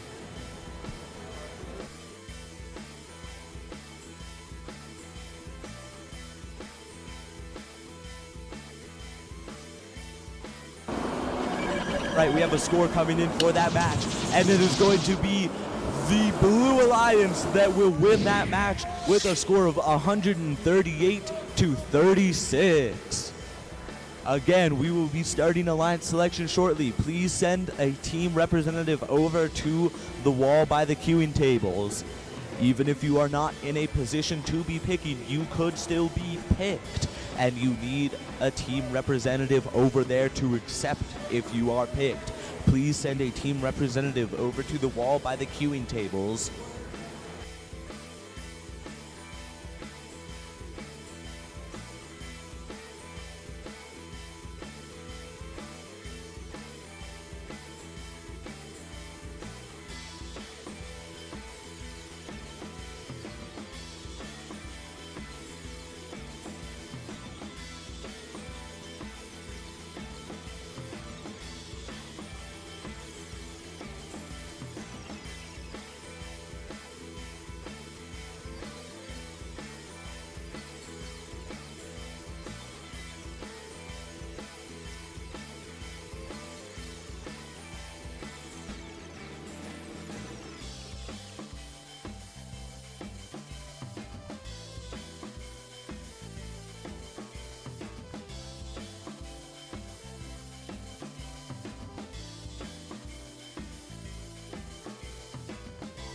Again, teams, please send a team representative over for alliance selection.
Teams, please send over a team representative for alliance selection.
Teams, please send your team representative over to the wall by the queuing tables for alliance selection.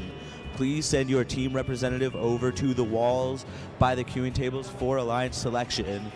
About 10 minutes after this last match. Okay, alliance selection will be happening about 10 minutes after the last match finishes up on Saguaro.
Hello, Grand Canyon Division.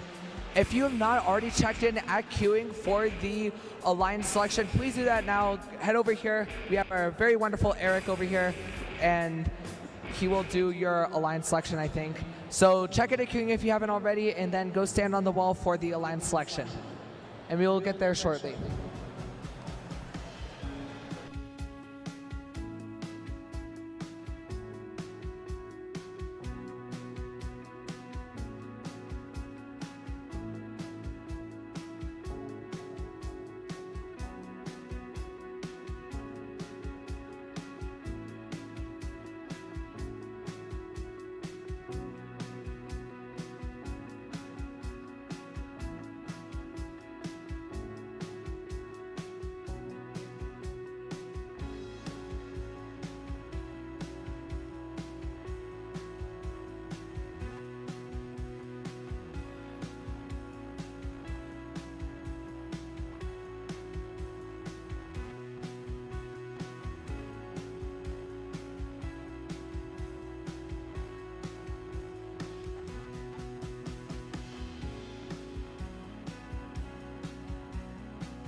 Good afternoon, Flagstaff.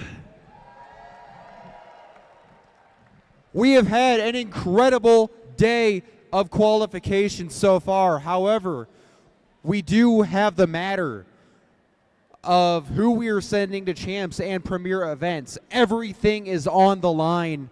We have 4 teams we are sending to Houston, and we have the remaining 7 we will be sending to premier events around the first world. Everything is on the line. It is the highest stakes, most dramatic part of the season. Who is ready?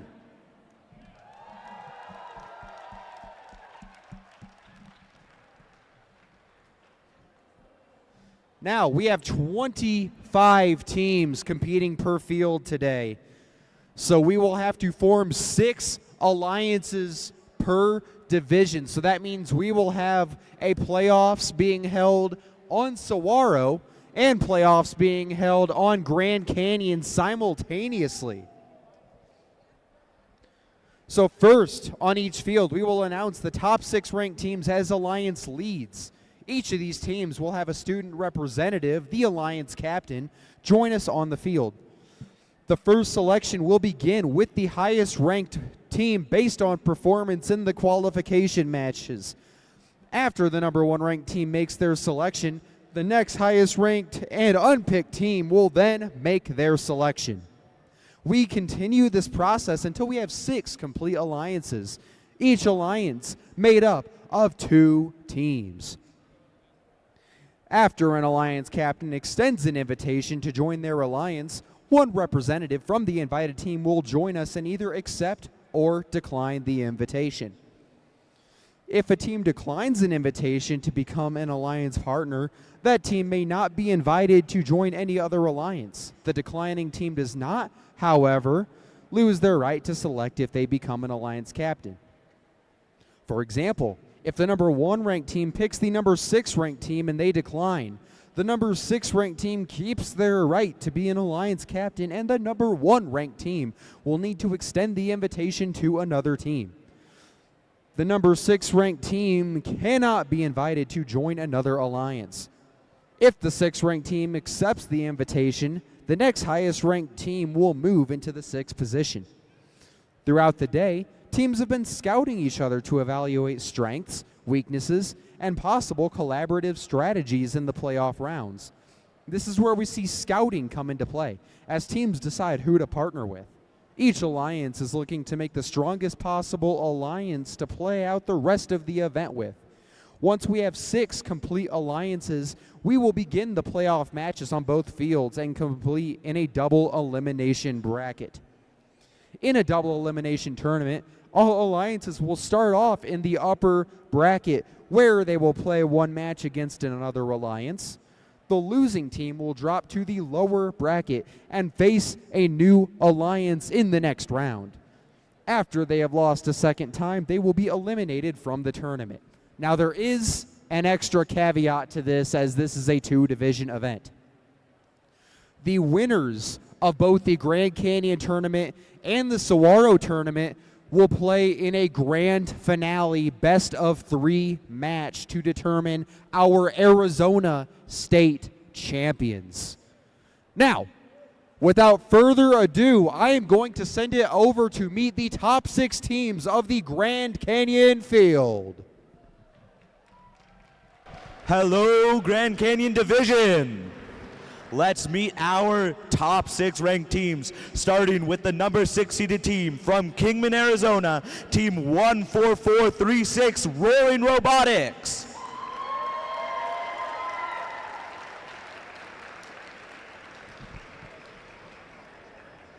And the number 5 seed team from Flagstaff, Arizona, Team 26100 Warrior Bots.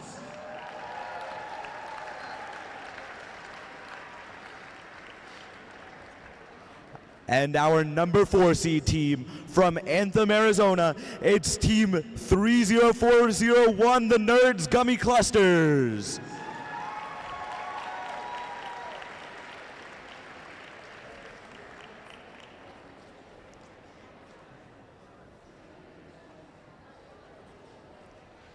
And our number 3 seed team from Avondale, the Trivium Nightmares.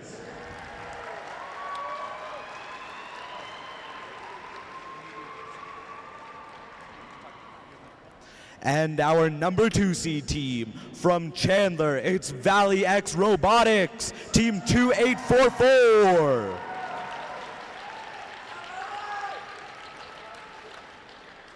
And finally, our number 1 seed, congratulations to team 18420, the Metal Masters. Let's jump over now to the Saguaro. All right, let's send it over now to the Saguaro division. Welcome back to the Saguaro division, where we have a top 6 of our own to welcome onto the field. First off, please welcome your number 6 seed, team 18421, unscheduled disassembly from Glendale Preparatory Academy, Peoria, Arizona.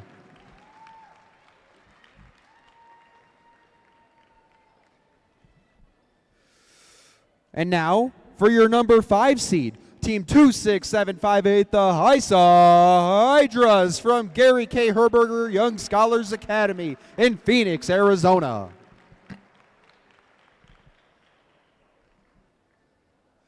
Now, welcome on your number 4 seed, team 10111, the Herberger Javelinas from Gary K. Herberger Young Scholars Academy in Glendale, Arizona.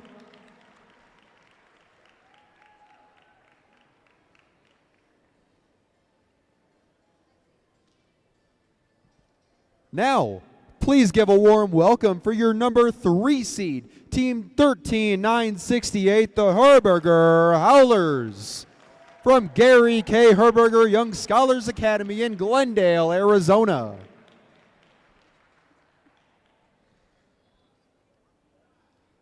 And now, please welcome on our number 2 seed on the Saguaro division. It's 12767, the Catholic Master Builders.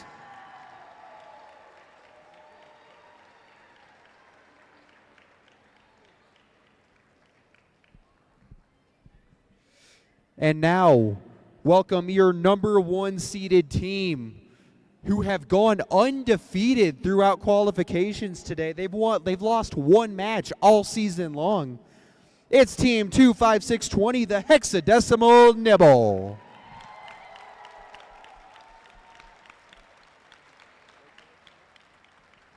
right, so when they come up, I'm going to send it back to you. Congratulations to these top 6 teams on our Saguaro division. Now, we're going to trade off picks. So starting us off, the first team on the Grand Canyon division has a selection. All right. What team would you like to invite to join your alliance? Team 18420, Metal Masters, would like to graciously invite Team 26100, the Warrior Bots.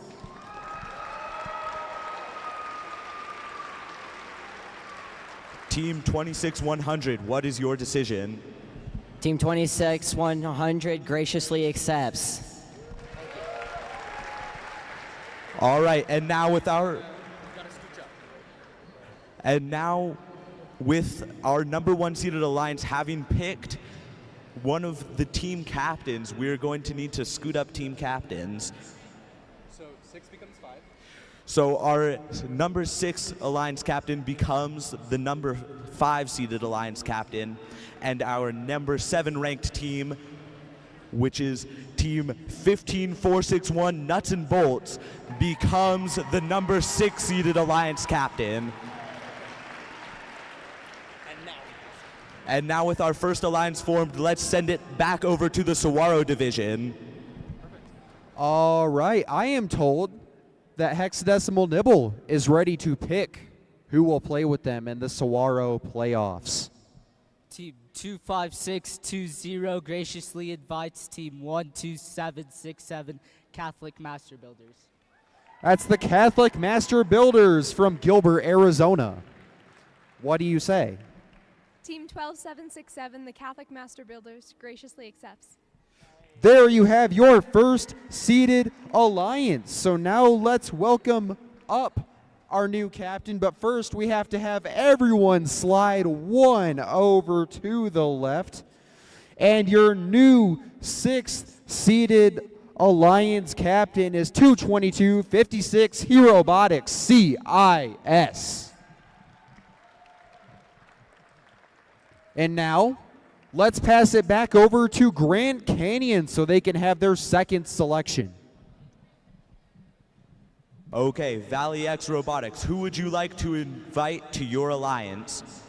Team 2844 Valley X Robotics is going to invite Team 12841 plus 3 Robotics.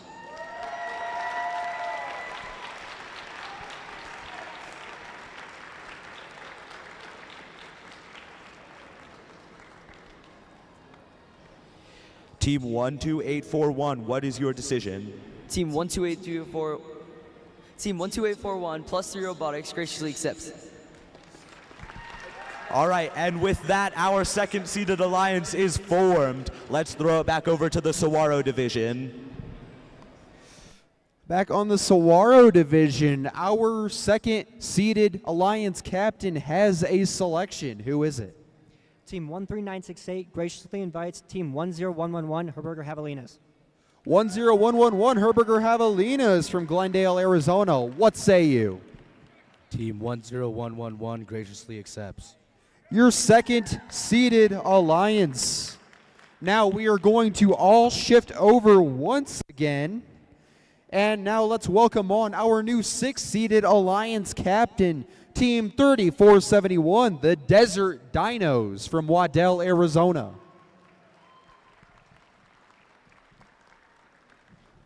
Now, with that business being settled, let's see who the third pick on the Grand Canyon division is.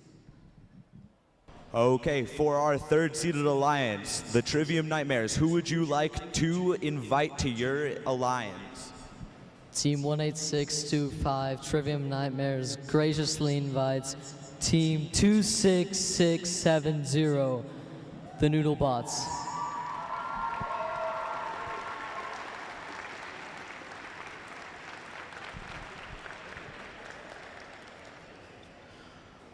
Okay, and Team 26670, what would you like to say? On behalf of Team 26670, we would love to think of all the possibilities while we lift our spirits together.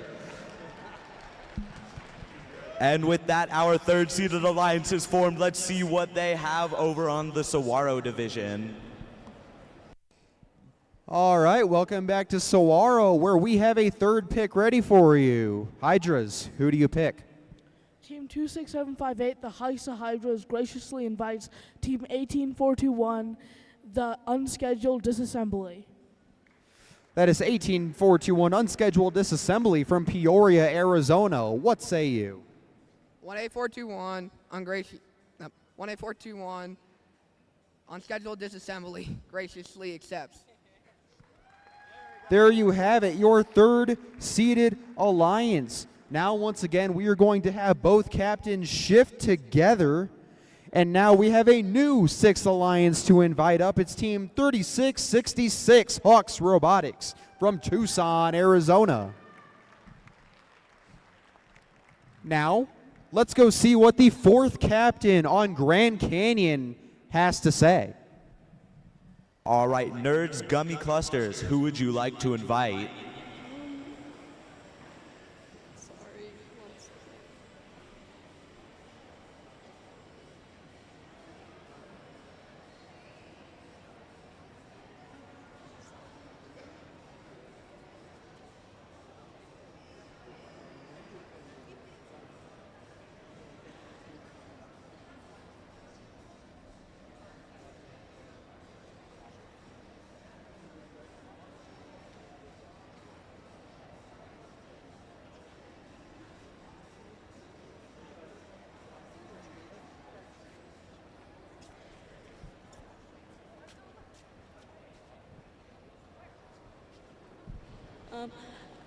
As a representative at 30401 we would like to graciously invite 12889.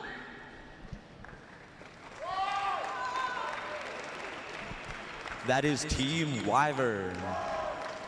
And what say you? Team 12889, the Wyverns, graciously accepts. And with that, our 4th seeded alliance is formed. Let's see what they have to say over on the Saguaro division. All right, welcome back to the Saguaro division, where we have a 4th selection ready for you. CIS, who do you select? Team 22256 would like to invite Team 3666. That is 3666 Hawks Robotics from Tucson, Arizona. What do you say? Team 3666 graciously accepts. There is your 4th seeded alliance. Now we do have yet another new alliance captain. Welcome to our new 6th seeded alliance captain, Team 17062, the Tech-Alongs from Scottsdale, Arizona. All right, with that bit of business out of the way, let's go ahead and see who the 5th pick is on the Grand Canyon division. All right. Team 14436, who would you like to invite? Team 1443C6 graciously invites Nuts and Bolts. Yeah, I'm so sorry. Nuts and Bolts, Team 15461. All right, and what do you say? Nuts and Bolts, Team 15461 graciously accepts. Okay, and that means that we now need a new number 6 seeded alliance captain, which will be Team 2775 Pinnacle Robotics.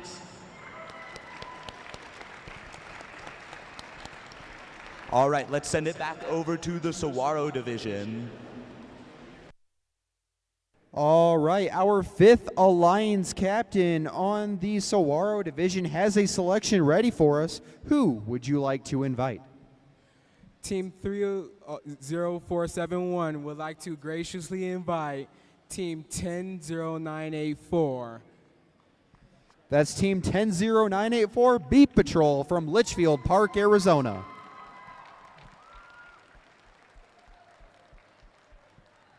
Beat Patrol, what say you? Team 100984 Beat Patrol graciously accepts. Way to build suspense there. You have a bright future as an MC.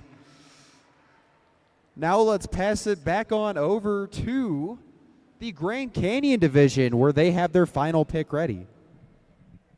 Okay, for our final alliance, Pinnacle Robotics, who would you like to invite?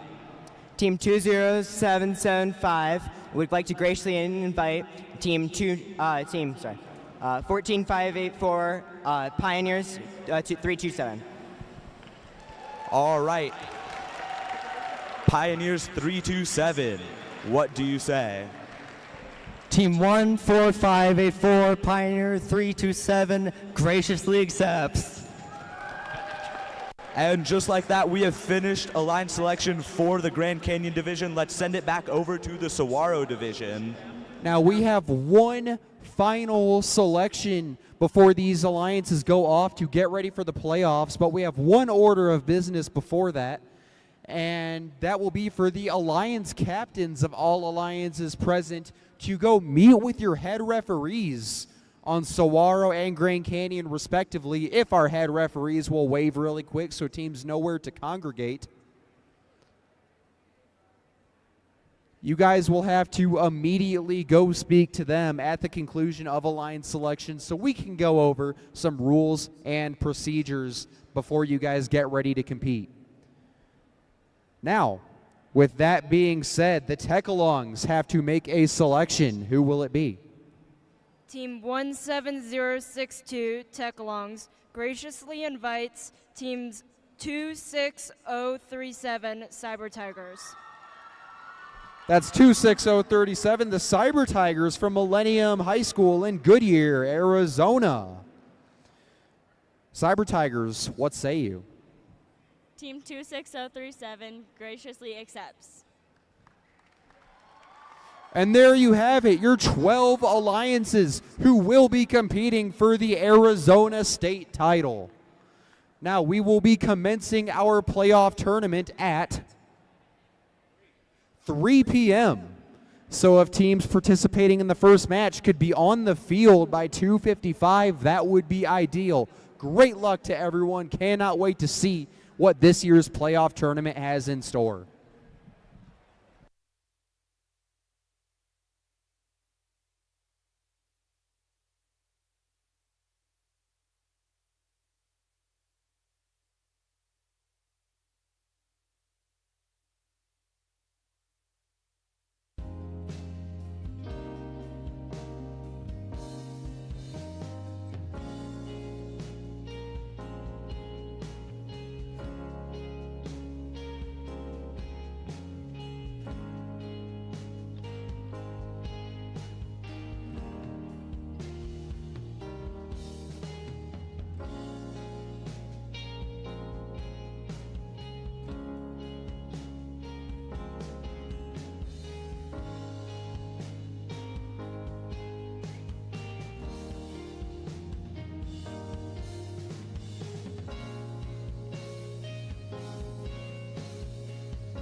All right, teams should be making their way to the field.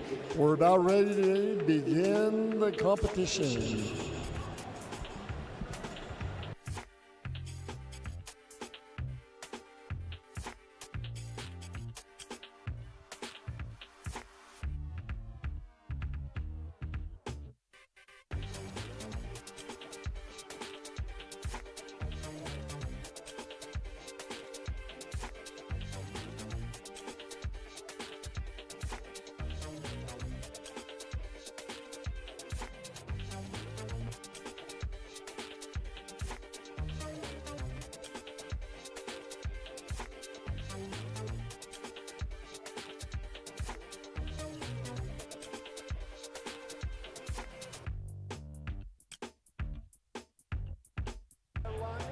Alrighty, guys, we have about 1 minute and 30 seconds until we will begin our playoff match number 1 for the Grand Canyon division. It's hard because when I'm like bouncing back and forth, can't remember. But for the red number 4 alliance, we will have 30401, the Nerds Gummy Clusters, and their alliance partner will be 12889, the Wyverns.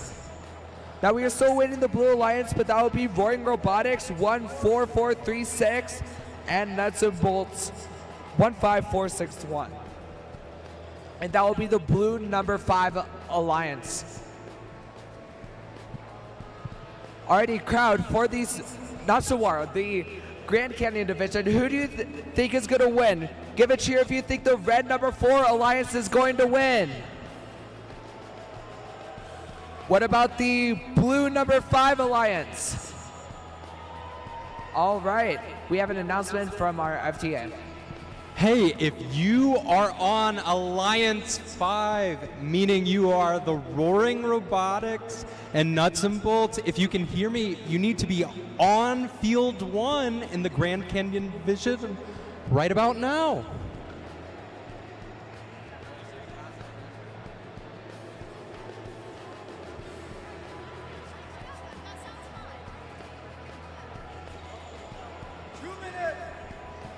We're starting that 2-minute timer for you guys.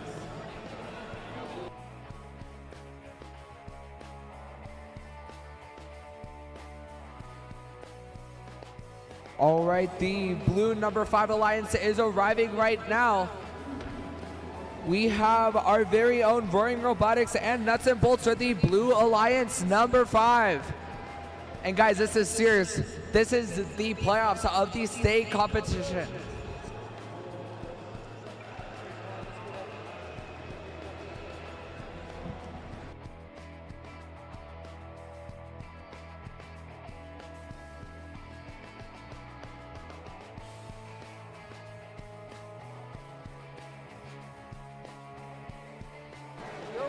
All right, Red and Blue Alliance, we are in serious town now. So when we get to you readying up, you got to give your greatest cheer you can.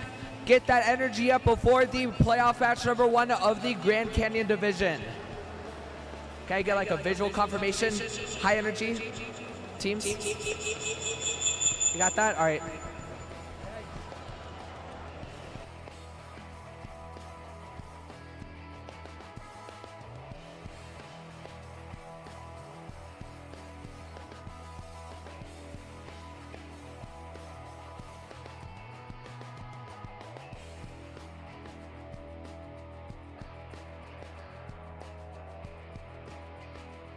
All right, Red Alliance.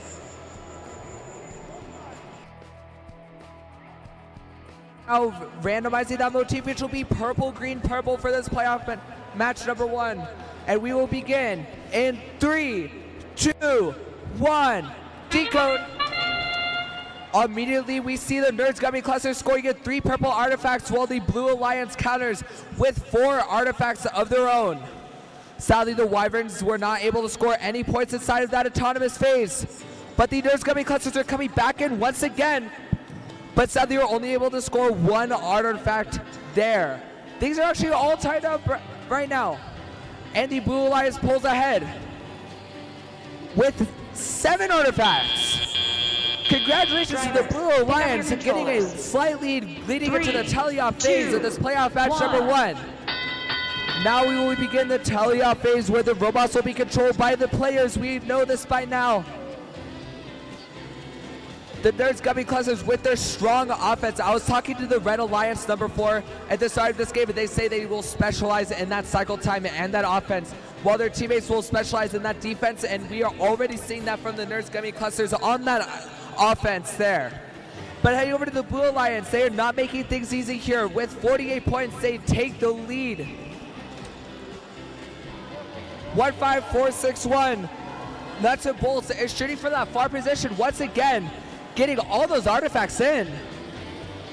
2 or 3 artifacts on that shot right there, but also 2 or 3 artifacts on the Nerds Gummy Clusters. Roaring Robotics also coming in for the Blue Alliance, trying to score as many points as possible. But things are tense here. We have a 51 to 55 point game with a minute left inside of this teleoff phase.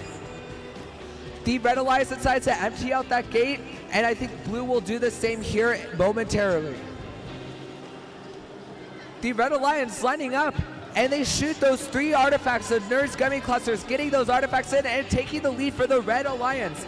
However, the Wyverns are having a little issue with their flywheel. Looks like it is not revving up, but they are taking advantage of that and playing some strong defense. And there's the flywheel for the Wyverns. Let's see if they can line up that shot and make it. They're prioritizing defense right now, but sadly the Blue Alliance is able to score in those artifacts. But because they are overflow, they will score less points, which may be the decider inside of this playoff match number 1. Endgame has begun, so the teams will continue to score, but they will also have to park inside their alliance zones. With 10 seconds left. 9, 8, 7, 6, 5, 4, 3, 2, 1, and that's the game. The Red number 4 Alliance with a strong lead right now, but we will see what the refs have to say about the parking, fouls, and motif scores. Now once again, the pattern ranking points, the movement ranking points, and the artifact ranking points do not matter inside of these playoff matches. I don't even know who has the lead right now with the motifs. Both alliances have a full classifier of artifacts right now.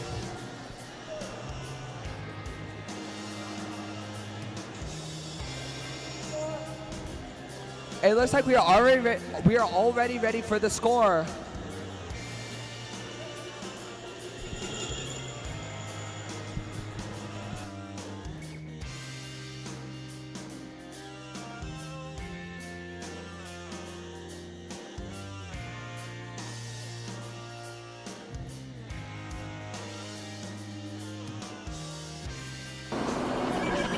Looks like one of our refs forgot to submit the score, but we will see a victory from the Red Alliance.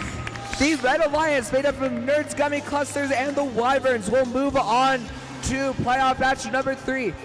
But thankfully, we will not be saying goodbye to the Blue number 5 Alliance, because we will be seeing them in the lower losers bracket of playoff match number 6, and they will be the Blue Alliance. So congratulations to both of these teams, a very close game.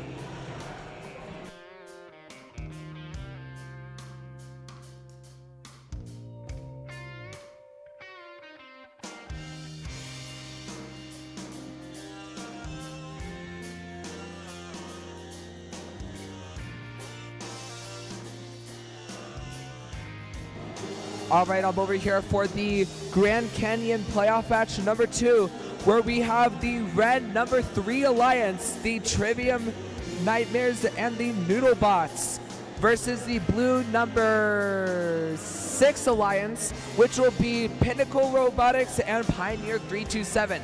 All very strong teams that we have seen from this Grand Canyon division so far today. A very interesting strategy. It looks like the Noodlebots are starting from the back of the zone for this game. Usually they start from the front, but it looks like we'll see their strategy with the Trivium Nightmares robot, which is the Red number 3 Alliance partner. Everyone has initialized their autonomouses. All right. High energy, at least from the Red Alliance here. And we're randomized. Randomize, okay. Purple, green, purple will be our motif for this playoff match number 2. So we will begin in 3. Oh, referees are not ready, so now we will begin in 3, 2, 1, decode. Immediately we see 20775. Pinnacle Robotics get off of that launch line to score those 3 points while they let their team Pioneer 327 get those artifacts in. They will score 1 in there. While the Trivium Nightmares and the Noodlebots will get 3 artifacts so far into that Alliance goal. And it looks like their autonomous saves will end while Pioneer is still going with 4 artifacts so far scored into that Alliance goal. Almost with those 2, and sadly they will not leave that launch line. And things will be tied up. Guys, this is tied up right now for this game. Entering into the teleoff phase, this is so close. The Noodlebots activate their strong robot. We will see them score a lot of points. So will Pinnacle and Pioneer be able to keep up? We will see right now, but right now they have the lead by about 12 points. While the Noodlebots are trying to close out with their alliance partner, the Trivium Nightmares, which is very successful so far. For the Red Alliance, the Noodlebots are collecting artifacts right now, while their alliance partner, the Trivium Nightmares, are shooting off those artifacts to make up the deficit here, which they do, and the Red Alliance will take the lead.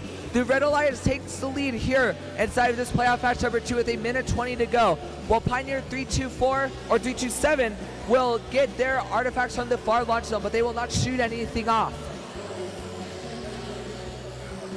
With 1 minute and 8 seconds left to go, Noodlebots once again scoring in those artifacts. A very strong scoring robot there for the Noodlebots. That was a very great pick by the Trivium Nightmares. However, Pinnacle is getting some defense played on by the Trivium Nightmares, but they are still nevertheless shooting off those artifacts with their alliance partner into that Blue Alliance goal. However, the Trivium Nightmares playing that strong defense is very good for the Red Alliance as they have the lead right now, and Pinnacle and the Pioneer are not able to score if defense is being played on them, which is very difficult for them, while Noodlebot just keeps on scoring. With only 26 seconds left, we're about to enter that end game phase, and it looks like the Noodlebots are going to do their lift. Let's see if it's successful. End game phase has begun. They're going to lift. Noodlebots rising up, and the Trivium Nightmares trying to go in. They're barely squeezing under, and they squeeze in. They squeeze in. They get the 30 points. This is the first successful lift I have seen in Arizona. Nice job for the Red Alliance. The Noodlebots lifting up at the Trivium Nightmares, utilizing the defense played by the Blue Alliance Pinnacle Robotics to get those full part points, earning the Red Alliance 30 points for their base zone. Really, really great job by the Red Alliance. Let's give a cheer for the Noodlebots lift.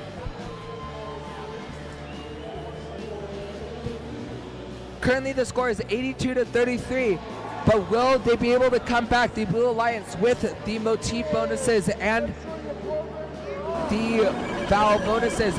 And the scores are coming in now. The Red Alliance wins! With those 30 base points, the Red Alliance pulling through, and they will advance to playoff match number 4 in this Grand Canyon division, and they will be the Blue Alliance. And once again, we will not say goodbye to Blue Alliance number 6 yet. They will play in playoff match number 5 in the lower bracket. So we will be seeing them again shortly, but great job to all of these teams.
All right, well, we are waiting for this match to start. Let's meet our teams for this match. On the Red Alliance, we have Alliance number 1, captained by the Metal Masters, and their alliance partners, the Warrior Bots. And on the Blue Alliance, we have the Nerds Gummy Clusters, accompanied by their alliance partners, the Wyverns.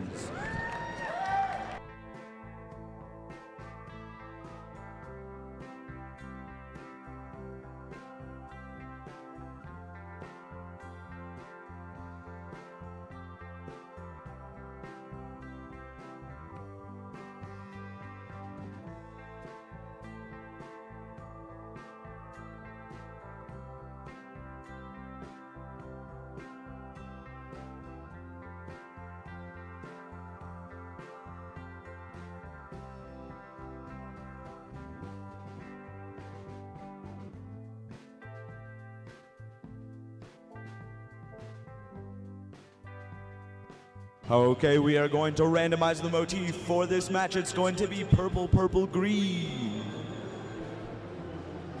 Echo. Okay, and we're going to start this match here in 3, 2, 1, go! Right off the bat, Metal Masters firing several artifacts in, along with their alliance partners, the Warrior Bots, scoring lots and lots of artifacts. The Nerds Gummy Clusters picking up some artifacts as well. They've already scored 3 purple, although the Alliance 1 is running away with it. Both the Warrior Bots and the Metal Masters have already scored so many artifacts in this auto period. We already have a score of almost 70 points in that auto. Let's see what they can do in the tele-operated. 3, 2, 1.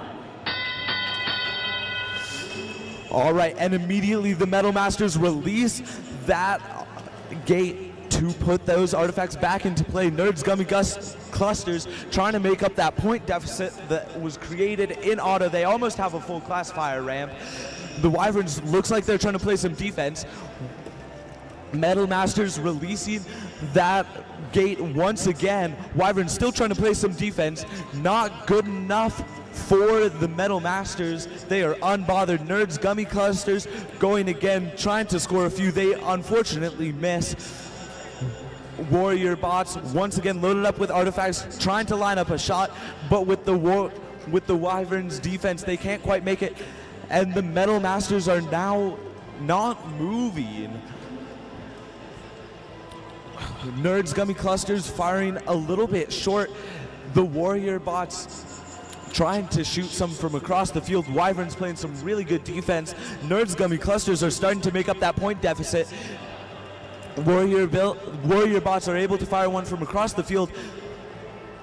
Metal Masters still not moving. Nerds Gummy Clusters fire 3. They're able to make all 3 except for 1. Warrior Bots still trying to fire from across the field. Nerds Gummy Clusters are starting to make up that point deficit. Warrior Bots can't quite make that shot. Nerds Gummy Clusters score another 3. And without the Metal Masters by their side, the Nerds Gummy Clusters are about to make up that point deficit. This could be an upset. 15 seconds remaining in the match. Nerds Gummy Clusters just barely miss. Warrior Bots still playing some defense against the Nerds Gummy Clusters. 5 seconds left. 4, 3, 2, 1. And that concludes that match. What a match.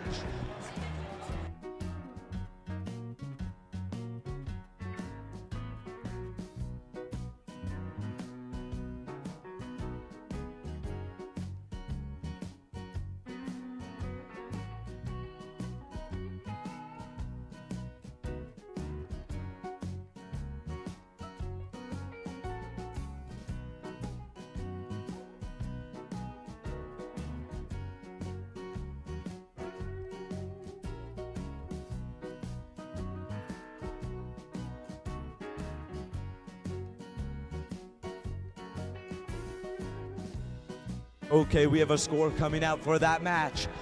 Will it be Alliance 1 or will it be Alliance 4?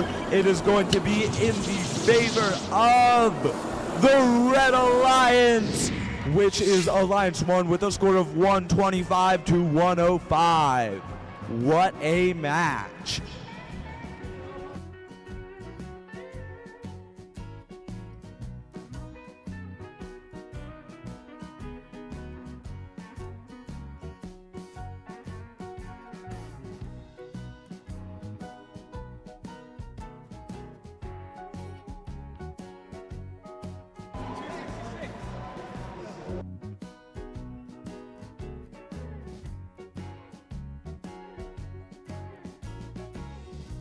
Okay, let's meet our teams for playoff match number 4. On the Red Alliance, we have Valley X Robotics and +3 Robotics. And on the Blue Alliance, we have the Trivium Nightmares and the Noodlebots.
All right, we are randomizing the motif for this match. It's going to be purple, purple, green.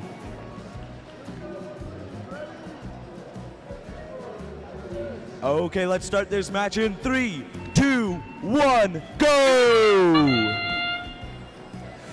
Valley X Robotics firing 3 artifacts. They're able to score 2 of them, and their alliance partner +3 Robotics firing 3 from across the field, with incredible precision. Valley X once again firing 3, but unfortunately missing 2. Their alliance partners +3 Robotics are unfortunately lose one of the artifacts they were about to fire, but they still make 2. The Red Alliance now with a full class fire ramp in autonomous. Drivers, pick up your controllers. What an autonomous that 3, was 2, out of the Red Alliance. 1.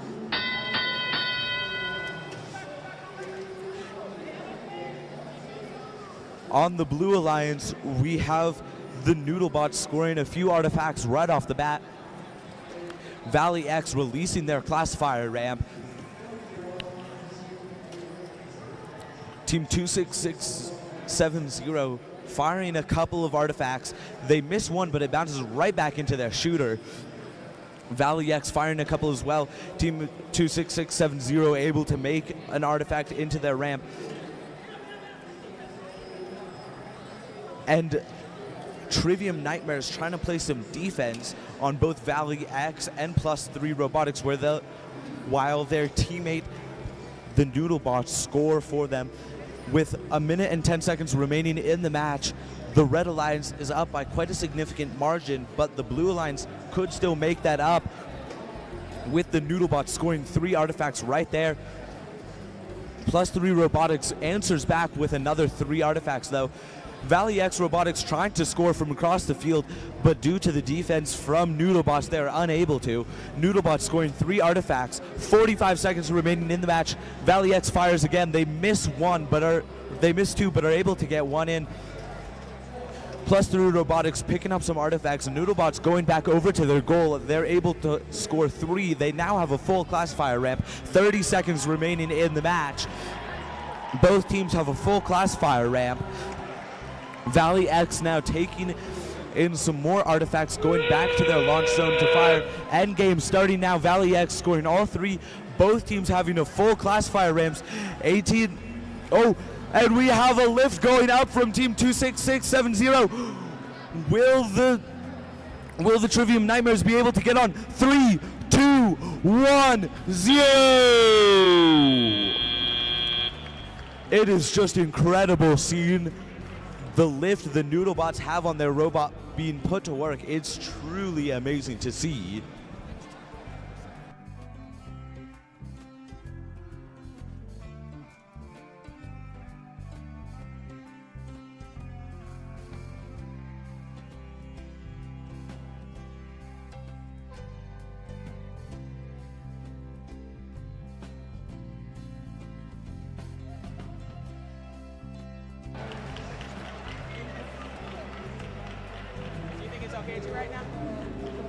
Just as a quick announcement, engineering portfolios are on the admin desk.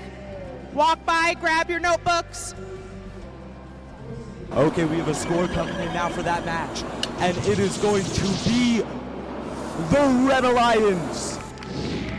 That is Alliance number 2 with a score of 136-69.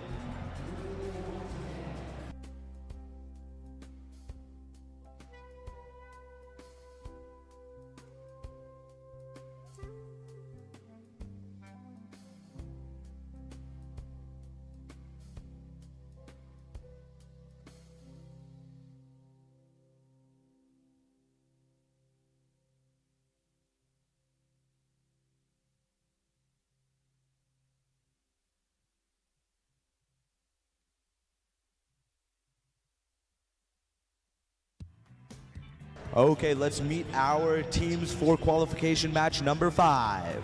On the Red Alliance, we have the Nerds Gummy Clusters and the Wyverns. And on the Blue Alliance, we have Pinnacle Robotics, joined by their alliance partner, Pioneer 327.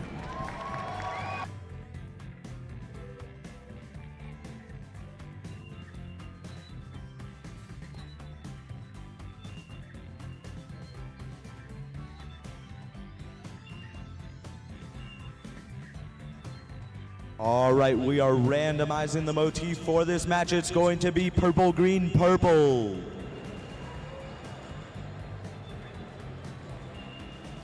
All right, let's start this match in 3, 2, 1, go!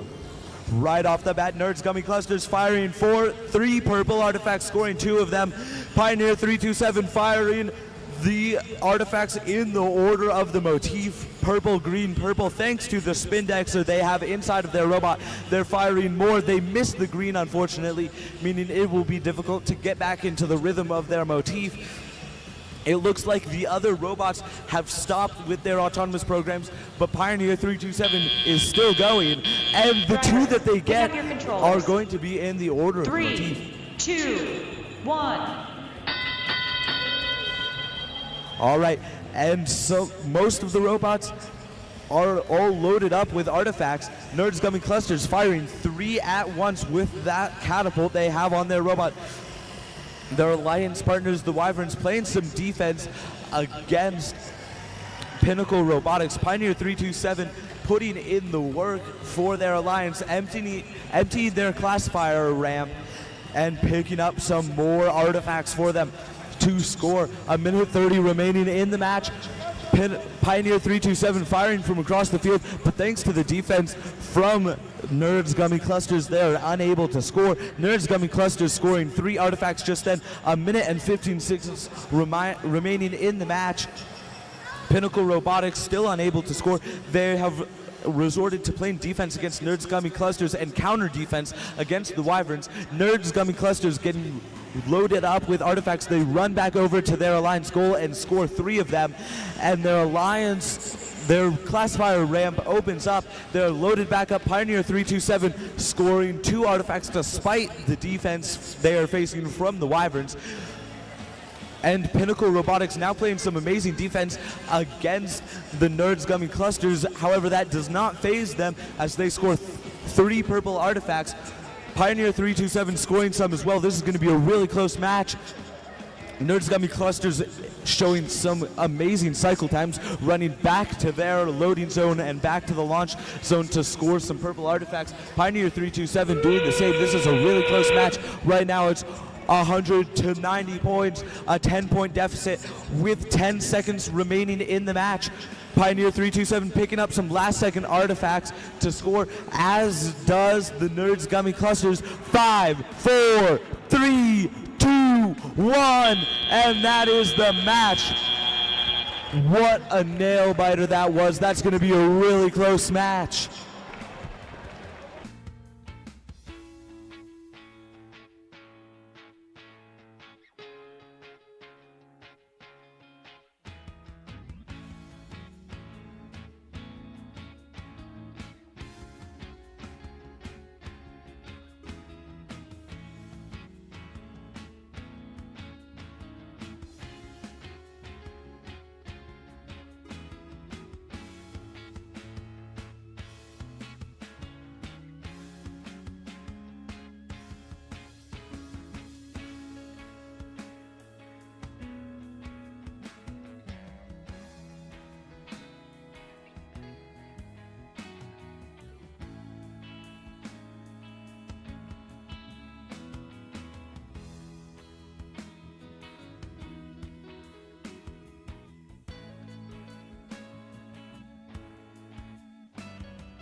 Okay, we have a score coming in for that match. Who is it going to be?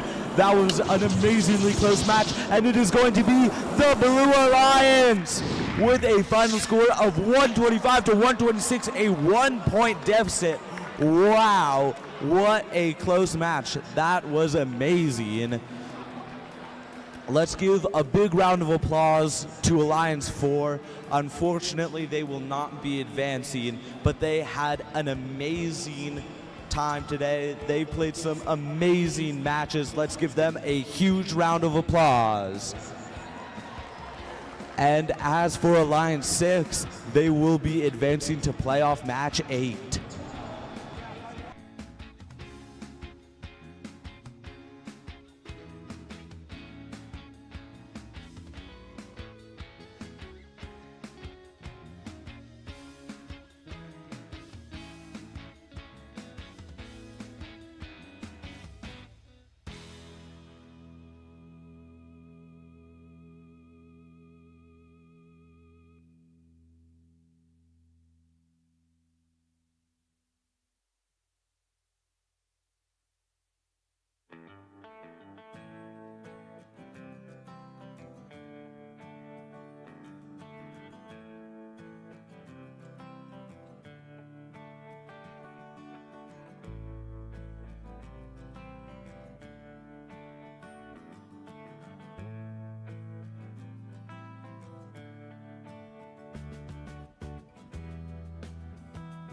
All right, let's meet our teams for playoff match 6.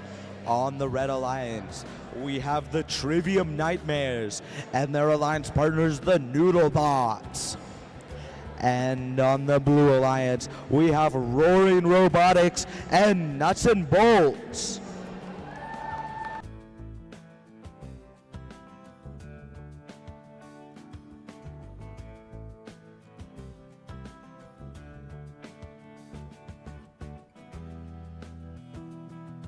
Right, we are randomizing the motif now, and it is going to be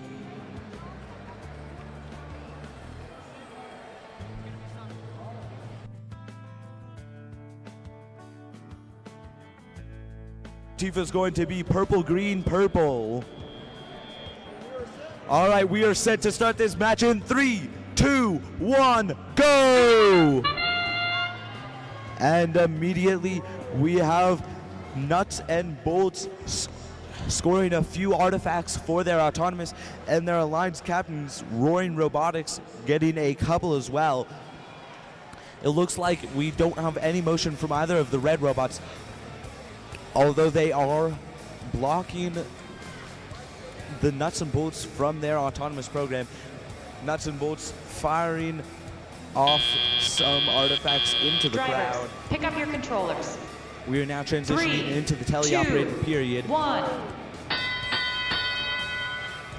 where we have Nuts and Bolts trying to release their classifier ramp before going to get loaded up with a couple of artifacts. And the Noodlebots scoring a few artifacts for the Red Alliance as well. We have Nuts and Bolts scoring artifacts from across the field as the Red Alliance releases their classifier ramp. We have Trivium Nightmares scoring several artifacts for the Red Alliance, as well as Roaring Robotics scoring several for the Blue Alliance, and we have the Nuts and Bolts scoring artifacts from across the field. 1:15 remaining. Red has a full classifier ramp that they are now releasing.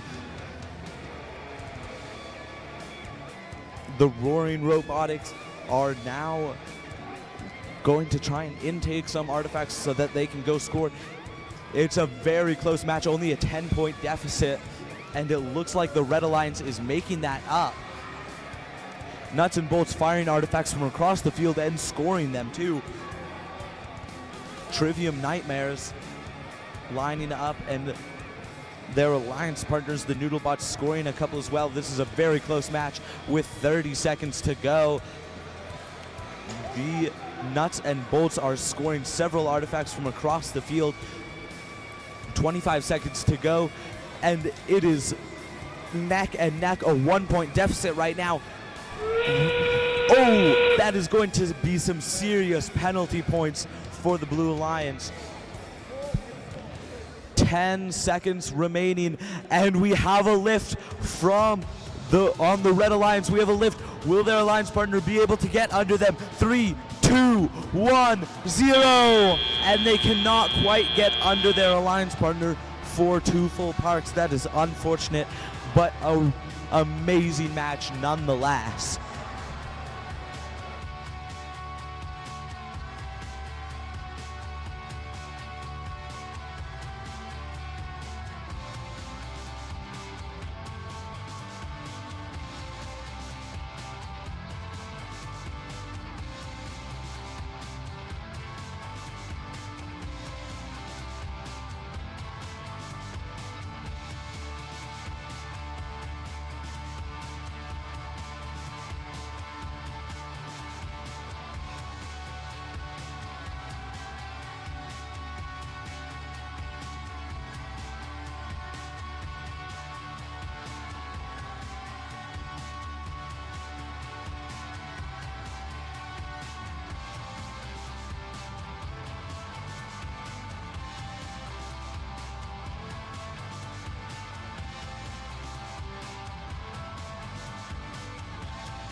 Okay, we have a score coming in for this last match here in Grand Canyon Division. It is going to be a win for the Red Alliance with a final score of 242 to 118 with, wow, 150 foul points.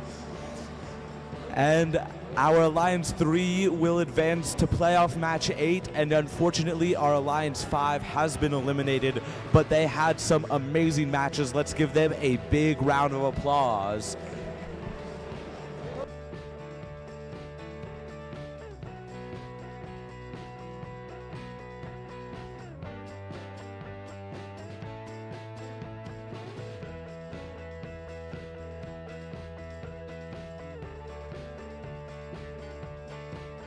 Okay, let's meet our teams for playoff match 7. We have the Metal Masters and the Warrior Bots facing off against Valley X Robotics and +3 Robotics.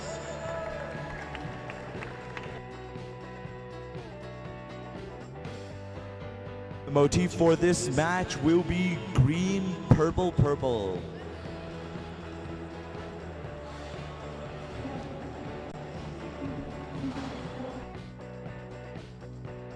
We will start here in 3, 2, 1, go! And Metal Masters appear to have their robot working again. The Red Alliance firing artifact after artifact. Wow, what an amazing auto this is turning out to be. The Valley X Robotics firing some artifacts as well. And it seems that +3 Robotics was having a little bit of trouble with its intake, but it seems to be worked out now. Metal Masters also seeming to have some trouble with their intake, but they are still working hard in this auto. Drivers, pick up your controllers. 3, 2, 1. Metal Masters, it appears they are now fully operational. Hopefully this will be a good match for them. Their partners, Warrior Bots, firing lots and lots of artifacts in, as well as Metal Masters trying to break through the defense they're facing from +3 Robotics. Valley X firing several artifacts. They now have a full classifier ramp that they now release. Metal Masters going and collecting lots and lots of artifacts and going and firing several in. Artifacts are just flying everywhere. It's hard to keep track of this. And Metal Masters firing another 3. Their alliance partners, Warrior Bots, scoring from across the field, +3 Robotics scoring several as well. Valley X intaking some from their launch zone and going into their loading zone to score some more. Back into the launch zone to score, +3 Robotics scoring 3, as does Valley X. This is going to be a very, very high-scoring match as Metal Masters score another 3 artifacts. +3 Robotics answering with another 2 as Warrior Bots score 3 artifacts as well. Metal Masters going back and scoring another 3 as they release their classifier ramp once again with 40 seconds remaining in the match.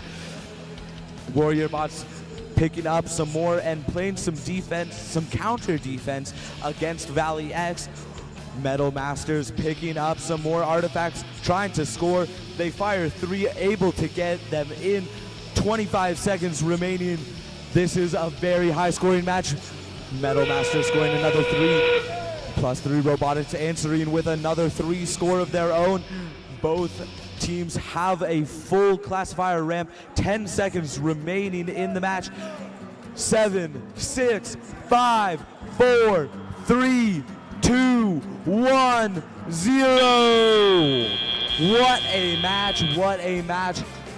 This is going to be an amazingly high-scoring match. Let's give it up for both of these teams.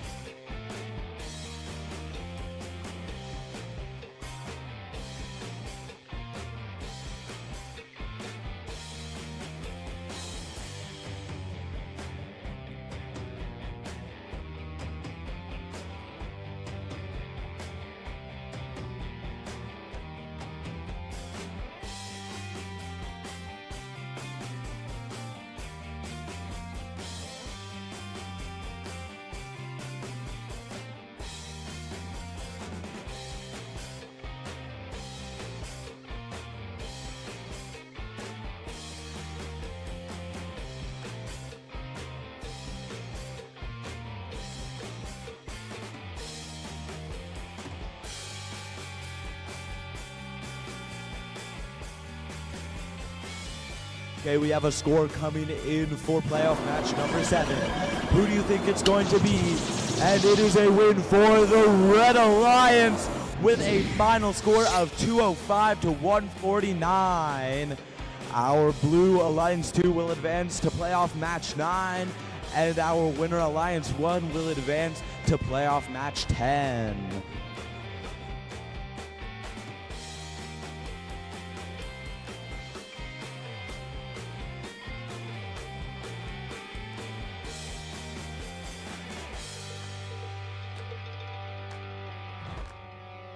All right, here I am back at the Grand Canyon. This side is the Grand Canyon division, and we will have playoff match number 8 underway shortly here.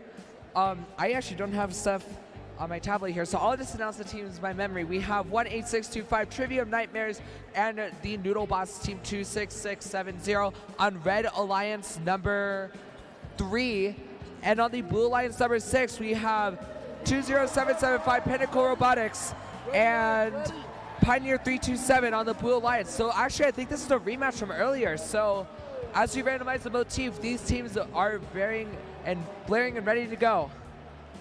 With a green, purple, purple motif, we will begin in 3, 2, 1, decode. Once again, we see that autonomous coming from Team 26670, the Noodlebots, and Trivium Nightmares 18625. As Pioneer 327 also tries to get those artifacts in, which they will successfully get 1 artifact in from that spike, but they are still going with 10 seconds left. Will they be able to make it in time, though? We will see.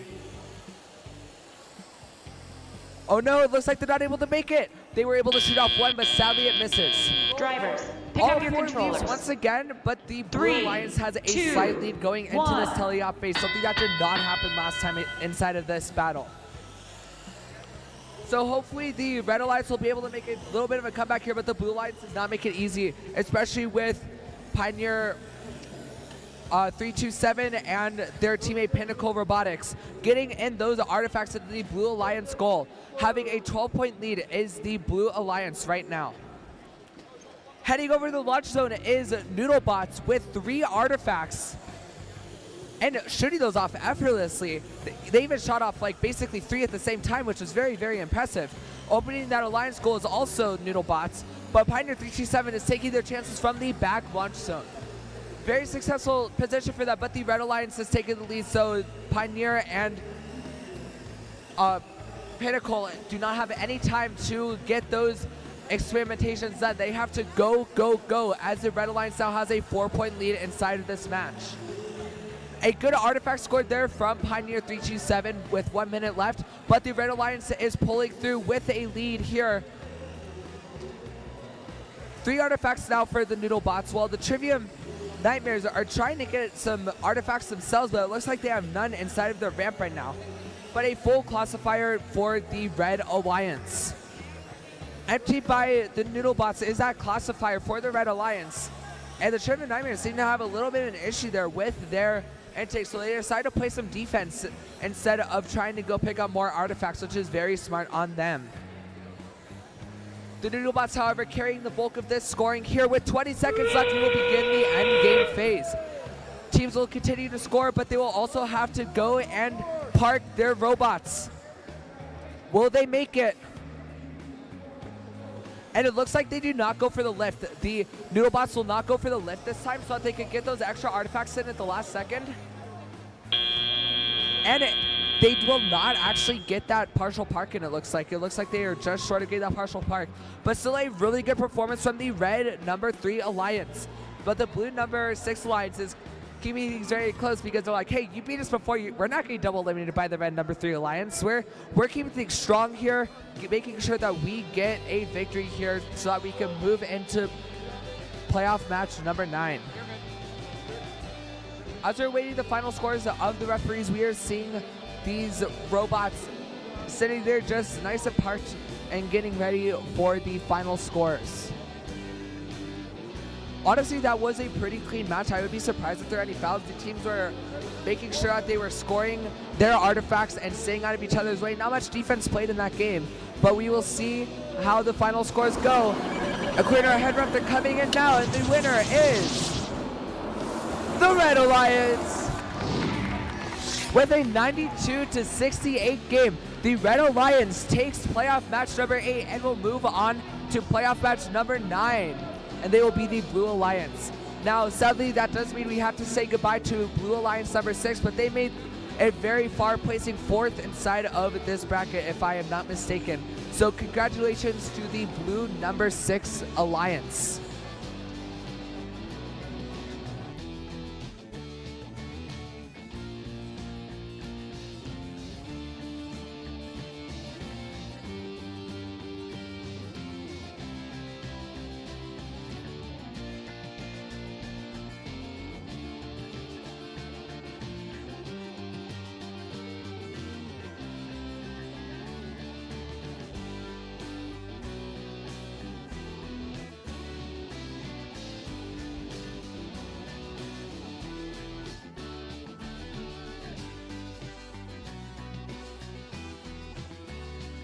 All right, a quick turnaround here is coming from the Red number 3 Alliance as they turn to the Blue number 3 Alliance, which will be once again made up of the Noodlebots and the Trivium Nightmares. And they will be against the Red number 2 Alliance, which will be made up of both Valley teams, which are +3 Robotics and Valley X Robotics.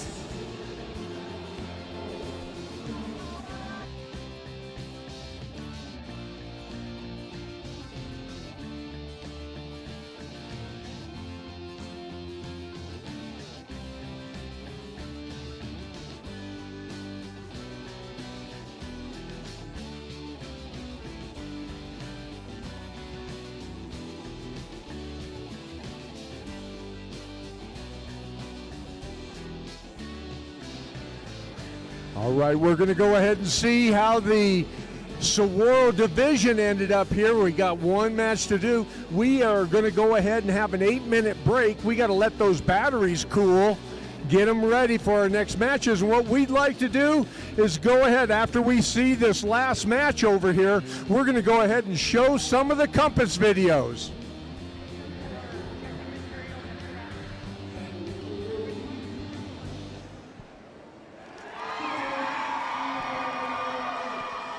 Looks like the Blue Alliance does come out on top.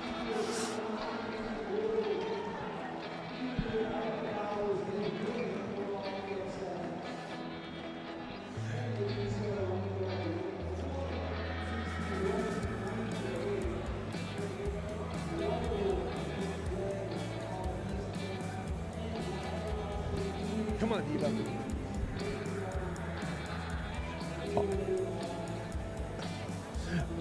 All right, here we go. Let's go ahead and watch some of those Compass videos.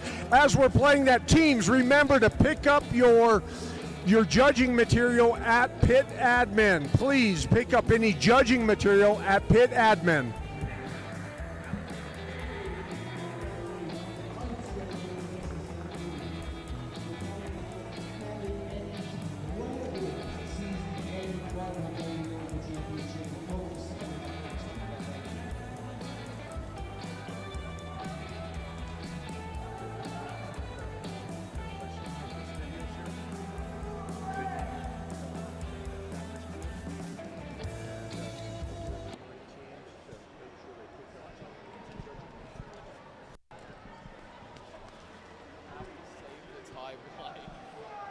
That I can now go into pretty much any field and effectively do the work. Boyd is a great coach because he turned our team and molded it into the family that we are. Also, he embodies FIRST as a whole. Not only does he motivate us to do our best, he also inspires us to keep moving forward. Doig is a great coach because he drives me and the rest of our team to try our best and learn as much as possible. The reason I think Doig is a good mentor is he's always willing to humble us, but on the other hand, he's always making sure to uplift us. One thing Doig always ensures to do is make sure the lab is a safe space for everyone. And I think it not only brings us closer as a team, but also a family. TOEIC has furthered my robotics knowledge by teaching me that I can push back past my bounds and that I can understand concepts that are complicated. TOEIC has made robotics feel fun and welcoming for me. I'm glad we're able all to feel like one big family. Woo! Yeah! Team 12767, the Catholic Master Builders, is excited to nominate our coach, Mike Zazik, for the Compass Award. Coach Zazik has offered his guidance and support to our team for 17 first seasons, including FLL and FTC robotics. This season, he demonstrates what it means to be a gracious professional as we add new members, ensuring each of us have the opportunity to integrate our ideas and talents. Even in discussing game strategy, he helps us to remember the greater goal in first, which not only lies in putting in our best efforts as a team, but also striving to help others on the path to success. When there's an unexpected issue, he helps us problem solve. When we're discouraged, he helps us prioritize to reach our goals. And whenever we overcome an obstacle, he's right there to celebrate with us. With Coach Zazik as our guide, CMB is on a clear path to making Decode one of our best seasons yet. Before the Pioneers, there was the original Pioneer, Charlotte Ackerman. In 2003, Miss Ackerman coached her first FLL team, Pioneer 327. 15 years later, our founding members chose the same name to continue their pioneering spirit. Since her first year, Miss Ackerman has coached over 120 first teams, changing the lives of hundreds of students. This is what some of them had to say. Miss Ackerman is one of the most incredible teachers and human beings it has ever been my good fortune to meet. Miss Ackerman improved my ability to work with groups of people and helped me realize that anyone's ideas can matter. She knew what I was capable of before I did and helped me push those boundaries. Miss Ackerman's warm and optimistic attitude towards even the toughest of obstacles inspired us to attack these challenges head-on. She opened up a world to me that wasn't full of right and wrong answers, but rather full of endless questions and curiosities, problems that were possibilities in disguise. Across 23 years, she's cultivated a spirit of discovery, innovation, and collaboration. For letting us absorb your passion and drive. For pushing us to be our best. For showing us what it means to be a leader. For blazing the trail. Miss Ackerman, we thank you. Thank you, Diana. Thank you, Diana. Thank you, Diana. Thank you, Diana. Thank you, Diana, for everything that you've done for me and the team. I first met her last year. I thought she was a girl boss, which she is. She was very dedicated, all in, and just very much, she wanted to win, and I very much admire that. My first impression was that she was very generous and very dedicated to making sure that you could achieve what you wanted to. Better understand what robotics is, and that first isn't just about robotics. You have to look at the whole picture. She lets us use her garage to build our robots in, and we also have a field in there for drive practice. And she really puts her all into this team and into this sport. She's made me a better leader, a better communicator, and just a better person in general. Miss Jessie Asiento is truly a shining example of gracious professionalism. Miss A always encourages us to keep trying, keep trying. From her, we've learned that even if we don't know how to do something, we can always ask others for help. We've learned amazing things from other teams, and even had other teams ask us for help. All the members of our team were rookie this year, so we had a lot to learn. But with Miss A's experience in FLL and her never-ending passion and positivity, we were ready to take on anything. If we get discouraged, Miss A always says, "We're going to get there." And guess what? We made it, and we're so thankful for her. Anthony Park is one of the coaches of Cyber Tigers FTC Team 26037. He's an outstanding mentor and guides our team in multiple ways. Coach Anthony believes in each student and pushes them to their full potential. As a former Netflix employee, he helps us utilize the best strategies to run and maintain a successful team full of collaboration and enthusiasm. His leadership makes a big difference in how confidently and effectively we work together. He focuses on mentoring the Cyber Tigers in software and hardware, but aids in all aspects, including business and CAP. Coach Anthony has helped our programming team in countless ways, including designing programming boards and providing Java for FTC books for us to easily test our code and learn with. In addition, he has also aided our team in the business aspect, helping us with our project management, which has improved our organization and prioritization. Along with this, he has helped our club grow tremendously into what it is now.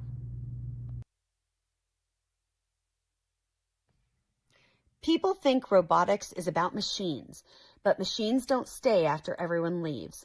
They don't notice when frustration turns quiet. They don't know when to push and when to wait. Robots break, plans fail, competitions end.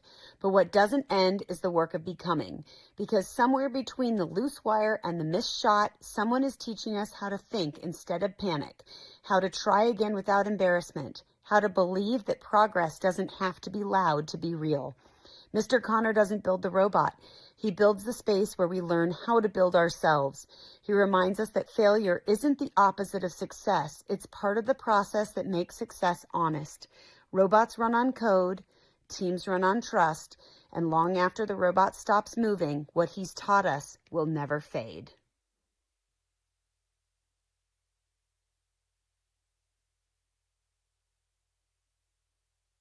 All right, guys.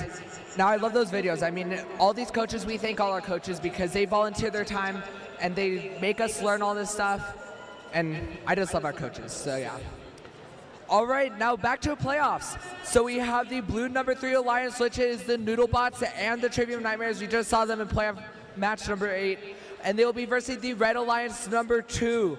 That will be made up of both Valley teams, 2A444, Valley X, and plus the robotics, which is 1284-1. Also, quick reminder, I was told to tell you guys to go pick up your judging materials from the pit admin. I'm sure you guys know what that means because you guys are cool robotics people. So yeah, go do that.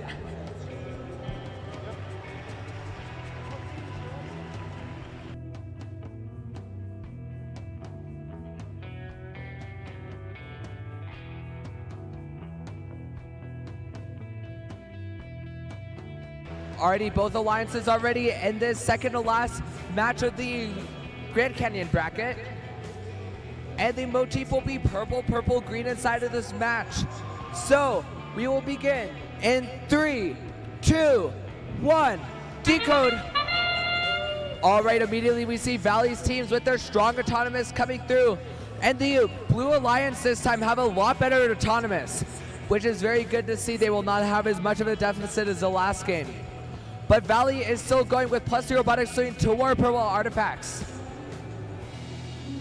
And both Valley teams get stuck on that wall right there inside their secret tunnel. So while the autonomous phase ends, we will go into teleop right now. Leaves for all these teams.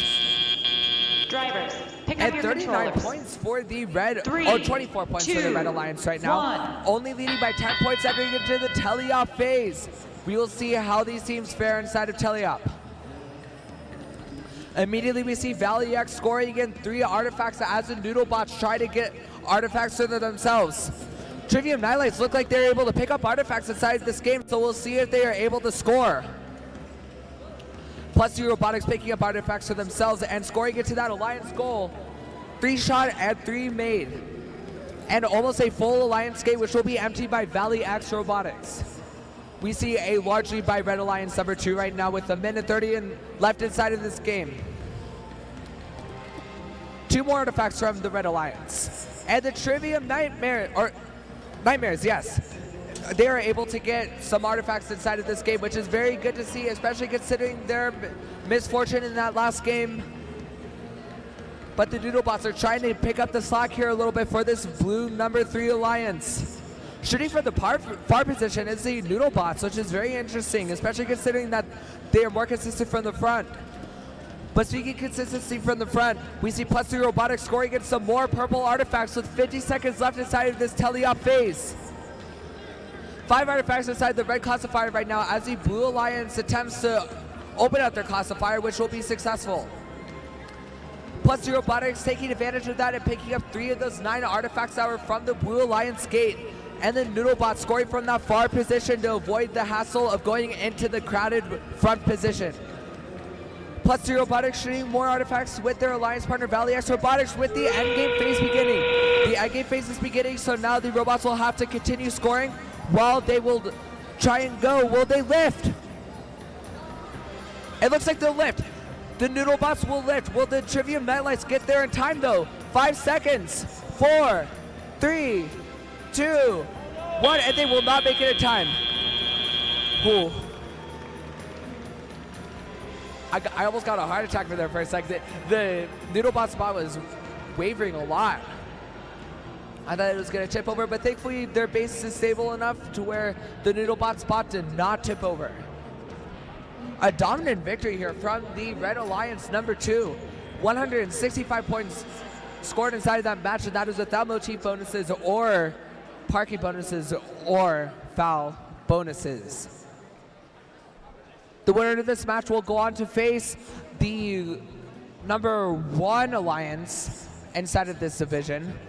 And that will be very interesting because the winner of this will have to beat the number 1 alliance 2 times to win this division. But no matter what, we have 3 robots left, or with 3 alliances left, and after this there will be only 2 alliances left. So we will see who that will be.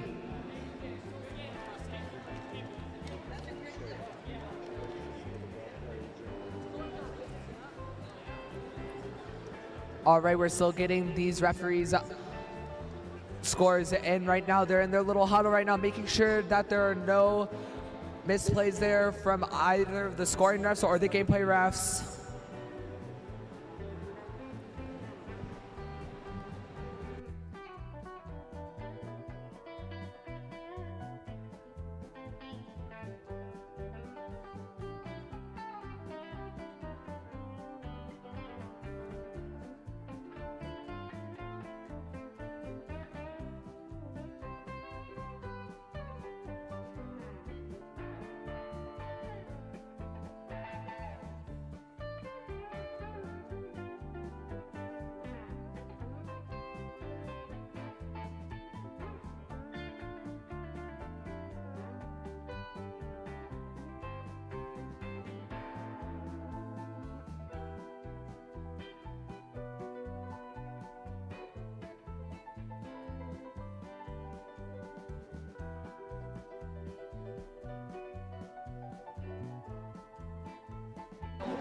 Alrighty, there was a yellow card inside of this game because a human touched the robot during the autonomous stage, which can be dangerous, so there will be a yellow card issued inside of this playoff match number 9.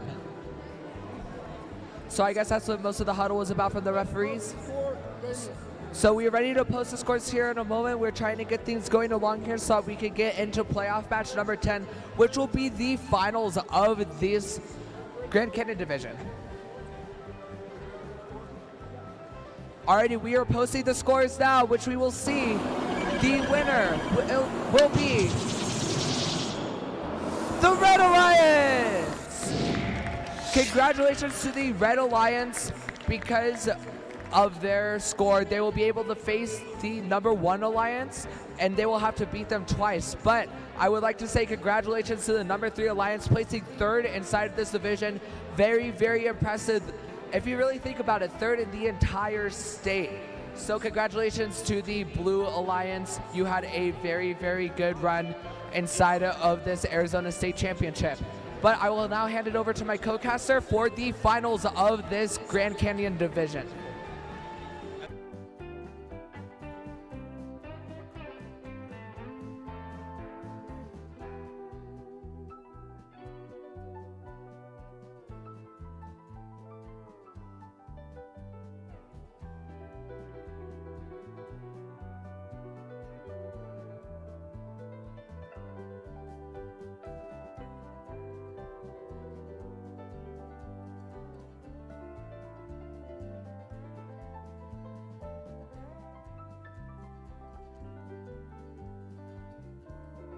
Now, last year we got a water game, and a lot of people were really excited about that. But if you want a real water game, you should check this out. NERC is the National Underwater Robotics Challenge, and we created it to give robotics teams, another way to test their ability to solve problems in very unfamiliar situations. Being underwater introduces a whole new set of problems, both navigation-wise and just not leaking. We're trying to build this community where all these people get together and help design robots to be able to compete in this competition. I'm gonna get ready to toss it to the interview.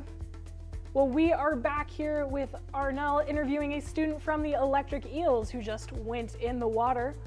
They're getting all set up and ready to go. We will throw it down to Arnell in the pits. So the theme of this year is looking both into renewable energy, but also exploring what it would be like to have the ROVs in a cavern.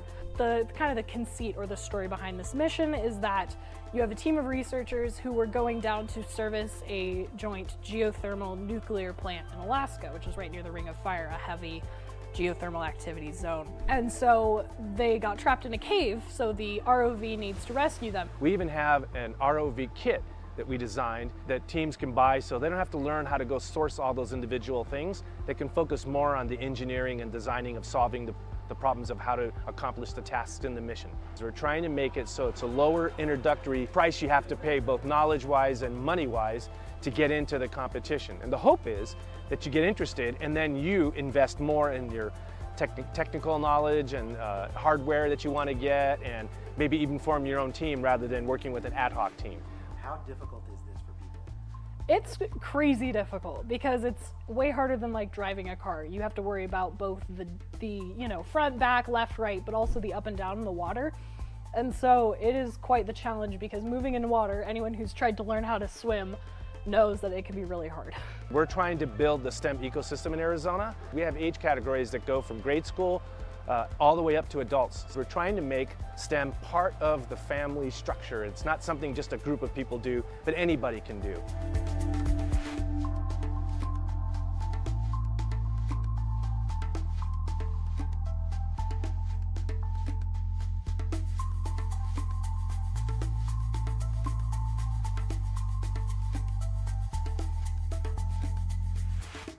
On a routine voyage, a ship was carrying thousands of containers across the open sea. Each container carefully loaded and stacked, everything in its place, or so it seemed. But Mother Nature had other plans.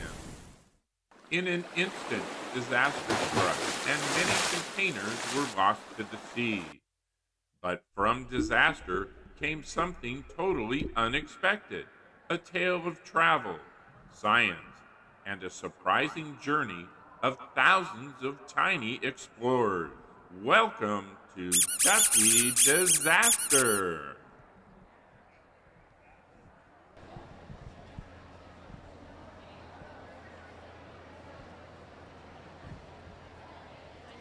Hey, Coach, you over there in the Grand Canyon division?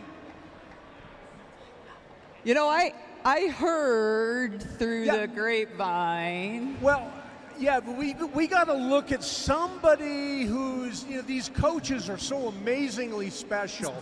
Part of the world for a really long time. Yeah. Coaches a team. And this one coach has been around, 15 years coaching teams? Maybe. Well, I heard she's kind of a special day. That's what I heard. Anna, stand up. Let's all give Anna a huge round of applause. It's her birthday today. Here we go, Coach. Come on, start it up. 3, 2, 1. Happy birthday to you.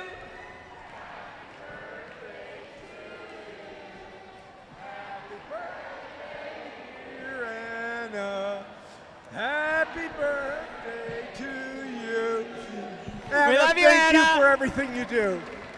Happy birthday from the robot crew. We're glad that it's your birthday so we can party too. Hey, let's get to the finals. Let's go ahead and give this back. We got some division playoffs to finish up here.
Okay, this is finals match 1 for the Grand Canyon division.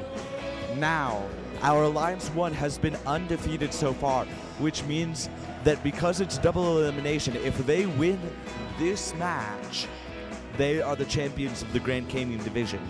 However, if our Blue Alliance, our second-seeded alliance, wins this match, then we have to go to a tiebreaker, finals match 2.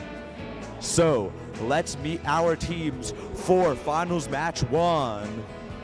On the Blue Alliance, it's our second-seeded team. We have our captains, Valley X Robotics, accompanied by their alliance partners, +3 Robotics.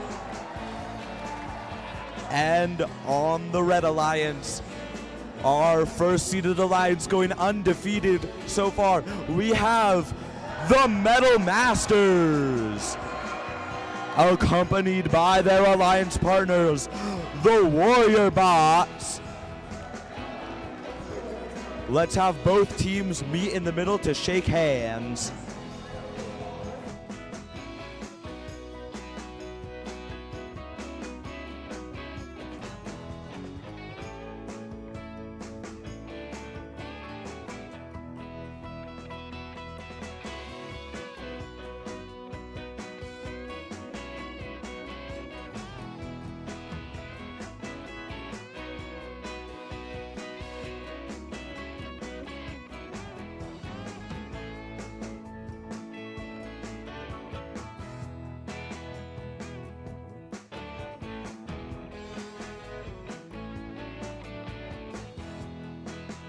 Okay, we are randomizing the motif now. It is going to be purple, green, purple.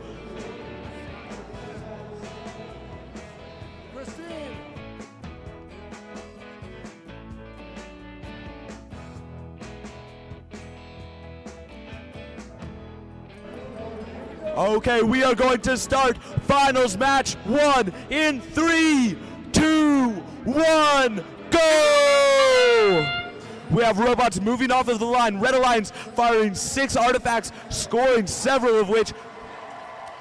And oh my goodness, Metal Masters just dominating this autonomous period along with their alliance partners, the Warrior Bots. The Blue Alliance as well scoring several artifacts. Metal Masters once again releasing that classifier gate to pick up some more artifacts. 1 second remaining in the autonomous period. All right, we are now transitioning into the teleoperated period. 3, 2, we are 1. going into the teleop period with the blue team down a considerable deficit. Will they be able to make that up in the teleoperated period? Let's find out. Valley X playing some defense against Metal Masters. That does not phase them, though. They score 3 artifacts and 3 artifacts again, while their alliance partners, the Warrior Bots, score several as well. Let's make some noise for these teams. Valley X scoring several as well. Their alliance partners +3 Robotics firing several as well. Metal Master scoring 3, then releasing the classifier gate. Warrior Bots picking up several artifacts. If you think the Red Alliance is gonna win, cheer. If you think the Blue Alliance is gonna win, cheer. All right, I don't know. It seems pretty close. Metal Masters picking up another 3 artifacts. They fire them in. 1 minute remaining. Valley X and +3 Robotics fire in some artifacts. Both teams with considerable points. This is going to be a very, very high scoring match. Valley X Robotics scoring several artifacts right there. The Warrior Bots lining up from across the field to score some. Metal Masters scoring 3 in there immediately. Another 2. And it looks like Valley X is going to answer with some artifact scoring of their own. They score a green and unfortunately get a bad bounce off of the purple. 30 seconds remaining as +3 Robotics fires in some more artifacts. Red Alliance scoring in lots and lots of artifacts. The artifacts are just flying. 20 seconds remaining. We now enter the end game as Metal Masters release their classifier gate. They score another 3 purple artifacts. 10 seconds remaining. 10 seconds remaining. Metal Masters fire another 3. plus 3 robotics, another 3. 3, 2, 1, 0! What a match! Wow, that was amazing. And look at how high those scores are climbing. We will have our official scores for that match posted soon. But in the meantime, do you think the Blue Alliance won? Or do you think the Red Alliance won? We'll find out soon.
All right, we have a score coming in for our finals match 1. Will we be going to a tiebreaker? No, it's the Red Alliance that takes it. Alliance 1 is the winner of the Grand Canyon division with a division high score of 264. Let's give a big round of applause to Alliance 2, Valley X Robotics, and plus 3 robotics, who will take second place in the Grand Canyon division.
All right, folks, before we go into our championship playoffs, we are going to give a few awards. This is our first awards break. So if we could have our judges please join us, make a big row in front of our fields. Please welcome the judges.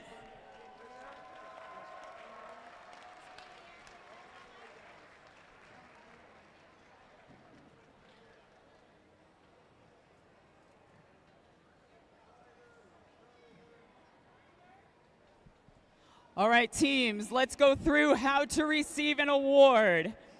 If your team is named as a second or third place for an award, we're going to have you stand and accept your applause from where you are in the stands. Please feel free to showcase your signature dance moves.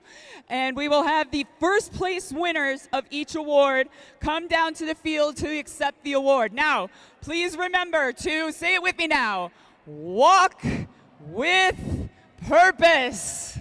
Please do not ruin an amazing day by face planting on the floor as you're coming up to get your award. So Dave is showing how to walk with purpose. We still have a lot of cables down. We still have a lot of obstacles.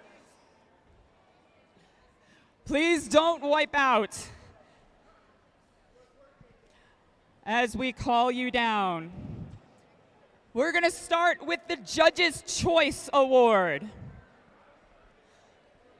The Judges' Choice Award is presented when the judging panel meets a team whose unique efforts, performance, or team dynamics deserve recognition but don't quite fit into the other award categories.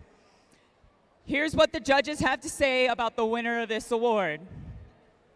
This team encountered more than the usual obstacles on the field throughout their season. From not having an adult mentor to funding obtained solely on their own, they started to climb their mountain.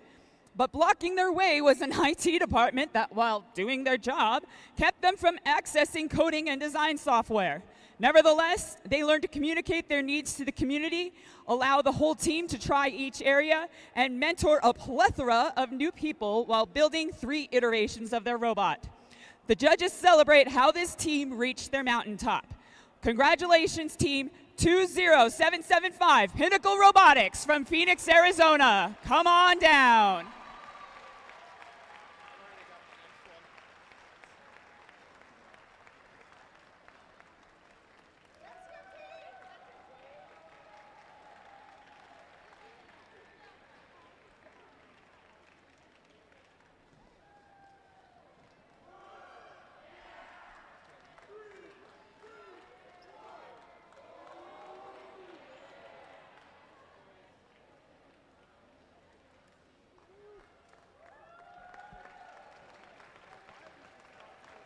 Congratulations, Pinnacle Robotics.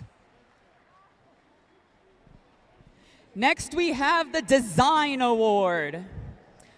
The Design Award celebrates a team that truly understands industrial design, striking balance between form, function, and aesthetics while meeting this season's challenge.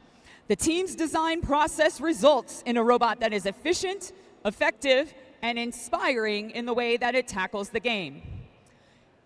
In third place, please stand, team 17460, the Technical Terrors from Gilbert, Arizona.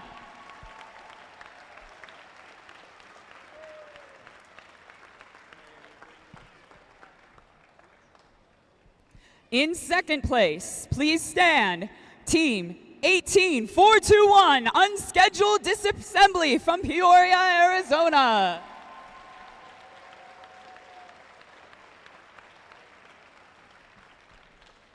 And here's what the judges have to say about the winner of the Design Award. Some robots roll onto the field. This one soars. This team didn't just think outside the box. They laser cut a brand new one. Their robot proves that great design is all about smart movement and sharp execution, with a custom swerve drive that lets them glide across the field like true birds of prey. Congratulations to our Design Award winner, Team 3666 Hawks Robotics from Tucson, Arizona.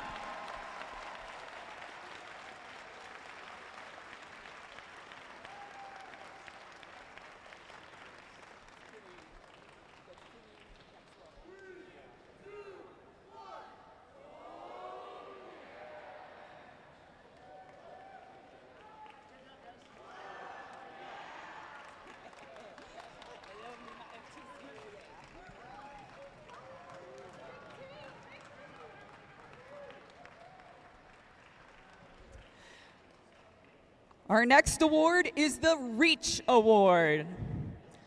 The Reach Award goes to a team that has brought new people into FIRST, whether new teams, mentors, or volunteers, and inspired them to embrace the FIRST culture, helping our community grow and thrive.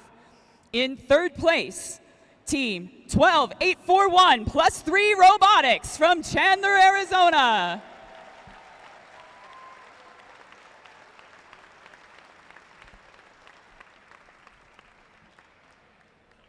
In second place, Team 26037, the Cyber Tigers from Goodyear, Arizona.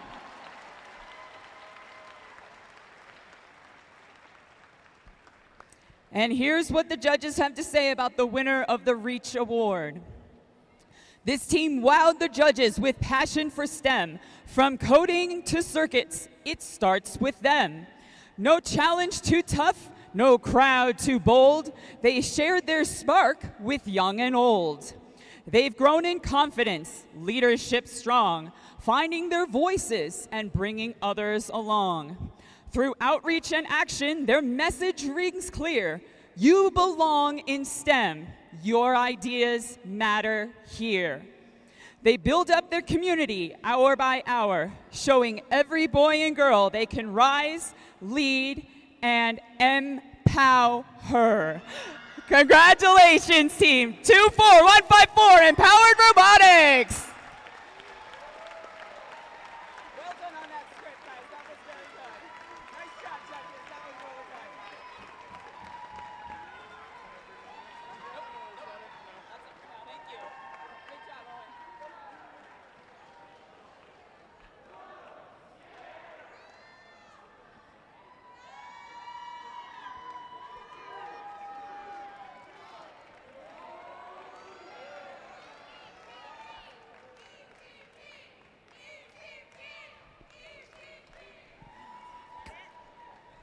All right, that's all the awards we have for this first break. Coming up next, the Championship Match Finals 1. Everybody stick around, it's going to be amazing.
Welcome to finals match number 1 of the Arizona State Championship. Now let's introduce our teams.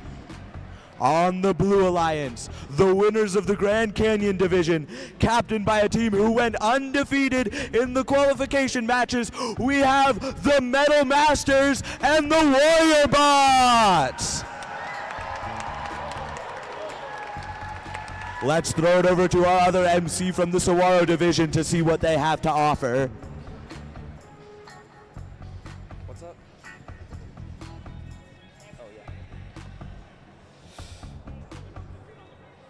Let's go ahead and meet our teams from the Saguaro Division.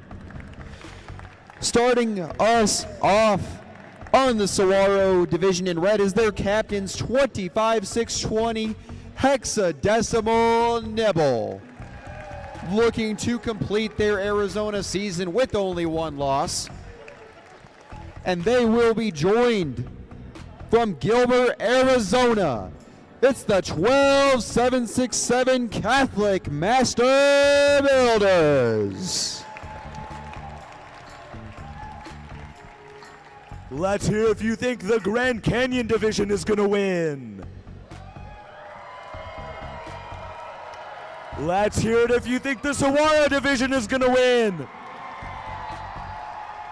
Grand Canyon. Saguaro. Grand Canyon. Saguaro. Are we ready?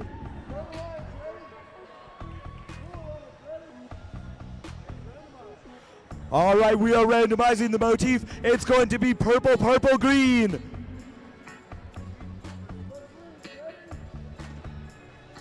Are you ready for finals match 1 in 3, 2, 1, go! Red Alliance firing artifacts, as is Blue Alliance.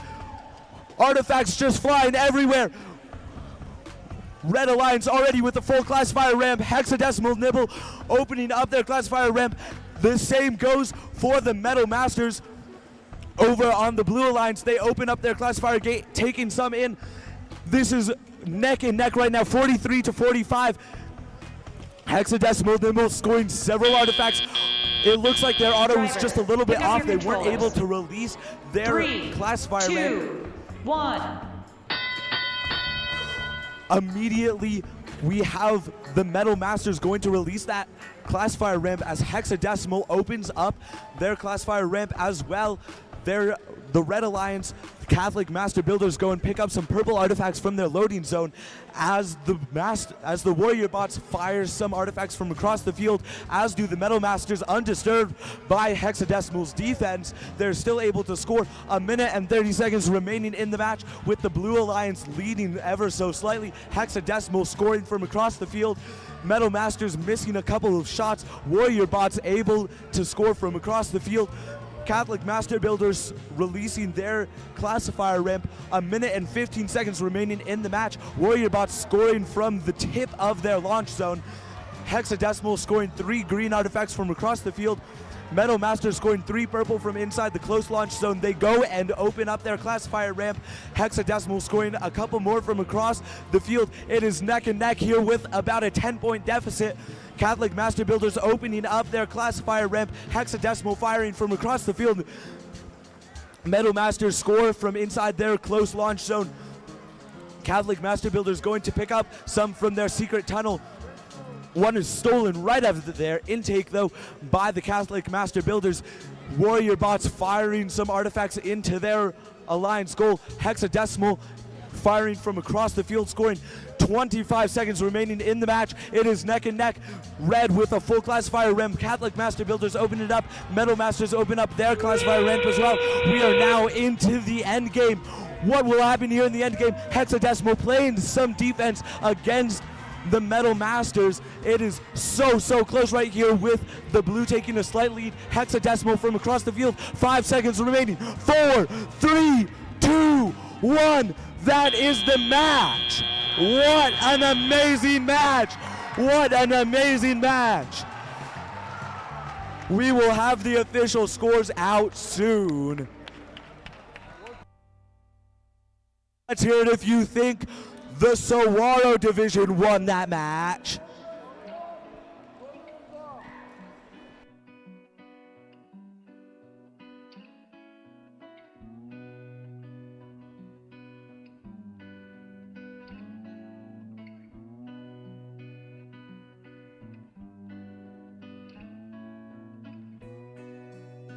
That was a close scoring match. Wow, what an intense match.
Okay, we have our score coming in. Who's it gonna be, Grand Canyon or Saguaro? It is the Blue Alliance. That is Grand Canyon winning finals one with a score of 255 to 253 with a point deficit of 2 points.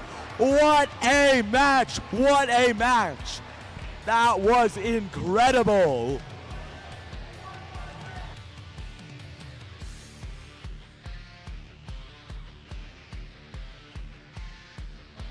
Oh my goodness, what an incredible finals match one, folks. Give it up. It doesn't get any closer than that, folks. We're ready to hand out some more hardware. Judges, please join us up front. Give it up for your judges.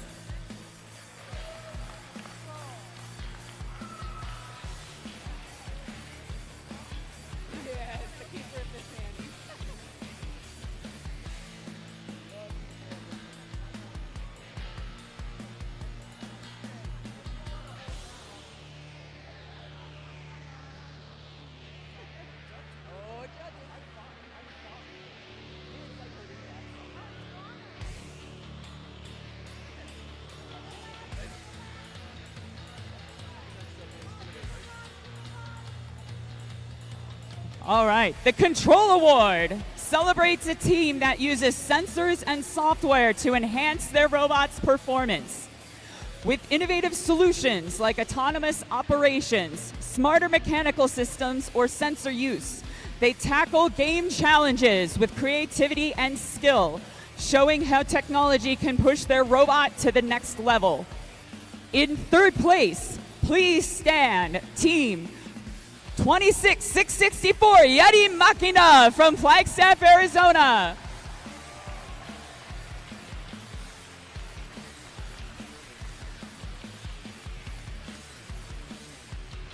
In second place, please stand, Team 25620 Hexadecimal Nibble from Scottsdale, Arizona.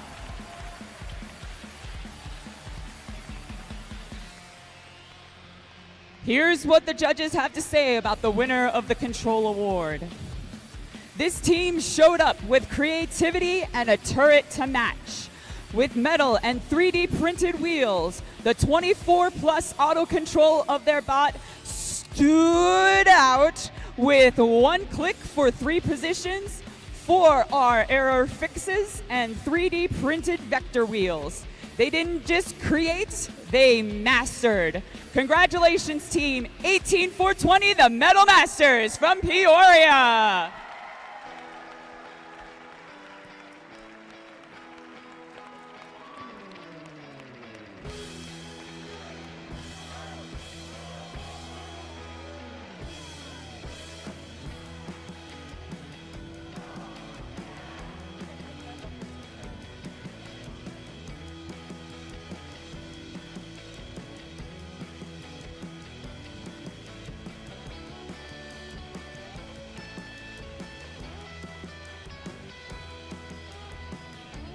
Next up is the Innovate Award, sponsored by RTX. The Innovate Award, sponsored by RTX, celebrates a team that has the ingenuity, the inventiveness to make their designs come to life. This award is given to the team that the judges feel has the most innovative and creative robot design solution to this season's game. Elements of this award include elegant design, robustness, and out-of-the-box thinking. This award may address the design of the whole robot or some sub-assembly component. The creative component needs to work consistently. In third place, Team 8081, Knights of the Lab Table.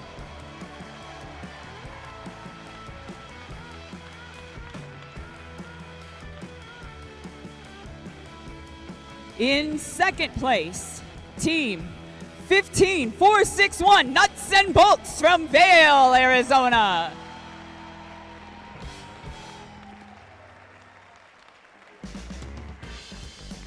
And here's what the judges have to say about the winner of the Innovate Award. Some teams build robots. This team builds solutions. When faced with a challenge, they didn't panic, they didn't guess, they tested. From fully custom 3D printed components designed in their own CAD files to the clever use of surgical tubing, every part of their system was intentional. They didn't download solutions, they designed them. And in true Javelina spirit, they didn't just run at the problem, they tackled it head on. Congratulations, team 10111, the Herberger Javelinas from Glendale, Arizona.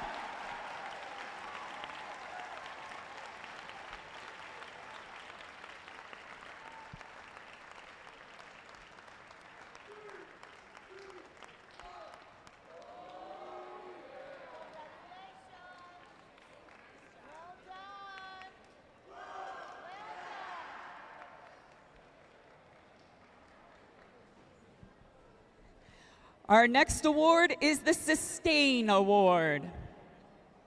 The Sustain Award celebrates a team that plans for the future of their program, ensuring it will thrive long after today. They have established plans for finances, projects, or team sustainability, track their progress, and show dedication to leadership and long-term growth. In third place, Team 26758, the Hissa Hydras from Phoenix, Arizona.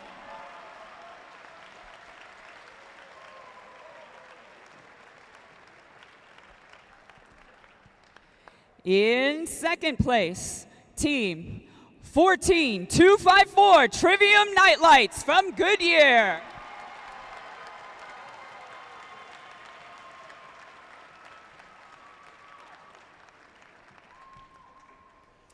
And here's what the judges have to say about the winner of the Sustain Award. This team refuses to let their future exist in a state of uncertainty.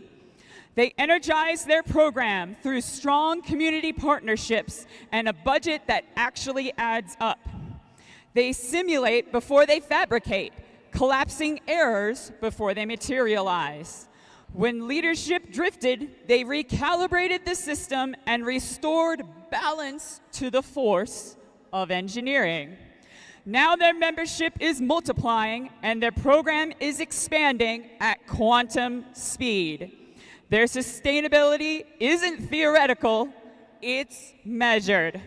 Congratulations to Team 27526, Schrodinger's Code from Goodyear.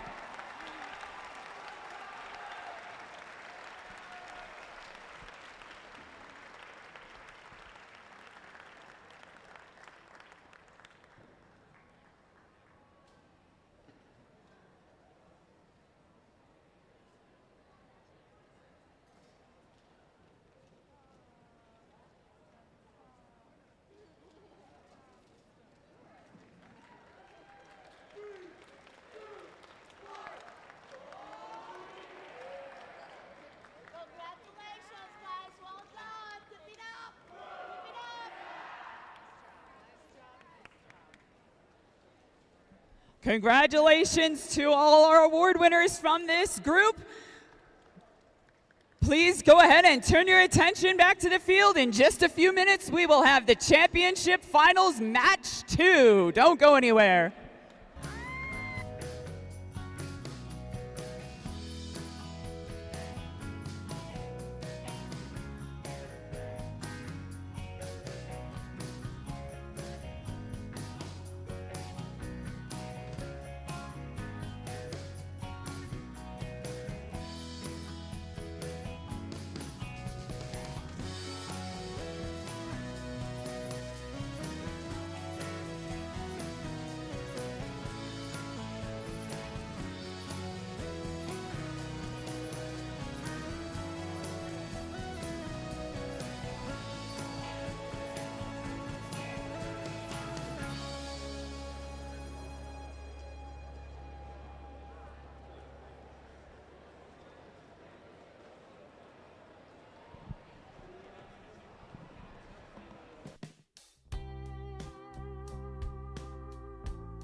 Let's go ahead and reintroduce our teams before we move on with the proceedings in this match. We have the captain of the winning alliance on the Grand Canyon. It's 18-4-20, the Medal Masters.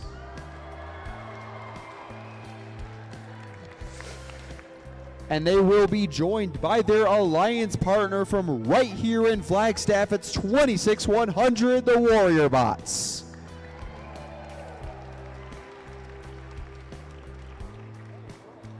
Now we're going to move over to the other side where we have the winners of the Saguaro division, namely their captains 25-6-20 Hexadecimal Nibble. And they will be joined by their alliance partners. From Gilbert, Arizona, it's 12-7-67 the Catholic Master Builders. Now, since this could potentially be the final match of the Arizona FTC season, we are once again going to invite both teams around the front of the field for a high five line. I'm so sorry. I'm sorry. Sorry.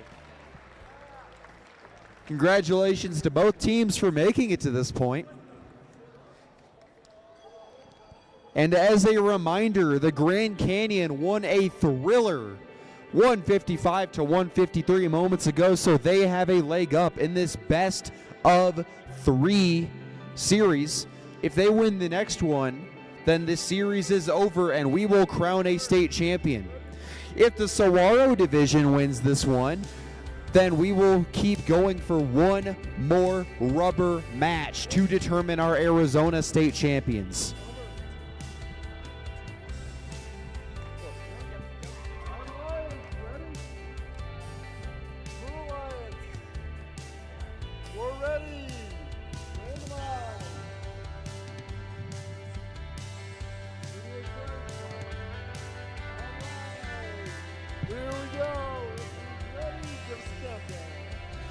Drivers in the box in 3, 2, 1, go!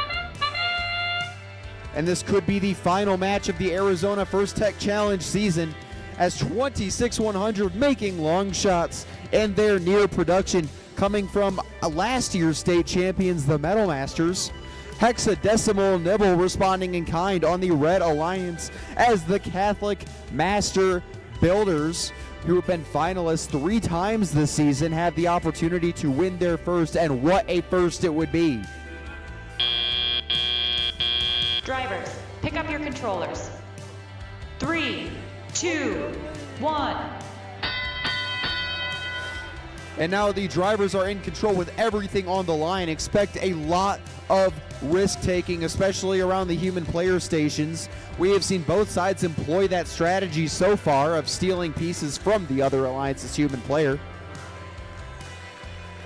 It's a worthy payoff as long as you don't contact another alliance's robot within that zone.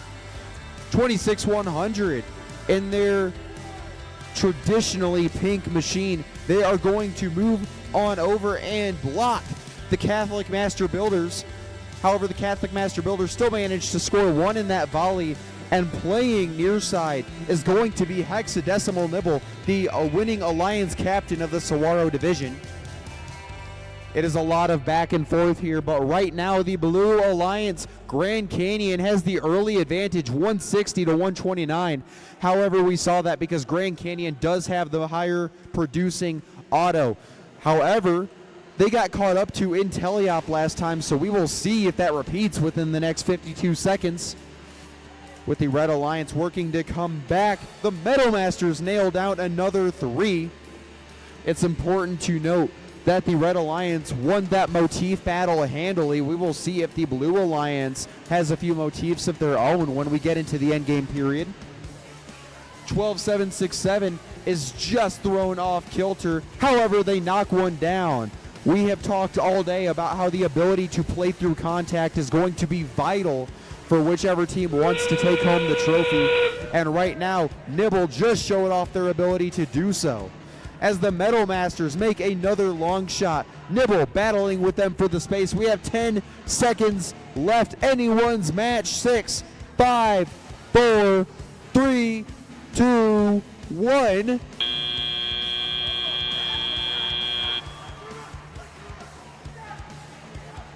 And we have an incredibly tight one.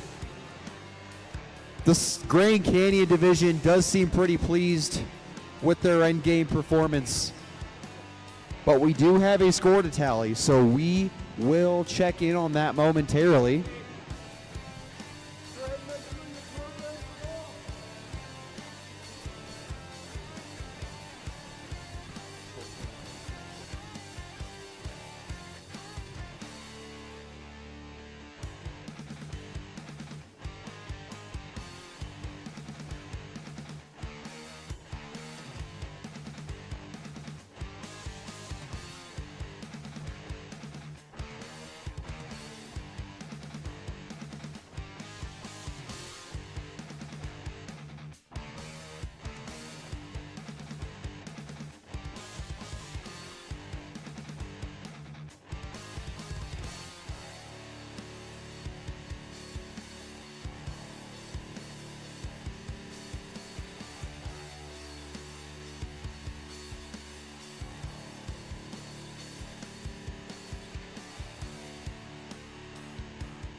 4 points separated these two alliances.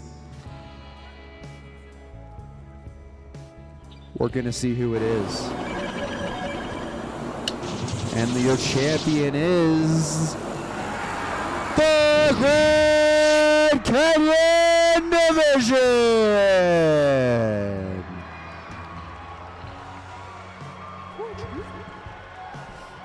Robot fans, we have your 2025-2026 Arizona FTC state champions. And their names are 18420, the Metal Masters from Peoria, Arizona, and 26100, the Warrior Bots from Flagstaff, Arizona. Congratulations to your new Arizona State champions. Now, before we move on, let's also give a resounding round of applause to 25620 Hexadecimal Nibble and 12767 the Catholic Master Builders for having an incredible day, making it all the way to the grand finale at the state championship. That is no small feat. We thank you for making Arizona First as special as it is, and we hope to see you back next year. Now for our winners, the Metal Masters are back-to-back Arizona State champions. It has been an incredible year, from 12 qualifiers all the way through to the state championship. And the next step for the teams that are advancing is going to be either the World Championship in Houston or a premier event as selected. For those of you I will not see at Worlds for one last time this season, this is Eva True signing off. All right, folks, how about a huge round of applause for our field crew and our masters of ceremonies. What an incredible... I can't believe those finals, everybody. That's what we want to see. Incredible gameplay, close matches, well-matched alliances. Let's give a huge round of applause to all the teams that were competing here today.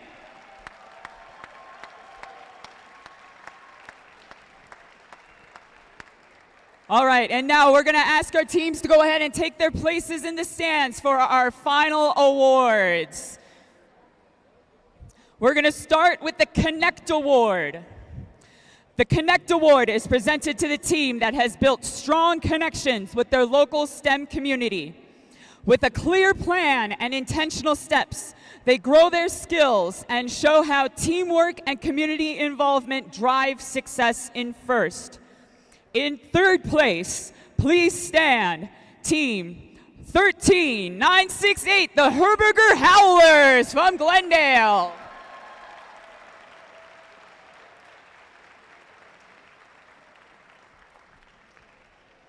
In second place, please stand, Team 23737, Broncobotics Max from Phoenix.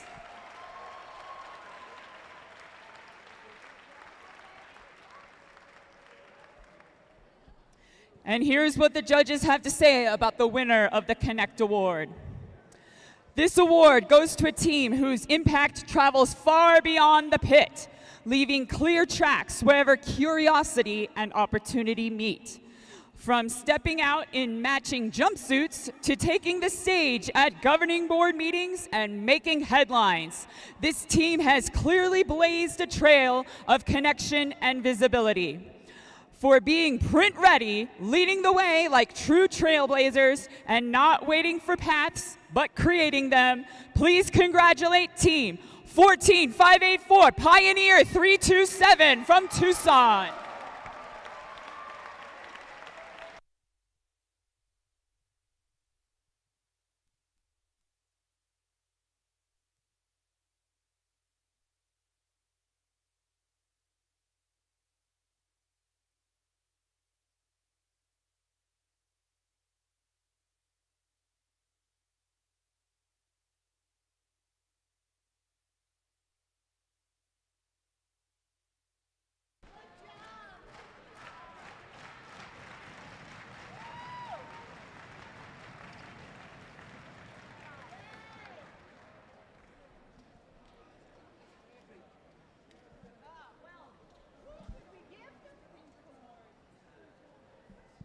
Next, we have the Think Award. The Think Award goes to the team that best showcases their engineering journey throughout the First Tech Challenge season. Judges use the team's portfolio to see evidence of the engineering process, lessons learned, or analysis guiding their decisions. This award celebrates the team's thoughtful approach to building their robot. In third place, please stand, Team 12889, the Wyverns from Queen Creek.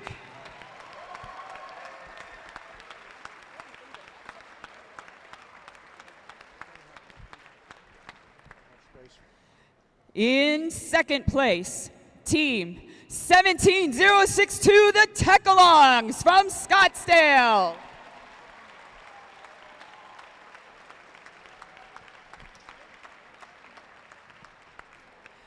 And here's what the judges have to say about the winner of the Think Award.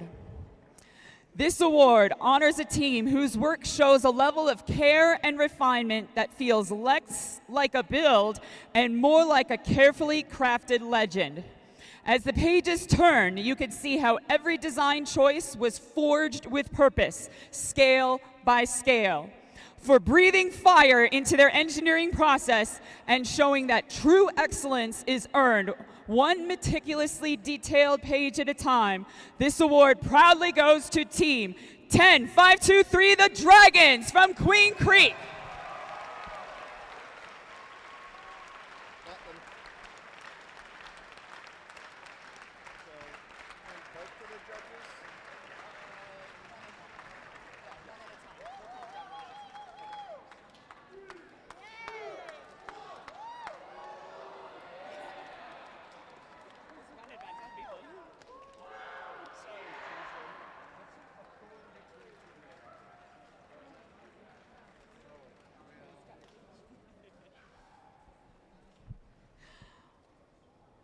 All right, next up, we are going to celebrate the teams that rose to the top in the robot game.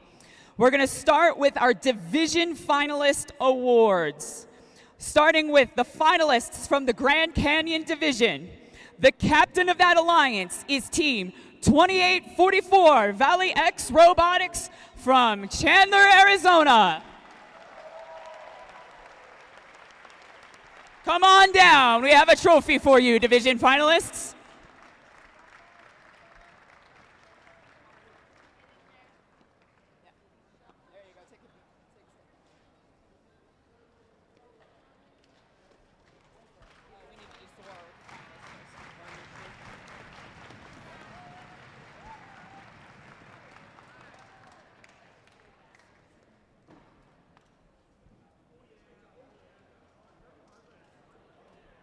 And their alliance partner, Team 12841 plus 3 Robotics.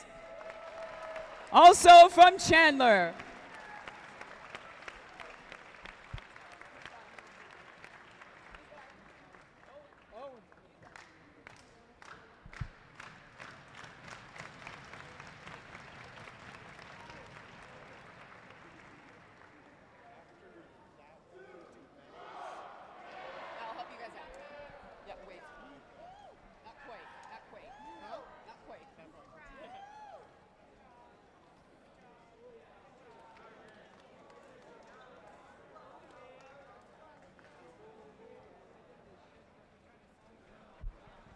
Next, we have the finalists from the Saguaro division. Please welcome the captain of that alliance, Team 13968, the Herberger Howlers from Glendale.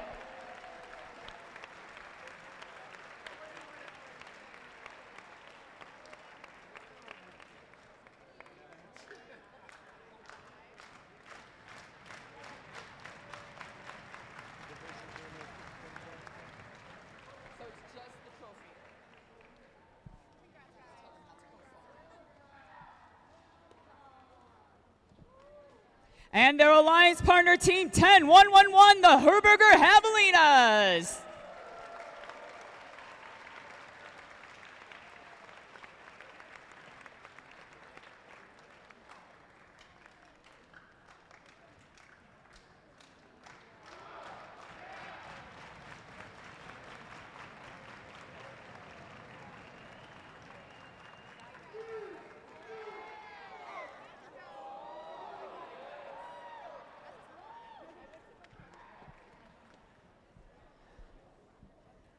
Next, we're going to celebrate the winners from each division, starting with the winning alliance from the Grand Canyon division. The captain of that alliance is Team 18420, the Metal Masters from Peoria.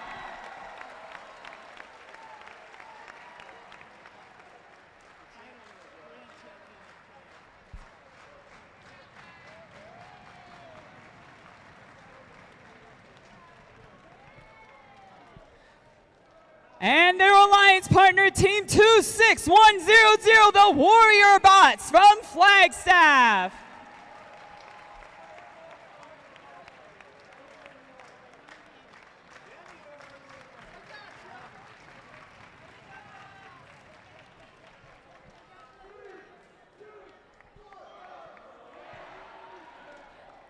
And now the winning alliance from the Saguaro division, the captain, Team 25620, Hexadecimal Nibble from Scottsdale.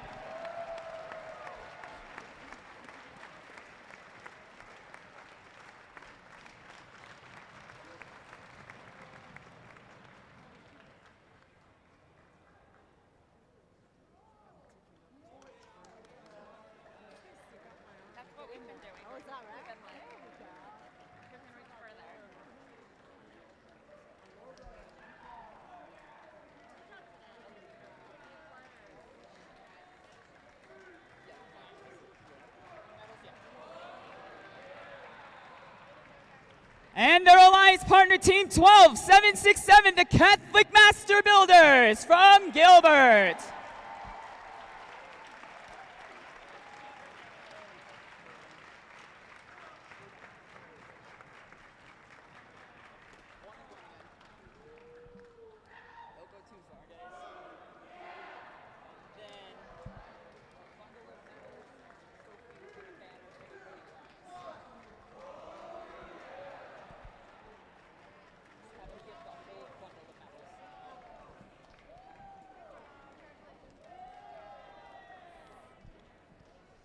And now, ladies and gentlemen, please join us in celebrating our Arizona Championship Finalist Alliance. The captain of that alliance is Team 25620, Hexadecimal Nibble. Come on now, one more time.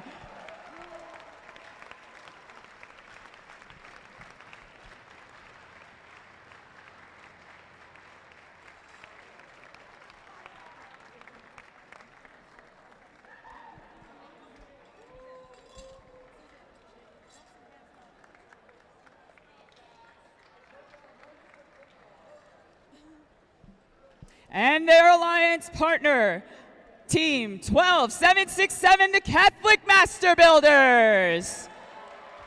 Come on down, take another lap.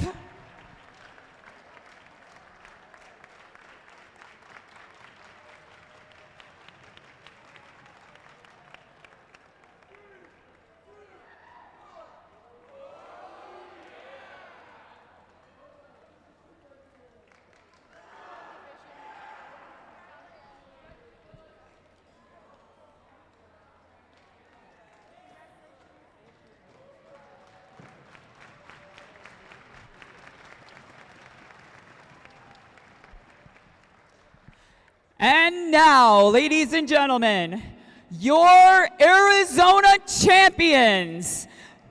The captain of that winning alliance is Team 18420, the Metal Masters from Peoria.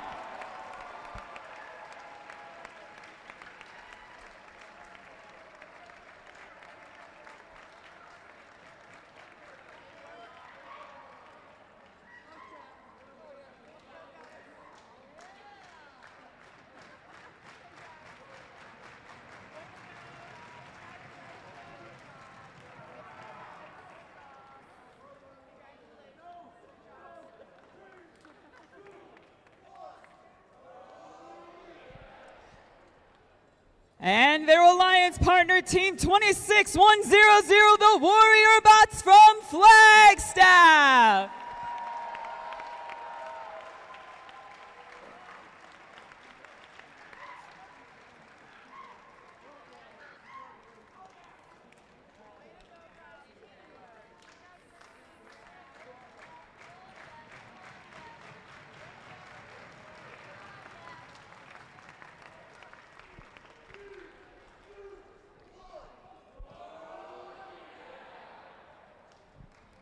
All right, folks, before we get to the big one, we want to take this opportunity to say a few more thank yous. Let's start with, first of all, a huge round of applause to the over 90 volunteers it took to make this event possible. Please give a huge round of applause to all your event volunteers.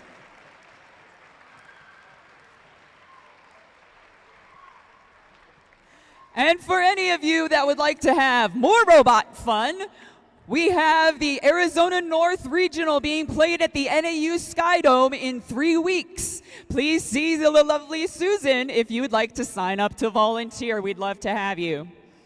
Our next thank you, please give a huge, huge round of applause to Northern Arizona University and especially the Sanghi College of Engineering for hosting and sponsoring this event. We could not put this together without their support.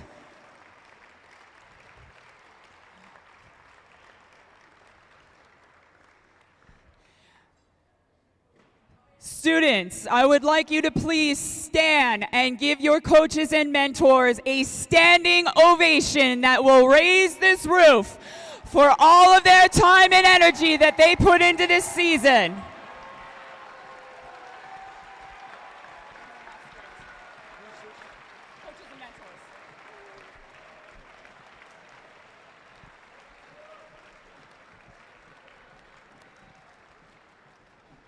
And last but certainly not least, the season would not be possible without the hard work and dedication of our Arizona Planning Committee, our tournament directors, and the Coconuts. Please stand and give them a huge round of applause to everybody that made this event possible. Not just this event, but the 12 qualifiers leading up to it, the kickoff event, the scrimmages, the workshops,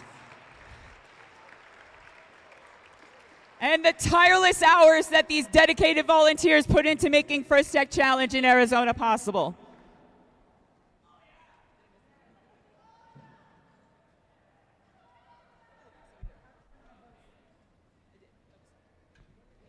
And now, the moment you've all been waiting for. The Inspire Award is presented to the team that embodies the best of First. This team is made up of strong ambassadors, role models, and gracious competitors. This team excels across judged award categories, works together to design and build their robot, and shares their experiences, enthusiasm, and knowledge with other teams, sponsors, their community, and the judges. We will be recognizing a first, second, and third place Inspire, and we invite each of those teams to come down and receive their trophy. We're going to start with third place. Here's what the judges have to say about the third place Inspire Award winner. This group of students takes pride in building off one another, knowing that strong foundations lead to powerful finished products. For this team, consistency isn't just key, it's their sword. They show up, power up, and never short-circuit their commitment to growth and innovation. Beyond the robot, they advocate for their beliefs and volunteer in their community, proving their impact extends well outside the robot. Their teamwork is carefully engineered and their resilience never malfunctions. Congratulations to our third place Inspire Award winner, Team 18625 Trivium Nightmares from Avondale.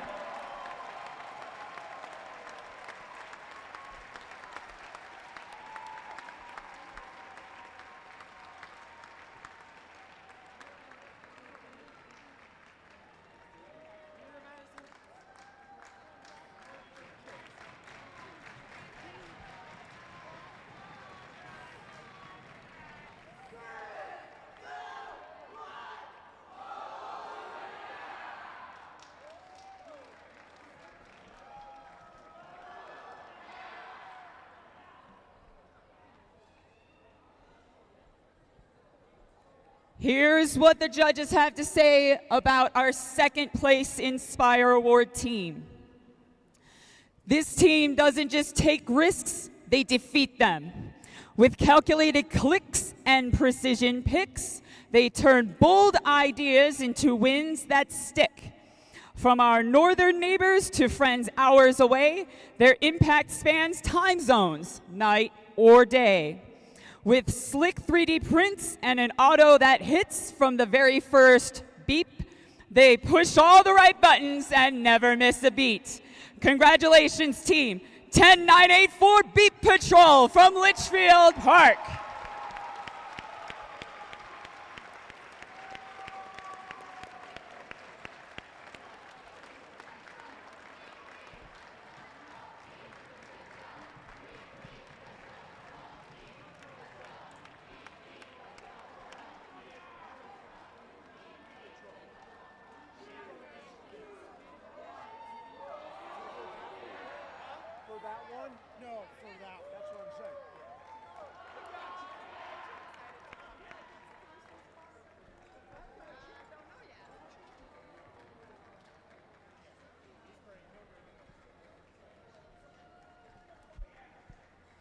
And now, here's what the judges have to say about the winner of the Inspire Award.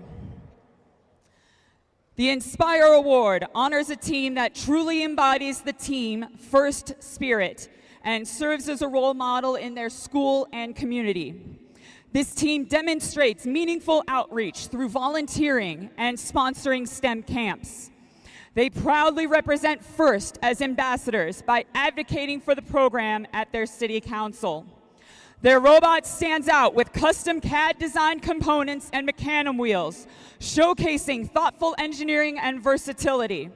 Their portfolio reflects excellence across all areas, from a strong machine design to intentional team building. Like true warriors, they demonstrate a balanced robot, high performance, strong survival, and strategic mobility. Ladies and gentlemen, your Arizona Inspire Award winner is Team 26100, the Warrior Bots from Flagstaff.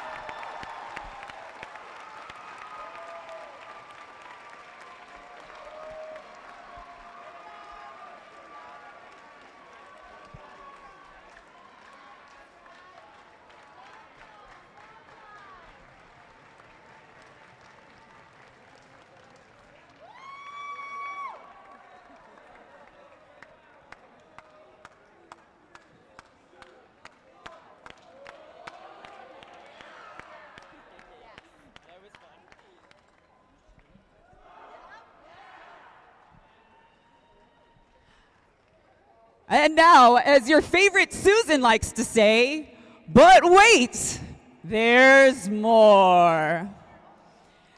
I will now announce the 11 teams advancing to the first championship and premier events based on their combined point totals after their on-field and judging performance today. Our first advancement slot goes to Team 26100, the Warrior Bots. If you hear your name called, please stand up and show off your signature dance move. Our next advancement slot is Team 18420, the Metal Masters.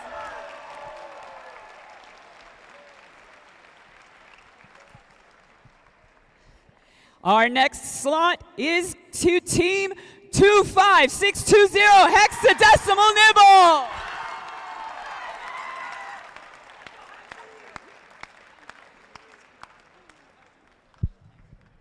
Our next slot goes to Team 10984, Beat Patrol.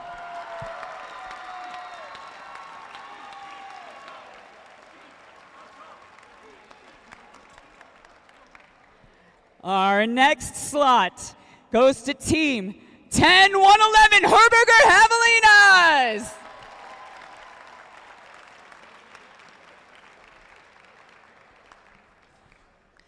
Next is Team 12767, Catholic Master Builders.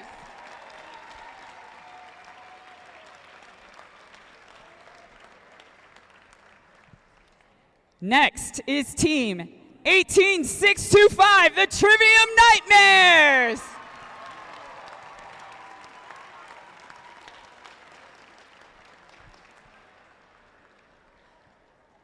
Next up is Team 13968, the Herberger Howlers.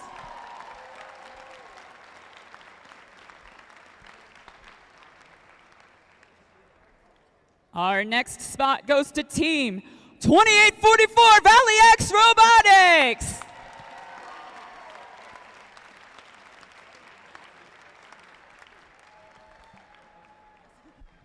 Next, Team 12841 plus 3 Robotics.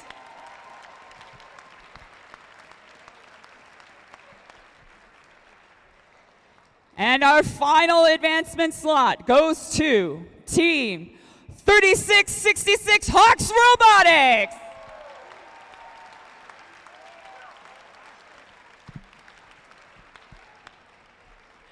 Teams, if we just called your team as an advancing team, please send your coach or mentor to come see Dave and I so we can explain what's next. Ladies and gentlemen, congratulations on an outstanding Arizona First Tech Challenge season. Give yourselves a huge round of applause. And this is AZ FTC signing off.